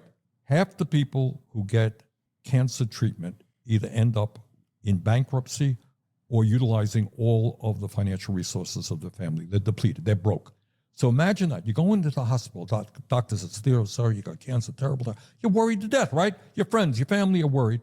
And then on top of that, what are you worried about? Oh my God, what, I'm going to have to sell my house? Or I have to go bankrupt in order to pay medical bills. That is insane. Yeah. And it adds, if you're trying to deal with cancer, then you got to worry about financial stress. I think the best part of this is that, like, if someone tried to, I guess, like, neo-lib pill Theo Vaughn in the opposite direction, it would always fail because, like, the counter argument to what Bernie Sanders is saying, where he's, like, coming at this from a point of empathy, caring about the plight of the common man, and how damaging and how devastating it is when you are undergoing a phenomena that does not exist anywhere else in the developed world, medical bankruptcy, right? The counter narratives are almost always like profit motive driven, like unless you're like a right winger and you're just like, well then, and you just start lying and say like, well, your taxes are going to be 90% and also there's not going to be a doctor and also they're going to kill you if you go to the hospital unless you're gay. And then if you're not gay, they're going to make you gay. They're going to sodomize you and then make you gay. Like, unless you just straight up make up examples, if you actually try to argue this from the perspective that like the Democratic Party tries to argue it on, it's almost always about the bottom line of like the pharmaceutical industry and private insurance, which absolutely zero people who are normal will give a fuck about. They'd be like, what are you saying to me? The right-wing counter to this is just like, doctors will make you homosexual. The neoliberal right-wing argument against it is like, what about the profits of the shareholders? Think it's going to make your condition any better? No, the worst. You spend half your day, you can't even, in the insurance companies, it's all a rigmarole. It's constant stress. But how is it set up like that? Like, what is the gimmick between insurers and the hospital? That's the thing I don't know. What's going on? All right, take it a step. Let's take a step further. Okay. Let me talk about the Canadian system. All right. Okay. Simple system. You pay taxes, and progressive. The more you make, the more you pay. But everyone pays taxes. All right. End result is you walk into the hospital, you sign your name, you got all the treatment you need, and it's good quality healthcare. You don't have to argue with insurance companies. You get the care that the doctors think you need. End of discussion. And in my view, that's the way it should be. It's not just that the insurance companies make huge profits. They do. Not just they pay their CEOs exorbitant salaries, which they do. Everybody's got to fill out 1,000 different forms, right? Goes crazy. Filling out forms to see what you're entitled to, what you're not entitled to, deductibles, right? Yeah, the bureaucracy, it's ridiculous. Right. Is that called bureaucracy? Yeah. Yeah, that's exactly what it is. All right, so look, you may have health insurance, but I just talked to a person the other day. We had a meeting. You know what their deductible was? What about the propaganda with Canada where you have to wait for a procedure? Great question. It is entirely due to right-wingers in Canada, both on the Liberal government and also the Conservatives, underfunding the social safety nets. Deliberately, mind you, so that people get resentment and develop resentment towards socialized medicine with the direct goal of trying to privatize key aspects of the industry, which is already happening in certain parts of Canada too. Like this is a deliberate method. You consistently underfund government-funded healthcare. It becomes unmanageable. People start fucking dying. They develop resentment towards these. Institutions. They start saying, "What the fuck is going on? Like, I can't get paid enough." Nurses and doctors are angry. They don't get paid enough. There's not enough staff on payroll on top of that. And then ultimately, the solution is privatization. They're doing this with the NHS. They're trying to do this with the NHS. They're trying to do this with socialized medicine in general. You're technically right, but healthcare is handled on a provincial level, so it's provincial right-wing / lib governments. Yes, that's exactly how it works. $13,000. What does that mean? It means that the first. Also, waiting is not for immediate life-saving. Like, you don't go into the hospital emergency room with a gunshot wound and they go, oh, come back in 3 weeks. That's not how this goes. Wait lists are for procedures, oftentimes elective procedures, or rather procedures that are still life-saving. It's still life-saving procedures, but it's not like immediate. You know what I mean? Like getting a hip replacement. So the question at that point becomes, would you rather wait a month or two to get this hip replacement? Or would you rather be able to get the hip replacement, maybe, if you have enough to pay for it, and then have a lifetime of medical debt as a consequence of it? Try to 6 to 9 months. Like I said, the wait list part of the equation, absolutely has everything to do with underfunding, okay? That's it. Because there is obviously a finite amount of time and resources that you can spend on this process. So if there's a finite amount of time and resources, there's an allocation of resources that occurs. In the United States of America, the allocation of resources is not distributed by need, who needs this immediately, but by who can pay for it, okay? The dynamic under capitalism is that the wealthy person's cat takes first priority over a hungry human, okay? If there's only 2 bags of food, the wealthy person can buy a bag of food for themselves and a bag of food for their cat before you get a bag of food at all. In a socialist distribution, obviously, cuts would need to be made if there was a, this is a reductive argument, but if there was a cut that needed to be made, both humans would get a bag of food instead of the cat. No disrespect to the cat lovers in the chat and dog lovers as well. It's just that, give the cat some of your food. You know what I'm saying? First $13,000 of illness they got to pay out of their own pocket. How many people can pay $13,000? So if you get hit by a truck and you run up $1 million bill, yeah, the insurance companies will kick in. Yeah, presumably. Oh, that's the other part. Before I forget, there's obviously also waitlisting in the United States of America as well. There's also another problem in the United States of America, which is lack of access to care at all in rural areas. Rural hospitals have shut down all around the country. Okay. As we were talking about yesterday, medevacs are becoming more and more commonplace, like helicopters, like helicoptering patients, which is insanely expensive. It's just really fucked up. It's really bad. And the irony, of course, is that these kinds of anti-socialist, hyper-capitalist measures are first and foremost gutting and eviscerating and destroying rural areas, which happen to vote consistently anti-socialist and consistently Republican. Isn't that crazy? It's not crazy. As material conditions worsen, you become more and more reactionary, and the conservatives fill that gap with, Mexicans are actually stealing your healthcare or whatever kind of narratives, and people tend to believe it. Look at West Virginia. Look no further than West Virginia if you want to see how that works. All right. So the whole idea that healthcare in America, unlike every other major country, all right, go to Europe, go to Canada, go to many Latin American countries. It is a bloody right, not a privilege. And that's what I think it should be. So we have a system that works very well for the insurance companies and the drug companies. In some cases, you're going to pay 10 times more for medication in America than they do in other countries. That's a whole other story we're trying to deal with right now. But it's a corrupt system benefiting the people who own it, not the ordinary American. You go out on the street, say to people, do you think healthcare is a human right? All people in America should have it. Yeah, we do. That's what. Yeah, I mean, don't ask that in DZ. Some are going to say it's a privilege. I'm going to fight it for. And then who are the lobbyists that are against that then? What do you think? Guys from the insurance companies and the drug companies. Okay, and then what politicians work with those? Why don't we know what politicians are cheating us so that we don't have them in anymore? All right, you're a smart guy. You tell me, how often have you heard a discussion in this country about how broken the healthcare system is and comparing it to other countries? A lot.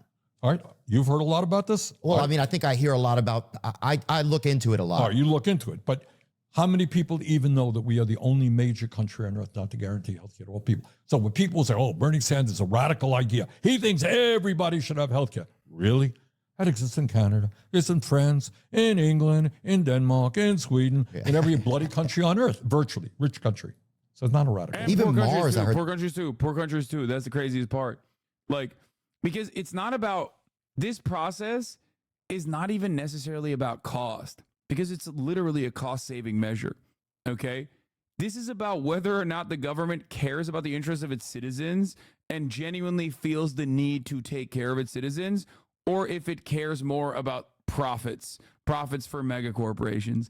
And the reality of the matter is the United States of America, our government abso-fucking-lutely cares more about the profits than they do about each individual citizen's lives, okay? That's all this is. Not even that, it's about the effects of labor unions. I mean, that too, that plays a big role in it too, because like none of these things actually come, none of these advancements, none of these human rights have ever been given to people unconditionally because of the magnanimous nature of the fucking people in positions of power. It just doesn't happen. You have to extract concessions by fighting for them super hard. They have health care there now. I wouldn't be surprised. Now, some people would say that the argument against that would be that then there's less personal responsibility to take care of yourself, right? But do you really? But that would be in other countries anyway, right? That would be anywhere. If God forbid you or I came down with a serious illness tomorrow, am I going to blame you for coming down with cancer? Isn't the easy counter that Republicans don't trust the government, so paying extra tax for a system you don't trust would be bad?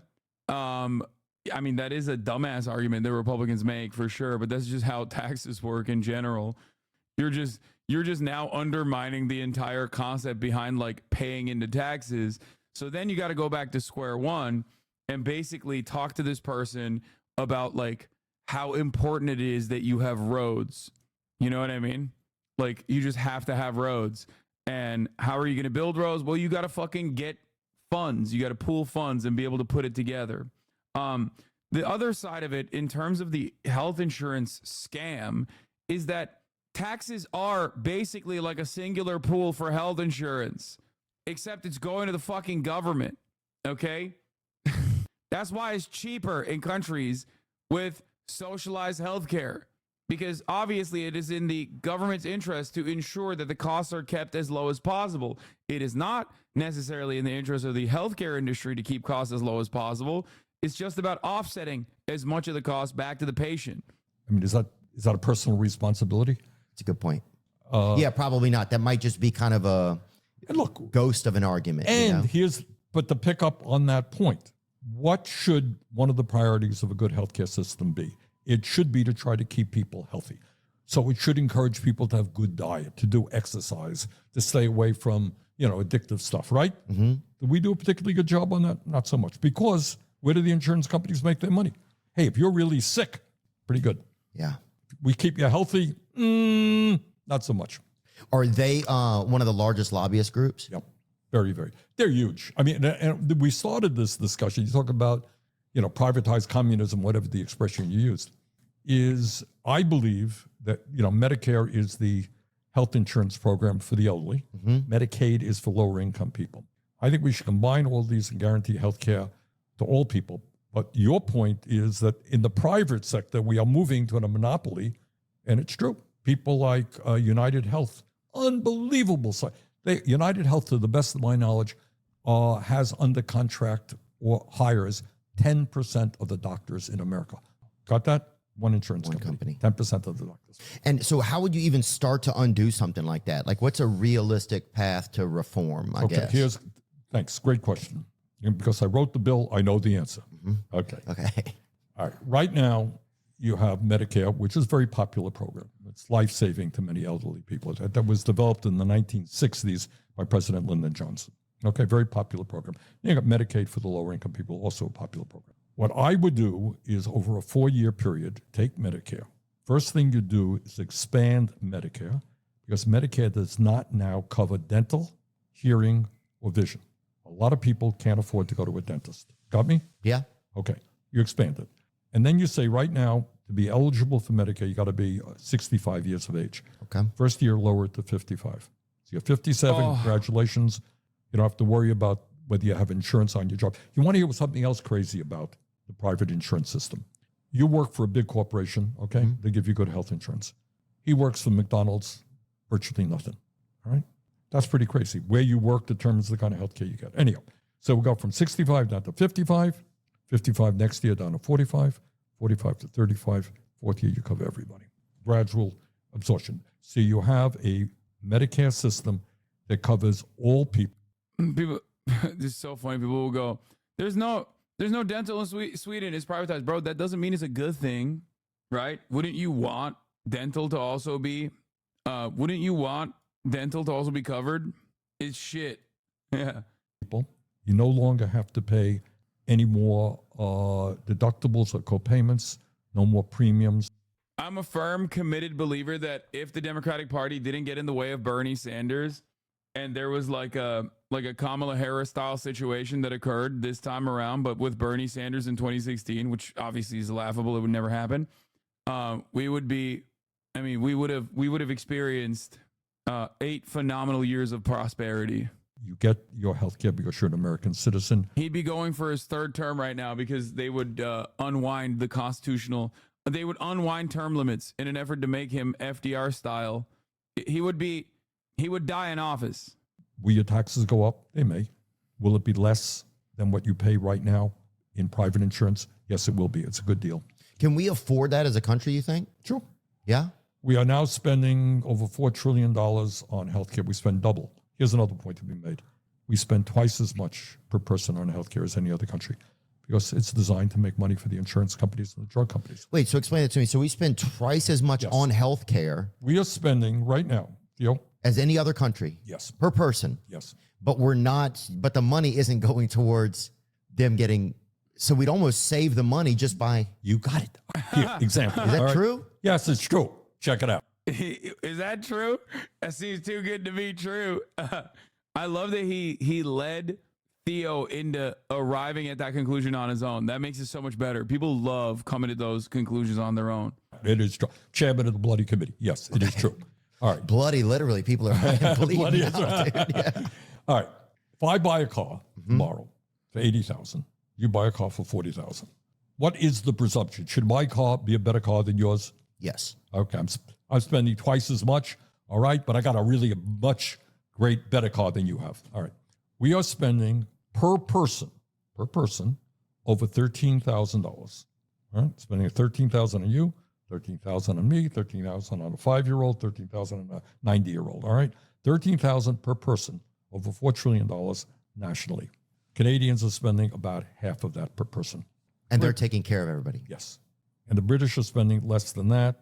Other countries a little bit less. But does that affect us with the population number that we have? Doesn't matter. I mean, per person. Got it. Okay. I'm not talking about in gross, but per person. How do you stop hospitals from overcharging? Well, so one thing I want to mention here is that the man that you are watching, Bernie Sanders, 84 years old, had a fucking heart attack last time he was campaigning, and he's still sharp as fuck. Like, that's crazy, dude. Now look at Joe Biden. 82 years old, sorry. It's a corrupt system. If they know that the government's going to pick up the tab. Good. Very good question. The answer is what they do. It's not like we're inventing something. Other countries do it. What they say to hospitals is, look, you're not going to be charging Theo when he's in the hospital.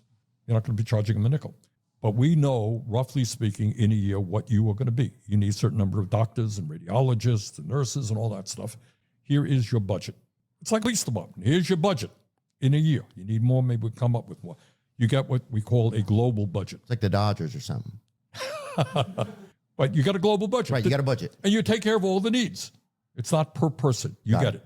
And what you do there, we spend as a nation, one of the other insanities of this healthcare system, we spend hundreds of billions of dollars on billing. You know what I mean by that? Medical billing, yeah. All right. So I'm the insurance companies.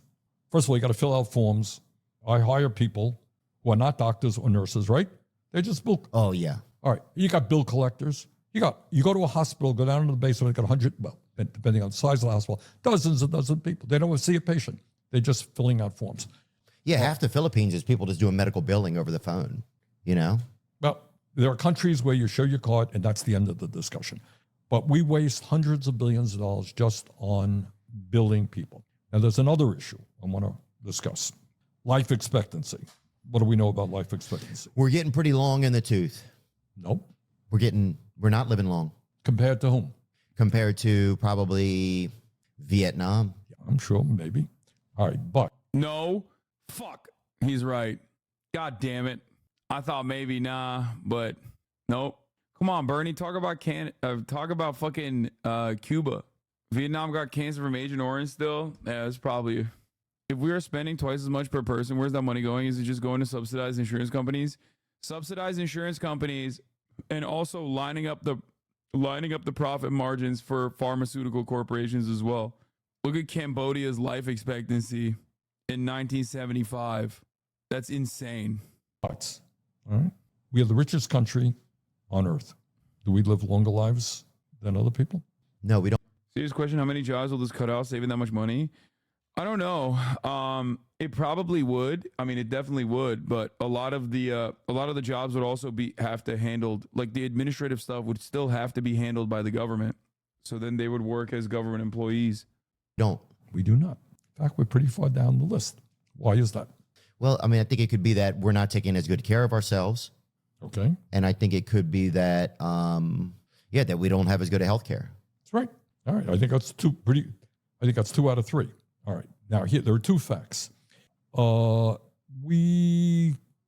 Japan, other countries will live 4 or 5 years, 6 years longer than we do. That's a lot. You know what I mean? Yeah. So they'll live, I forgot what it is. Like 8% or something. Yeah, right. It's a lot. But here's another fact that is really unbelievable. It's not just that we live shorter lives, despite spending so much on healthcare. The gap between the 1% and the working class is 10 years. If you're rich, you'll live as long as people in other countries. You have a long life, in the 80s or whatever it is. If you're working class, you're going to live 10 years younger. How does that happen, do you think? Wow. Because just stress, burnout. Stress, burnout, lack of access to medicine, terrible dietary habits as well, which is not influenced by individual responsibility at all, but instead lack of access to food, education surrounding food, food deserts, and also obviously shitty work conditions that cause you not to be able to have your own, cook your own food or whatever. Disability born out of your place of work that isn't properly, properly protected due to lack of labor regulations, poor work conditions, lead in your water pipes, shitty infrastructure. Also, life expectancy is skewed by childbirth, child mortality, infant mortality as well. And you're right, that is also pretty bad in America. Lack of sleep is another major reason for why the life expectancy is much lower for working class Americans. There's a multitude of different reasons. It's just that like all of them are bad. It's something as like and it's sometimes things that you would not even consider to be a problem. I'll give you an example. Walkable cities. The American cities are designed around vehicles. American cities do not have an adequate public transit. Okay? When there's not enough adequate public transit, everybody is car reliant. Car reliant infrastructure is deadly because when there's no public transit, there's no reason to walk. When there's no reason to walk, you just fucking drive everywhere. When you drive everywhere, you end up becoming fatter. It's shit that you would not even consider, that you would never even think that plays a significant role in Americans being massively obese. It also then contributes to air pollution. It contributes to car accidents. But guess what? Car manufacturers make nice profits at the end of that bargain. So, meanwhile, it doesn't even... You'd be a big fan of Jokic Joestar on TikTok, based basketball analyst who ties things like that to sports. That is literally Asmongold Bizarro World. Jokic Joestar, and you will never unsee it, is Bizarro World Asmongold. It's pretty funny. Whenever he pops up on my timeline, I am a fan of his. Here, I'll show you. Europe is corrupt. Europe is corrupting our basketball players. Plain and simple, bring these boys home. Devin Booker leaving the club at He sounds like him too. 6 in the morning, hops on a bike and rides home. Oh, I bet that was super cool. I bet that was super calm and relaxing. I bet it was sick as fuck to feel the night breeze against your face, look up to the sky, and be completely at peace. I bet that was so dope. I bet Asmongold without WoW, dude.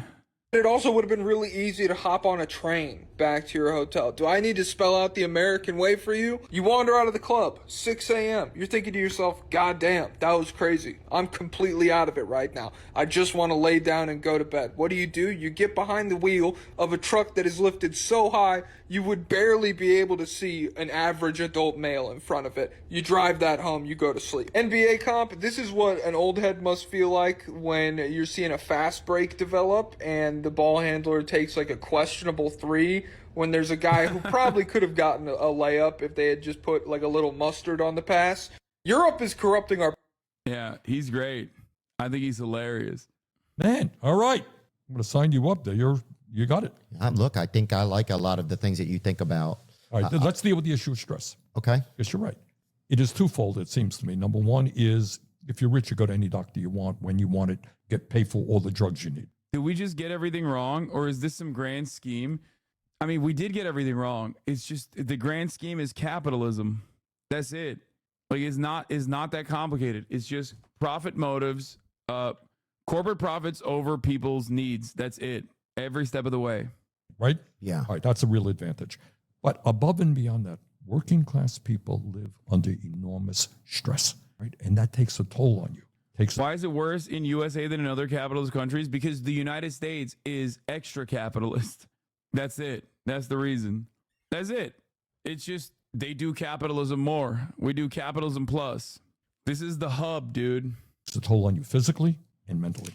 And that is, we have parts of this country where life expectancy is actually in decline. Give him the real answer, because other countries have more regulations and more social safety nets. Yeah, because they do capitalism minus. Exactly. They have capitalism with like some regulation and a semblance of a welfare state, which was hard fought for, by the way, due to their proximity to the USSR, which was, the opposite of that. So they were terrified of that influence. They were terrified of the influence post-World War II, so they were like forced to make concessions to trade unions and whatnot. But don't worry, America handled that too. The closer you are physically to the former USSR, the less oppressive capital is. It's just like, it's not like dudes in Romania are more industrious and that's why their home ownership percentage is like 90%. You know what I mean? Like, you think that dudes in Romania just fucking listen to the right podcasts? If only Americans had listened to the same podcast that dudes in Romania listen to, and that's why they have like an insanely high home ownership rate. No. Got it? People are living shorter lives. Because of the stress. Because of the stress. And with that stress and the hopelessness, they turn to drugs, they turn to alcohol, they turn to suicide. Yeah. Bad stuff.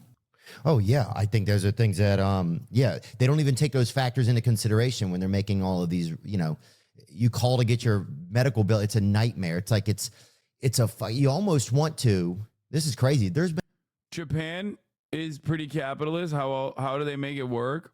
Great question. Thousands of years of collectivist attitude deeply instilled in a very xenophobic country. And also they have like insane mechanisms of control and billions in support from the US. Yeah, but like they're asking, how didn't it become this like hyper capitalist dystopia? Also, Japan doesn't work either. Japan has a shit ton of issues and insanely bad worker protections. No, you're wrong about that. Japan also has like weirdly some of the most insane fucking worker protections on the planet. What are you talking about? You cannot fire someone in a Japanese company once you have hired them. Like that's not even it's just not even a thing. That's crazy. Maybe even too much. Like that might be a little too extreme in my opinion. But ultimately I would say that there are exceptions to the rule, but it's not like the Japanese society is thriving right now or the Japanese economy is thriving right now. Completely idiotic take. What What about the economy and Attack on Titan? And the other part of this is also the other part of this. They have a place named Suicide Forest. I don't know how much their society works. I mean, people also look at the Japanese suicide rates and they're like, oh, it's so high. It's like, bro, our suicide rates are so fucking bad. Like, our suicide rates are competitive with Japan and Korea. That's crazy. Part of that is because we have guns. A big chunk of that is because we have guns. Guns make the likelihood of your attempted suicide infinitely more successful. Okay? I think we might even have a higher suicide rate than Japan now. There have been times when I've been like, I would rather take my own life than sit here and make another fucking call. And I'm not even sick. Let me look it up. You know, I'm just somebody trying to get to the bottom of the. All right. And why does that happen? Because it's loopholes. They don't want you to get paid. You got it. Not that hard. Look, you pay me money through insurance, right? So you're sick. Oh no. New trends is suicide in Japan. Which country has the highest suicide rate? Nowhere is it more serious than Lesotho. This landlocked mountainous kingdom of 2.3 million people enriched by South Africa is encircled by South Africa has the highest suicide rate in the world with 87.5 suicides per 100,000 people. Japan's suicide rate's at a lowest in over 40 years, falling about 40% in the last 15 years, the US is 14.5, Japan is 12.2. I don't know. I'm seeing different ones. I'm seeing different numbers here. But the suicide rate in the United States is 14 per 100,000 people. Because anime got too good? Yeah, people are waiting for One Piece to end. Come on, dude. Anyway, the suicide rate numbers are, they're not great. Like, they're not very good. Like, this ranking is not great. Because some of them are not from, I guess it's the last time they did this is like 2019. But every country, this is the same with like crime statistics. Every country has a different measurement structure. You know what I mean? Russia's suicide rates are pretty high. South Korea is pretty high. South Africa is pretty high. Ukraine is pretty high. United States have 14.5. Where the fuck is Japan? God damn. Japanese suicide rate lower than the United States. United States suicide rate higher than Japan. United States suicide rate lower than South Korea at 21%. There you go. But this is also from 2019. These numbers change. We are better than Japan? No, dude. That means our suicide rate is higher than Japan. What are you talking about? 21 point. South Korea is 21 per 100K, like suicide per capita. Being higher on this list is not a good thing. It's a bad thing. America, baby, hips. Throw up the champagne, lads. Afghanistan, Albania, Algeria, Angola, Armenia, Australia, Austria. Wait, what the fuck? Why is this saying 4 at Azerbaijan, but it's still lower? No, it wasn't alphabetical order. Damn. Bro, ain't no motherfucker killing themselves in Turkey. What the hell? Bro, what the fuck? Bro, that's crazy. The hair transplants are curing people's depression. No, it's because it's haram, obviously. I think that probably plays a role in it. But then, you got Indonesia here as well. Negative association with the availability of donor. Y'all got state brothels, Lamau. That probably plays a role in it.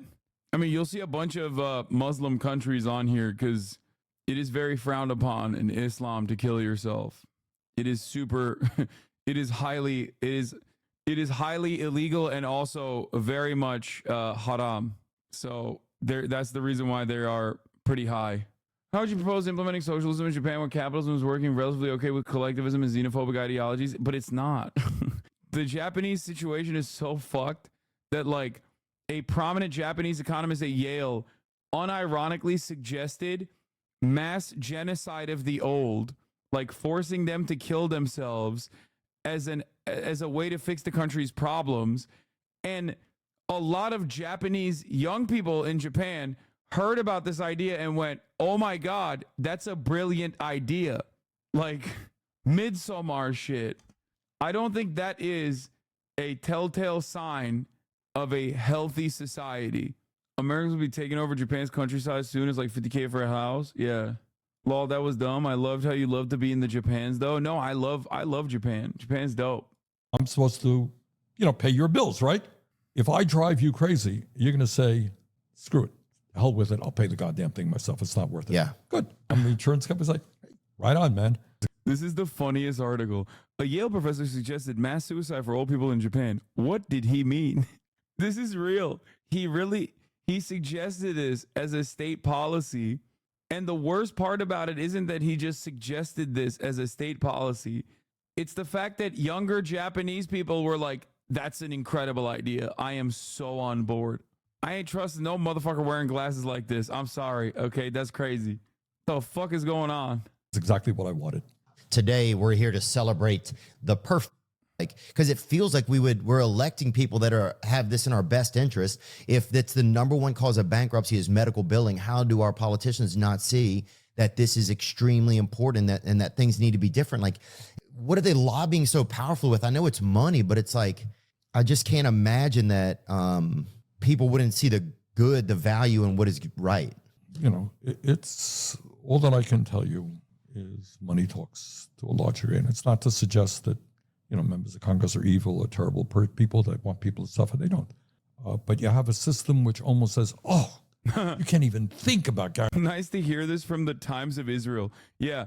Why is the Times of Israel writing about, as fall semester nears, Columbia restricts access to campus to prevent disruptions? Interesting. Like, what the fuck? Man, they're dialed in, dude. Literal babies on the world stage.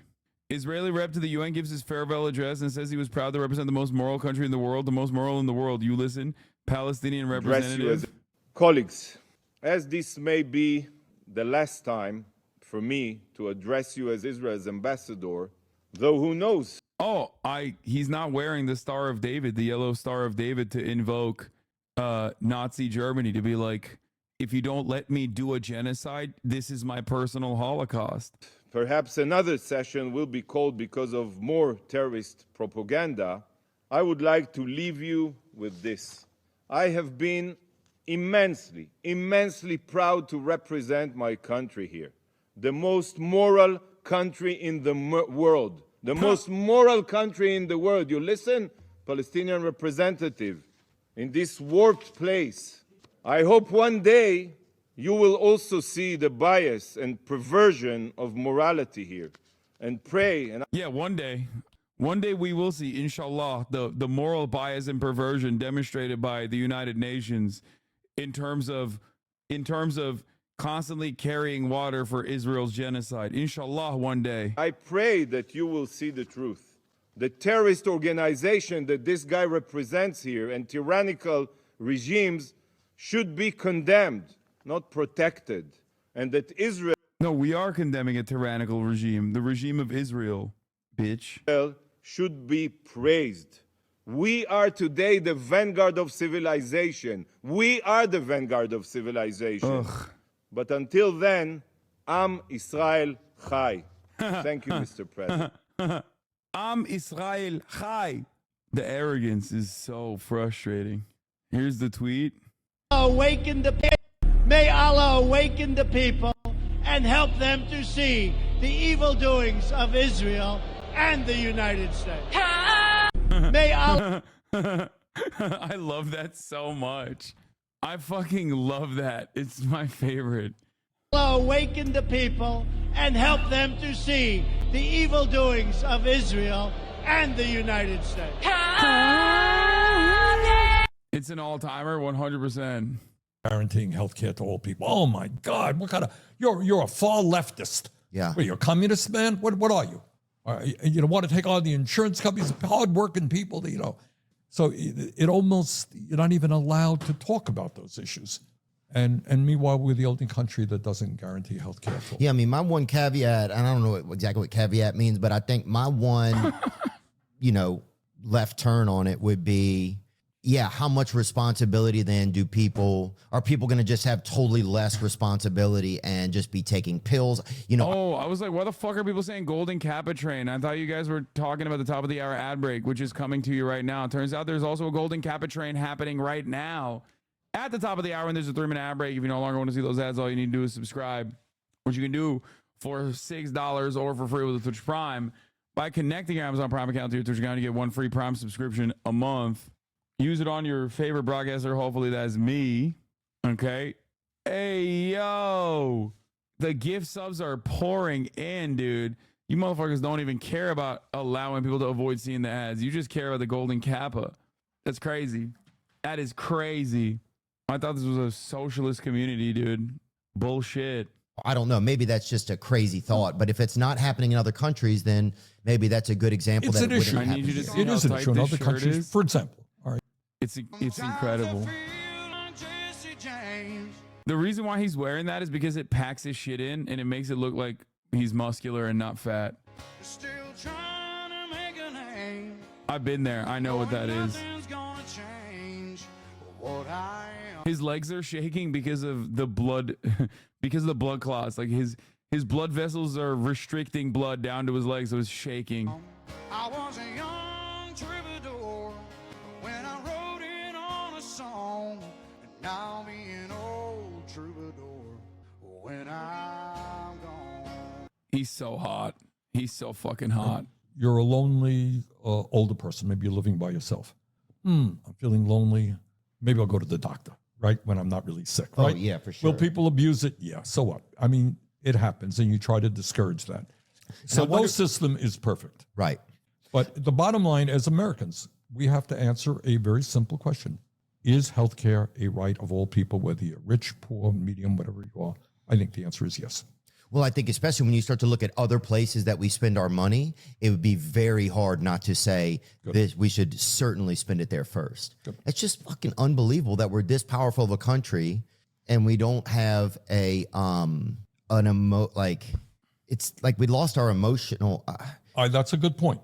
And I'll tell you something else. Let me get off of healthcare for a second. Okay. Well, before we get off, I know that you guys have a bill because I have a group that I've worked with, done volunteer stuff with, called Power to the Patients, right? Good. And it's notating the prices of, like, say you get an MRI, like the hospital now has to let you know that the MRI is $700, so you can call the hospital down the street and see that there it's $550, so you can make a choice, so you know up front. That's good. So you're not getting a $10,000 bill later on. You got it. It's called the Transparency Bill. Transparency Bill. And is it passed yet or no? No, it has not. I'm working with it with a guy named Senator Braun from Indiana, who's a Republican. Good guy. And look, it's exactly the issue. People walk into an emergency room. They walk into a hospital. Do you have any idea? Here, Theo, this is what we're going to do for you, blah, blah, blah, blah. And you come out and you drop dead because you see a bill of tens of thousands of dollars, right? That's the crazy part. Yeah. I mean, people go in surgery. They come out hundreds of thousands of dollars in debt. It is. It's insane. All right. And the point is, look, I should have the right to know. You want to hear? You think it's crazy? Let me tell you how crazy. It's even crazier than you think it is. Okay. Okay. You have Blue Cross insurance. I have another insurance company. Same hospital. You go and get an MRI. Your insurance company will pay $500. My insurance company pays $700. So even in the same hospital for the same treatment, the price is different. Not to mention different hospitals. Yeah. Well, it's just wild that they can do that. It's almost like I'm going to go to the grocery store. I'm going to get an apple, right?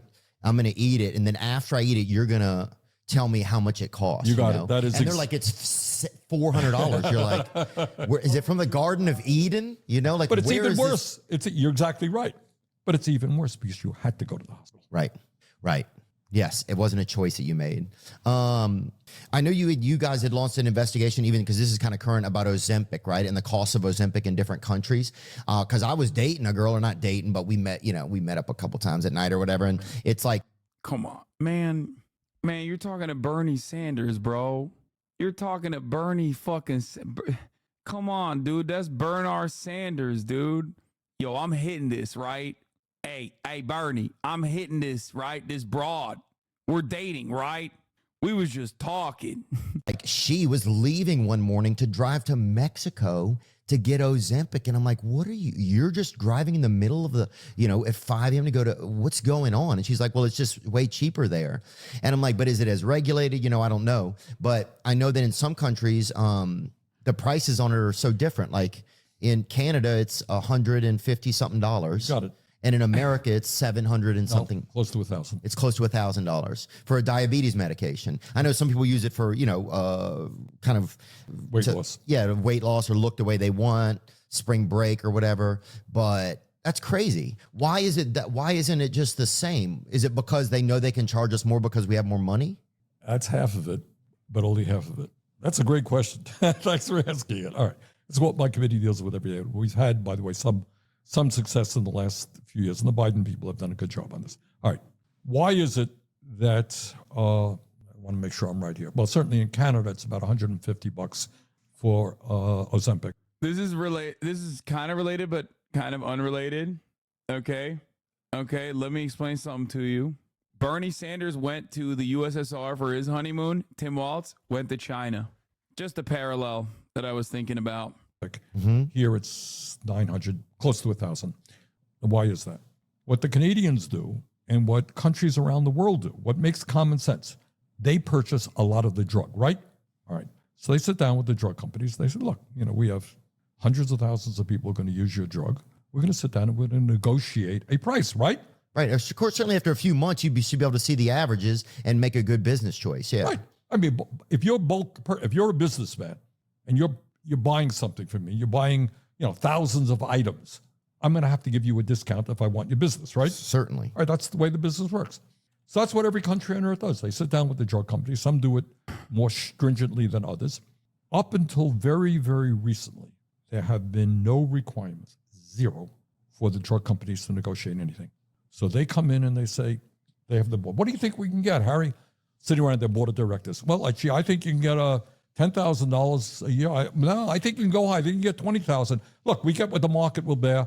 The government has no power. Wow. Charge them anything you want. That's what they do. So you got now, it's not just Ozempic, in which we pay in some cases 15 times more than European countries. It's all kinds of drugs. So the answer to your question is, up until recently, and the Biden administration has done a good job of this, there have been no capabilities of the government, Medicare, anybody else, to negotiate prices. They charge you anything they want and as much as they possibly can. What we did is part of a bill called the Inflation Reduction Act, stupid title to the bill, but that's what it was.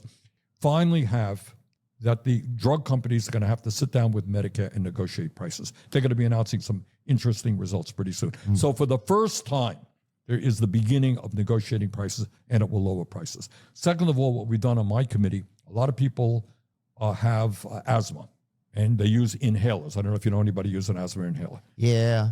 All right. 10 times more expensive in the United States. So we kind of shamed some of the big companies. They lowered it down to, some of them, to $35. So making some progress on lowering the cost of prescription drugs. But to answer your question, up until a couple of years ago, drug companies could charge any price they wanted for any reason.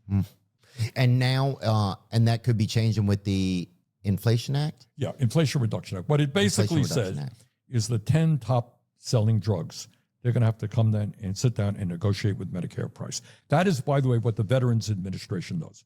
The VA in America does a good job. Yeah. They don't pay outrageous prices. They negotiate, and that's what Medicare is beginning to do. Yeah, if you can't breathe, you're almost a fish if you can't breathe, Let's talk about some politics. Oh, wait, and the price transparency, that's happening now? Like people have to show their prices or they don't? No, they don't. We still haven't passed that bill. Okay. Do you think it's going to happen? It's a popular bill. I think we have a good shot to get it done. Yeah, that's cool. Yeah, man, it makes me just sick because somebody's already sick, and You're you right. know they're sick. Can you imagine if there was I don't know, like one of the major parties fucking running on this, dude? I've never encountered, the only people I've ever encountered that are anti-Medicare for all are online. They're on Reddit, okay? I've never in the real world, Trump Republican, MAGA conservative, fucking liberal, whatever. I've never actually fucking met a single person that's like, yeah, no, that shit would suck actually. It's so crazy. My entire workplace hates it. Bro works at Blue Cross Blue Shield. Sick. Like if it were your family member, what you want them to just sit there and just be angry? They're on the phone every day. Then they don't have any energy for their own family. It just you're absolutely right. I just can't imagine choosing, especially when you're already making a ton of money, choosing to make a little more money. What do you need? My boyfriend's parents think if you are unhealthy, it's your fault and they shouldn't have to pay for it. Let me guess, they're fucking fat too. And most likely are going to die to heart disease and are already on their way to become diabetic. It's always the least healthy motherfuckers who are like, yo, you know what? If you are fucking unhealthy, that's your goddamn problem. But now you're raising even another issue. What do you need? You're talking about corporate greed here, but that's another issue. Yeah, I know you hate it. And we all hate it. I think America's at the point where the screw has been turned so fucking tight that I think, yeah, it starts to create radicalization, starts to create a lot of stuff. Let's talk about the election coming up right now, or just the current candidacy. I wanted in 2020, I believe that's when you ran. I wanted you and Donald Trump to be on the same ticket, right? That was a thought that. Bro, look at Bernie's face. Yo, he's so, dude, Theo Von, dude. He's so dumb. Oh my God. Hey, listen, God bless his soul, okay? He's something else, dude. He is something else. I've never seen Bernie make that face before. That's a fucking hilarious. Oh my God. Bro, we ain't got no education in this country. I swear. Oh my God. This is so stupid. Oh, that's a child left behind right there. God damn. That I had, because in my mind, I'm just a regular guy. I don't know a ton about politics, right? I felt both y'all were outliers, right? That's how it seemed to me. These guys. Dude, I love shit like this because this community is so incredibly invested in politics that, like, I think sometimes it's important to hear someone who obviously isn't a normal person by any means, but absolutely represents the median voter. Okay? Like, this is common. Okay? Way more common than you think. I thought it was a joke. He's a comedian. He's not joking. He is not even joking a little bit. Okay. You could not find the most perfect average American take. God, I love this shit. This is so great. They're both outliers. They're both different. But I love chatters being like, no, he's joking. He's not joking, man.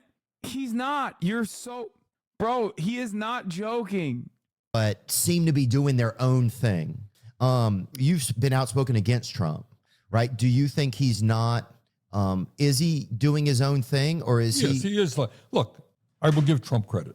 Okay, he does his own thing. Okay, he's a very different type of politician. That's clear. But this is what I do think, Theo. While my coworker wanted Kamala Harris to pick Adam Kinzinger to be your VP pick. Yo, take your coworkers' MSNBC access away, bro. No, that's too much MSNBC. That would be historic. Okay? Analysts are calling it the 3-vote ticket. It will just be 3 voters voting for that ticket. Okay? Oh my God, you guys already made it an emote. That's crazy. That's crazy that you made that an emote this fast. Respect somebody who has the guts to do their own thing and be very much a non-traditional politician, which is what he is. Here's the facts. He lies all the time. And, you know, I got 4 kids and I got 7 grandchildren, and we really have to ask ourselves whether the guy who is the leader of the country, whether that's the kind of example that we want. So I have a lot of friends in politics who differ with me, more conservative people. They're not liars. We disagree. So you and I disagree on something. It's fine. So what? It's called America and democracy. Yeah, it used to be fine. That's right. All right. But Trump really is, I use the word. Damn, my man's got a whole box of cookies next to him. Insomnia cookies too. Fuck, I'm so fat, bro. How do I look? You'll see in a second. When you see him on television, not everything. A lot of lies. Okay. And I think we can't have that. When he was in the private sector, crumble cookies.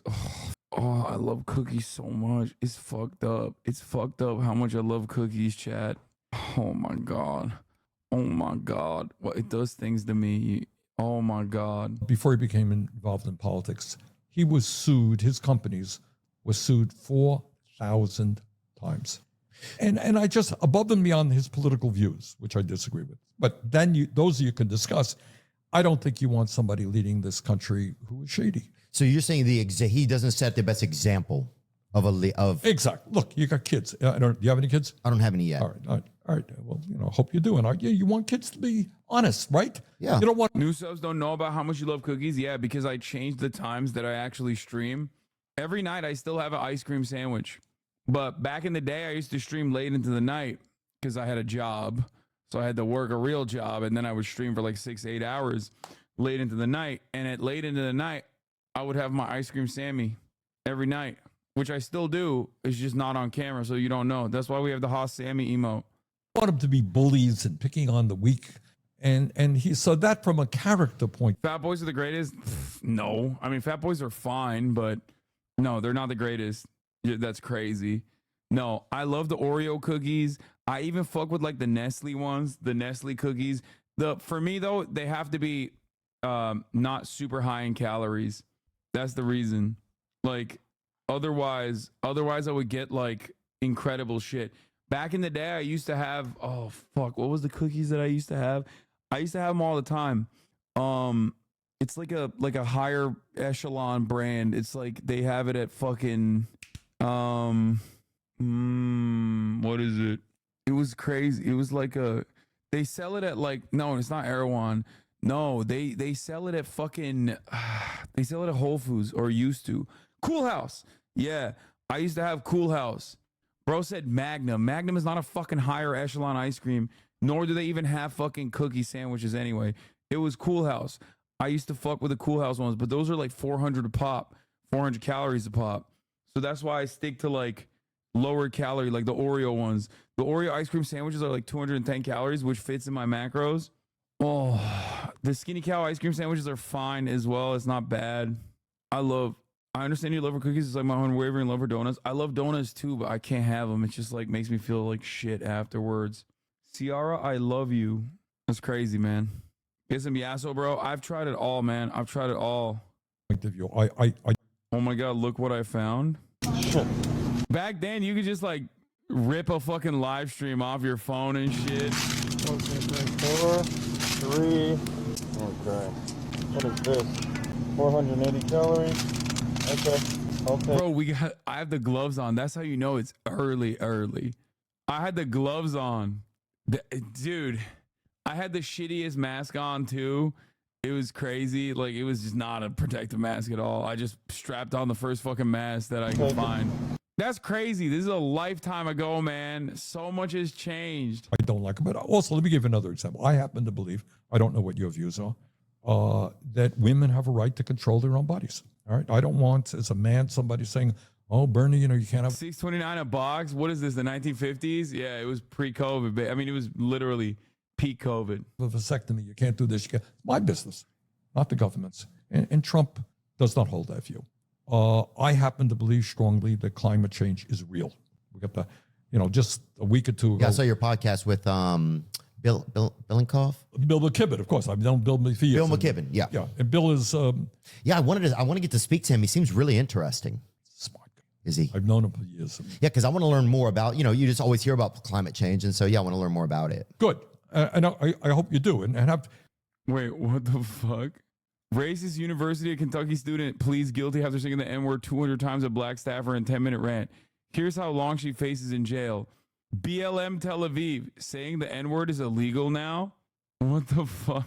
Olympic racism? Yeah, I don't know what the fuck's going on there, but... I'm sure Bill would be happy to go on the show with you. That'd be cool. If you wanted, I can give him a call. Awesome. In all of the scientists agree, when you put carbon... Told you some shit going on out there. You didn't want to listen. Yo, tell Patrick Beverly, bro. What do you mean? Tell Pat Bev. His co-host was like, yo, they fuck with black people over there? He was like, who does? Into the atmosphere. It creates a ceiling there. The earth warms up. And then because of the earth warming up, you have extreme weather disturbances like, you come from Louisiana, do you? Oh, yeah. We're sinking. You've seen the terrible floods there. We've had them here in Vermont. Yeah, they have in Savannah right now going on. Right. That's right. Floods the likes of which we've never seen. You're seeing drought. In Saudi Arabia, temperature reaches 125 degrees, which people are dying by the hundreds. So Trump does not believe that climate change is real. And if he becomes president, that means not only will the United States, the whole world will give up. And I don't know what this planet is going to look like in, 10, 15 years. And do you say that because America is really the leader of the forefront of looking out for climate change? Yep. Oh, okay. We're the largest economy in the world. Right. Now, China is a bigger polluter than we are right now. Oh, yeah, dude. They all smoke, too. A lot of Chinese people.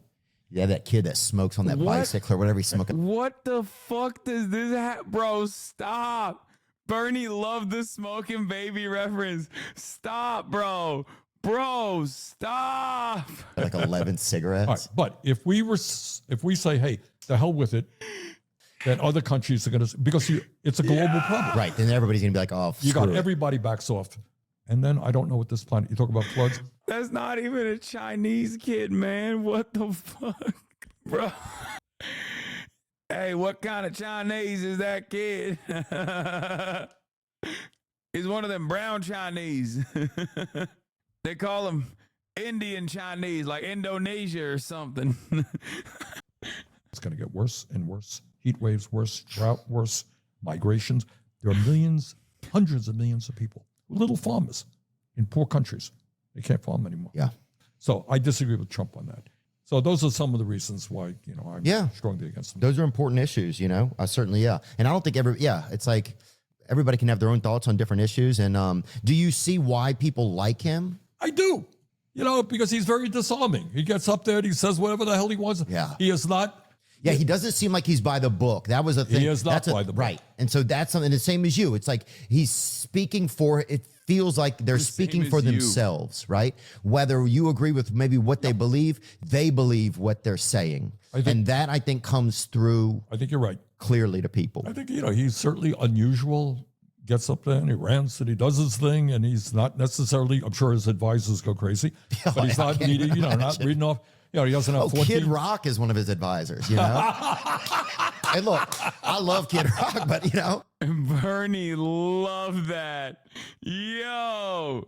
Oh my God. Getting a fucking guffaw out of Bernie like that, that's nasty work. You hate to see someone else living your dreams like that. You hate to see someone else live your fucking dream, dude. I don't know if every advice, every advice of his is the best, but now some of it is, that's for sure, but some of it may not. You're right. And, a lot of these politicians have 18 different consultants. You can't use that word. You can't say that, and he's that not makes like it that. miserable. He's not like that. Right. And people find that appealing. I get it. But, again, I don't think you could have a pathological liar or somebody who doesn't believe in women have the right to control their bodies. Who doesn't believe in climate change. This is like grandpa with his not very bright, but one of his favorite grandchildren. Change. I think that's bad. And by the way, I'm not quite so sure how much he believes in democracy as well. Yeah. Well, and look, that's how you feel, and it's important. And you've always had your own feelings, and I appreciate you always having them and sharing what they are. Did you feel like whenever the people tried to assassinate, did you think it was deeper than that? Or do you think it was just some Reddit jockey just on? First of all, it was horrible. I mean, I disagree with Trump on everything, but the idea of people assassinating Trump or anybody else is... Yeah, it's crazy. It's crazy. It is horrible. And I can't give you the words. It's just terrible. We cannot have that in American politics. My own guess, and I'm not an expert, I'm sure there are a lot of, conspiratorial theories that are out there. I think you have, we've seen it before. You've seen seemingly normal people walking into schools with guns doing horrible things, right? Yeah. And I think you had, for whatever reason, I don't want to even speculate why this young man did what he did. But you just think it was a young man who that was it. That's what the evidence seems to suggest so far. Right. But you didn't hear anything else. You guys don't hear anything else as Congress people. You don't hear anything. Dude, I love... He thinks like Bernie Sanders has access to extra knowledge about the motives of the shooter as a congressperson. I don't know any great secrets that you don't know. Yeah. Do you think that Kamala Harris is the best person to run against Donald Trump right now? Well, she is the person, and that won't change probably, huh? She'll be the Democratic candidate, and I've known. Maybe he is a little bit misogynistic, which makes me love him more, obviously. But like, she is a person. Not my favorite, but that's what we got. Maybe if you didn't say America deserved 9/11, you'd be Theo right now. That's one of the funniest fucking dumb takes of all time. It's like, yeah, dude, Theo Vaughn hasn't said like a multitude of worse shit than that on on every podcast. No, people don't give a shit, dude. Like, nobody gives a fuck about things like that. Kamala for a number of years.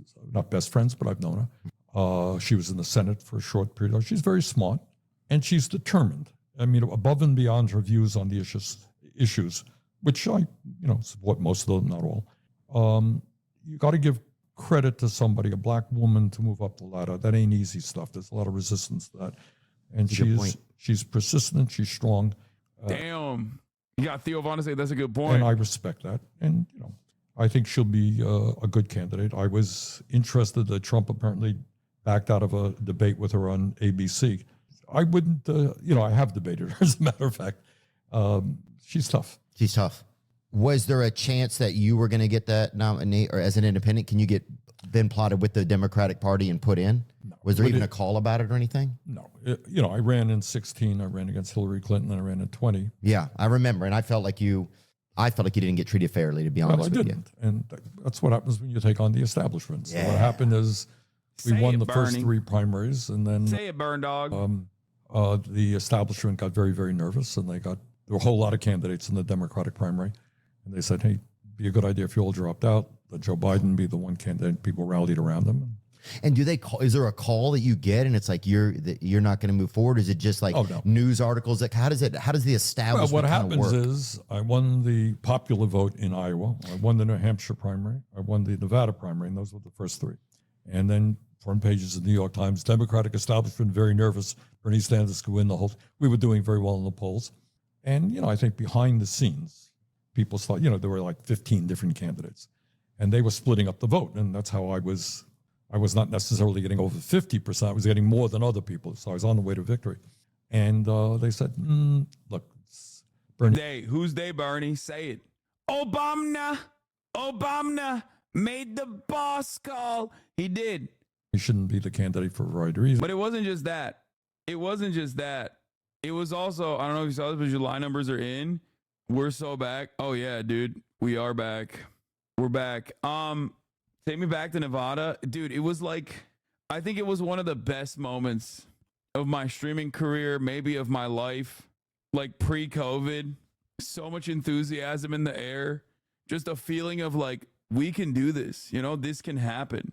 So much hope, so much enthusiasm. Fuck, dude. At the time, everybody was talking about how the culinary union leadership had actually urged the union to vote against Bernie, and I was doing another HasanAbi vindication run telling you guys that the rank and file are with Bernie, and it doesn't matter that the union leadership is in the pocket of the Democratic establishment. And everyone was, all the fucking smarmy, annoying little neolibs were like, you're wrong. Me, you're wrong. Bernie's gonna get wiped in Nevada. It was so sick because people were fucking talking about how Bernie Sanders is going to execute them at Central Park. Remember MSNBC commentators talking about on like regular network television, they were like, if Bernie Sanders wins, Chris Hardball Matthews said, if Bernie Sanders wins the primary, they will execute me at Times Square. That's what he said. He called us brown shirts for being in the Bernie brigade. Clown. That's so crazy. Anti-Semitism, not so much back then. To say that like the first Jewish candidate of a major party and his fan base were a bunch of brown shirts. Where was the anti-Semitism allegations back then? Yeah, that was reserved only for not going with the guy with like a murder case on his back. We don't want him the candidate, drop out. And then on one day, a lot of people, 1 or 2 days, a lot of people dropped out. It was Joe Biden and me, and Joe had a lot of support, and all these people came behind him, and that's what happened. Let me also say, having said that, Biden is a friend of mine. I think he has done a very good job over the last 3.5 years. And I'm working very hard to see that Kamala is elected our next president. The heat of summer is here. God, it's hot. My shadows are not even. Did you feel like did it seem? It started to seem like people were losing faith in the media, right? And I feel like that's had a huge. Why does he love Biden so much? It's because he's fucking. I think Joe Biden was nice to him 85 years ago one time, and he just never let that go. Like, I'm not even kidding.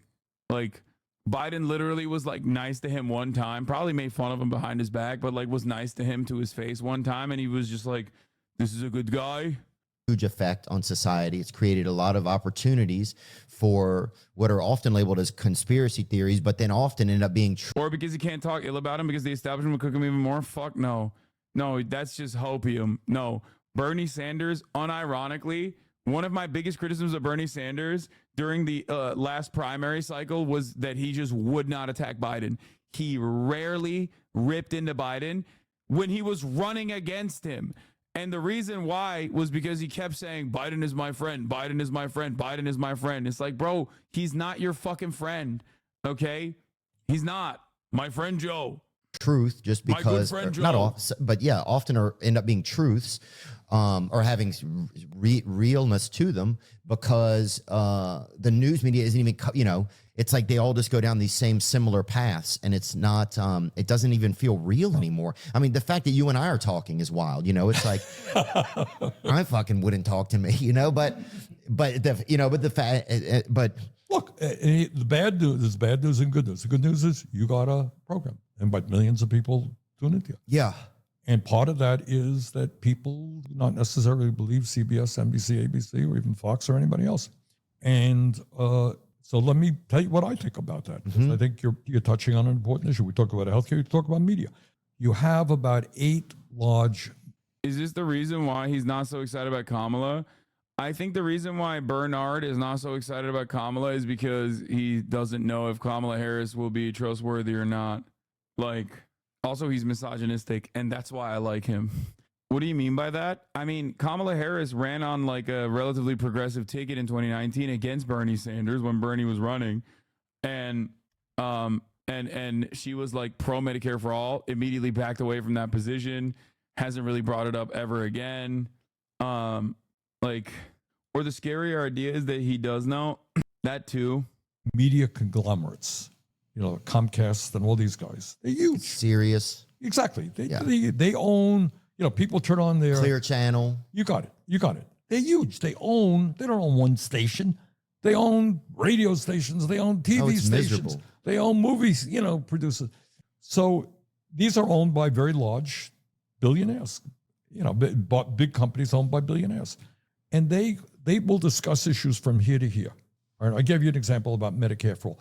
We should be having a tremendous discussion why we're the only country on earth not to guarantee health care. It doesn't take place on television. We should be talking about massive income and wealth inequality. There are 3 people in America who own more wealth than the bottom half of American society. Think that's appropriate? No, sir. Okay. I think there should be a limit on how much a person can earn. Okay. To be honest with you, maybe, some millions, but I don't think it should be billions. Someone should. I agree with you, actually. And I think most Americans would. When's the last time you've seen that discussion on NBC? It ain't going to take place. All right. We have. But that's what the people want, though. Yes, that is exactly. That's why you're a success and why other people, with very limited resources, if you like, because you don't see that type of discussion. I just did a poll. My campaign did a poll just on these issues. Talking about issues that working class people want and need that are almost never discussed in politics or in the corporate media. And the answer is people are hurting. They want change. No one's talking about it. Yeah. Yeah, it's heartbreaking. It's like, I don't know, the people don't even get thought of anymore, it feels like a lot of times. And here's the toughest part, I think, Bernie, is as a person who, has felt like in their life, maybe their father died in a war, their grandfather died in a war, and they've tried to pay their taxes and be a, considerate person in their town or their country. After a while, those good people starts to erode a little. Because they don't feel like, and they lose their sense of purpose, man. When you lose the fabric of your society, a lot of people, that's how they didn't even realize it. A lot of us don't even realize we identify as an American. And when you realize, well, America, it's nothing, but it's a shell LLC for fucking big corporations, then what am I? I'm just a. Bro, I'm telling you right now, you could have this conversation with every average American.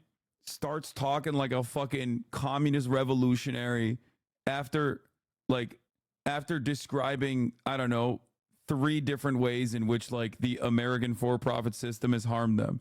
It's crazy. This is why there's so much opportunity. There's so much opportunity to like truly talk to these people and change their minds.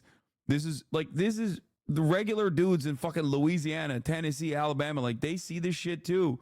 Problem is, the Republicans actually very effectively channeled that frustration back to like, big pharma is making you gay by giving you vaccines. They're doing gender.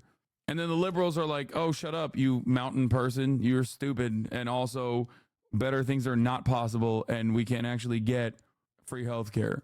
How dare you talk about, I don't know, fucking reducing the profit margins for major corporations by 1% in an effort to make people's lives better. Like, in an effort to make like working class people's lives that work at those corporations' lives better.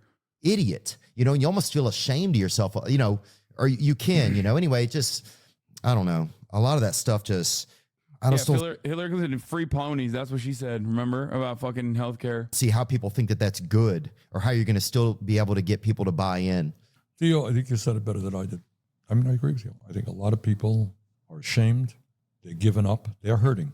Yeah, yeah, that's why it's so important for us chatters not to be annoying shooters and scare normies like Theo away. Thank you. Exactly.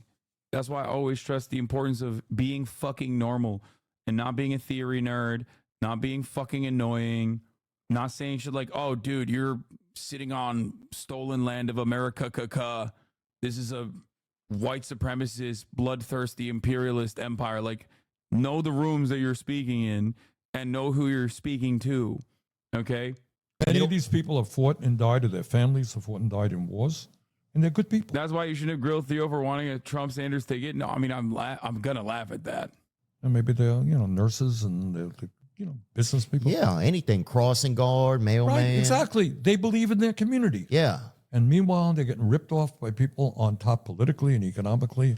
Well, even the radio, like you're saying, it's like you used to have like a newspaper and you read, and it meant something. Your community meant something. It used to be that your grandpa worked at the factory and they made the table that you have in your home. And so everything had a story to it. There's some connection. And now it's like we're buying stuff from countries that they're making it. They don't care. We're using it. We don't care. There's no story. Nobody has any like, there's no.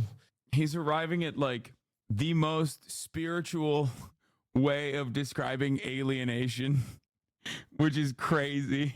Like, just a Marxist principle. He's describing it very well, but also doing it in a way where it is the most unmaterialist. It's awesome. There's no thread. You know, the thread just gets thin. That's a very profound point you just made. And so how do we get it back, you know? It ain't easy. Yeah. But I think but I think you hit the nail on the head. People are, you know, you're in Vermont, which is one of the smallest states in the country. It's a very rural state. Beautiful. Burlington is the largest city with 40,000. I used to be mayor here, you know. But you go into small towns, everybody knew everybody. Often they were dairy farmers. We had a lot of dairy farmers. People worked really hard being a dairy farmer. Oh, yeah. I used to work at Cold Stone Creamers for a while. So not the same, but I get it. All right, but I'm milking cows, you know, 5 o'clock in the morning on a cold winter day ain't easy work. But it was like everybody knew each other. Nobody cheated each other. You know, there was a sense of, then you have town meetings once a year and people argue about the school budget and all that stuff. And we are losing that big time for a lot. Maybe next time we'll talk about that. But we're losing that, as you indicated, for a lot of reasons. And if we don't get it back, I worry about the future of this country. Yeah, we can. That is kind of a bigger topic. I've heard you talk about the 32-hour work week, man. It's intriguing. Second I heard that, I'm like, I'm in, you know? I tell you, it got a lot of response. Yeah, I think there was a poll. I don't know if it was a Newsweek. I don't know where it was. That, the 32-hour work week. And one of the reasons behind it is why. Okay, here's why. All right, let me back it up a little bit. Okay. All right, I'm going to ask you a question. Are you ready for a tough question? Let's do it. All right. Over the last 50 years, 50 years, massive changes in technology, right? 50 years ago, they didn't have this stuff. Worker productivity has gone way up, right? So you're a worker now playing with technology, machinery, whether it's a computer, whether it's, you know, factory technology, you're producing a lot more, correct? Mm-hmm.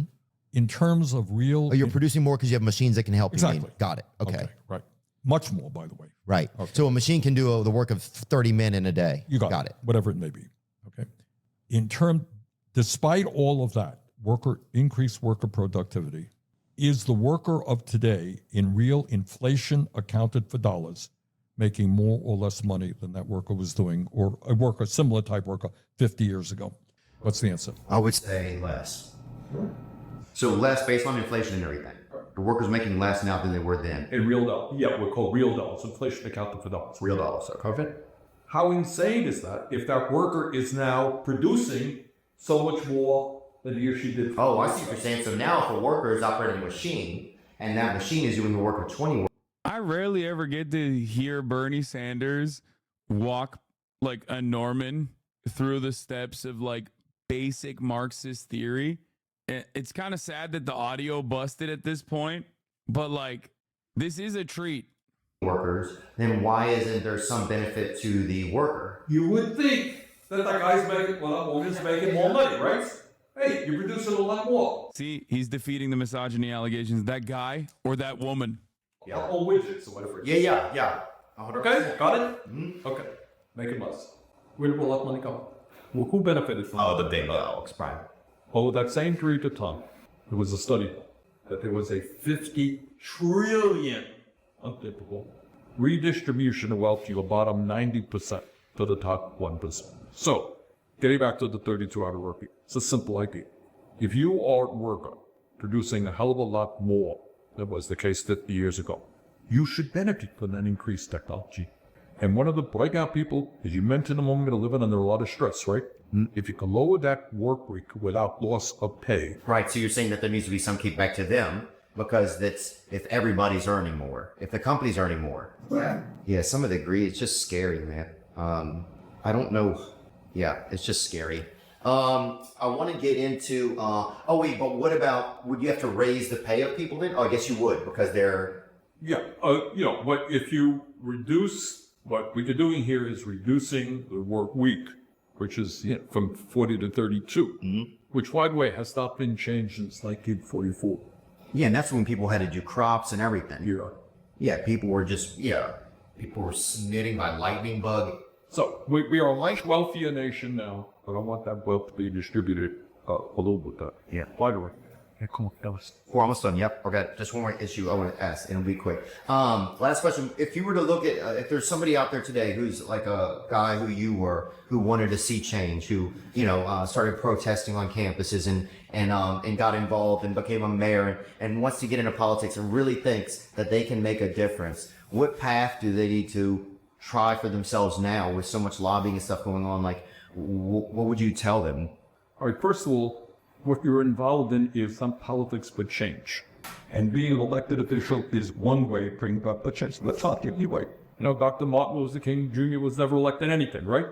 He had a profound impact on this country. Never elected anything, all right? And you're seeing young people who are concerned about climate change on campuses doing big work. So go where your passion is. Your passion may be different than mine. What's your issue? I don't know this. So work on that issue. Read people, educate, organize, read people. And if you then decide, hey, maybe I want to run for the state legislature, maybe I want to run for times, I want to get my, hands dirty in politics, do it. But first of all, don't do it just because I want to get elected. That's bad, right? Do it because you believe inside it. And getting elected will help you do it, fine. If not, you can do it in other ways. Yeah. Bernie Sanders, thank you. Chat, are there any streamers that still does theory streams? Thank you so much for your time, man. Thank you very much. Let me just say this. Congratulations on your program. And what programs like this do, I'm on TV a lot. Dude, I love how old he is. He said, congratulations on your program. I get 7 seconds to make a point. Can't make it 7 seconds. So we argue, you can have a serious discussion about serious issues is really great. I thank you for the opportunity and thank you for what you do. Thank you. I've always been a proponent, and thank you for just being an outspoken person who believes in things and moves forward with those beliefs. Now I'm just... Anyway, that's a beautiful note to wrap this up on today. I got to get a haircut. When will Bernie be on your program? I should figure that out. I should get him. I just wanted to show you this. This guy's the mayor of Hampstead, a municipality of Montreal, Canada. And this is what he posted. That's weird. Why is he posting that? Bro, you're not even American. Like, what are you doing? And then I also wanted to show you this, a beautiful story. Received as a hero in Cuba, 5-time Olympic gold medalist wrestler Mijain Lopez. Am I saying it right? I don't know. I asked for an applause on behalf of the birthday of our undefeated commander, Fidel Castro. Speaking of birthdays, by the way, it's Michael Jamal Brooks' birthday today. Happy birthday to a fallen soldier, a real one. Rest in power, Michael Jamal Brooks. Because we feel the same as all Cubans feel. That feeling that it's not impossible. That feeling that it is not possible for there to be a Cuban who does not feel love for us, who want to give recognition to our country. We have thousands of difficulties, but as small as we are, we have huge hearts, and we know how to fight for what we want. And we, the most experienced, who are the guide of all these young people who come after us to achieve new goals. Congratulations, because we shine from the heart, and we will continue to do so from the heart, because we are from the people. Long live free Cuba. We're just a few minutes away from a very special birthday that of our undefeated commander, Fidel Castro.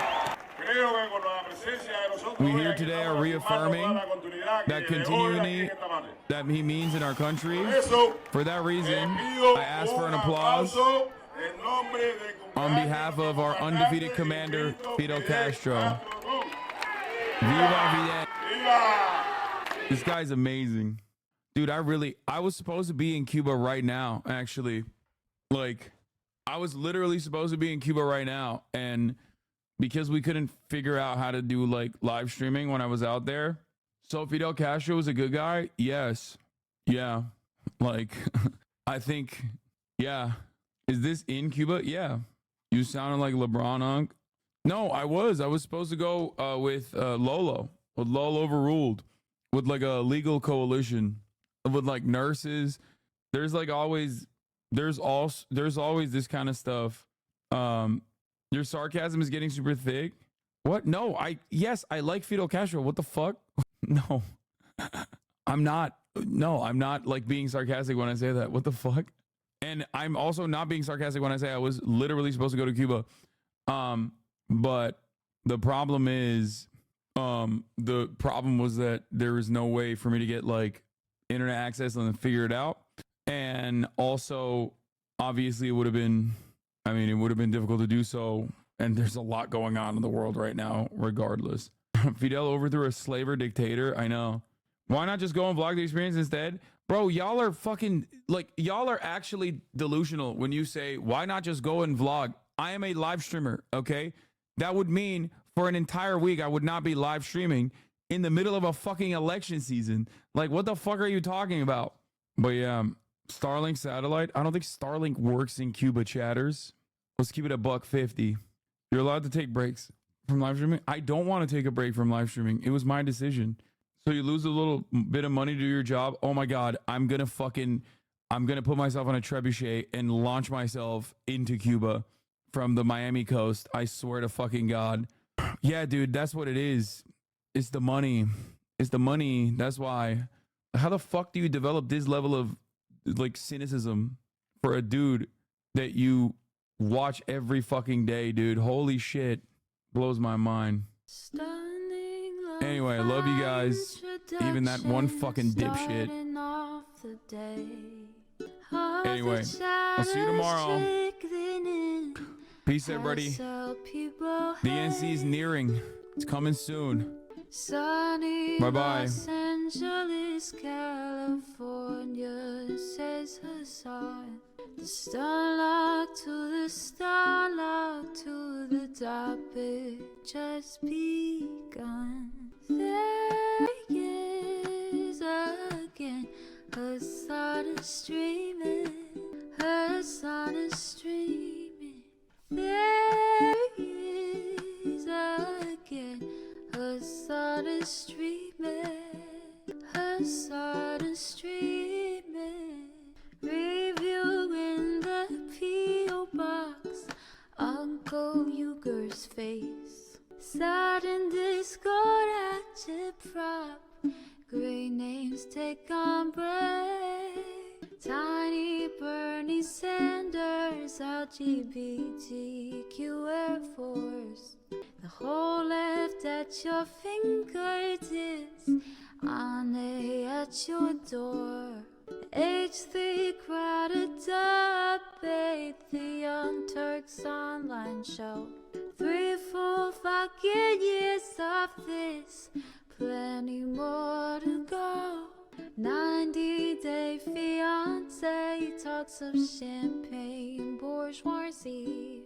A Trump rally live reaction, a mass riot at DC. There he is again, Hasan is streaming, Hasan is streaming.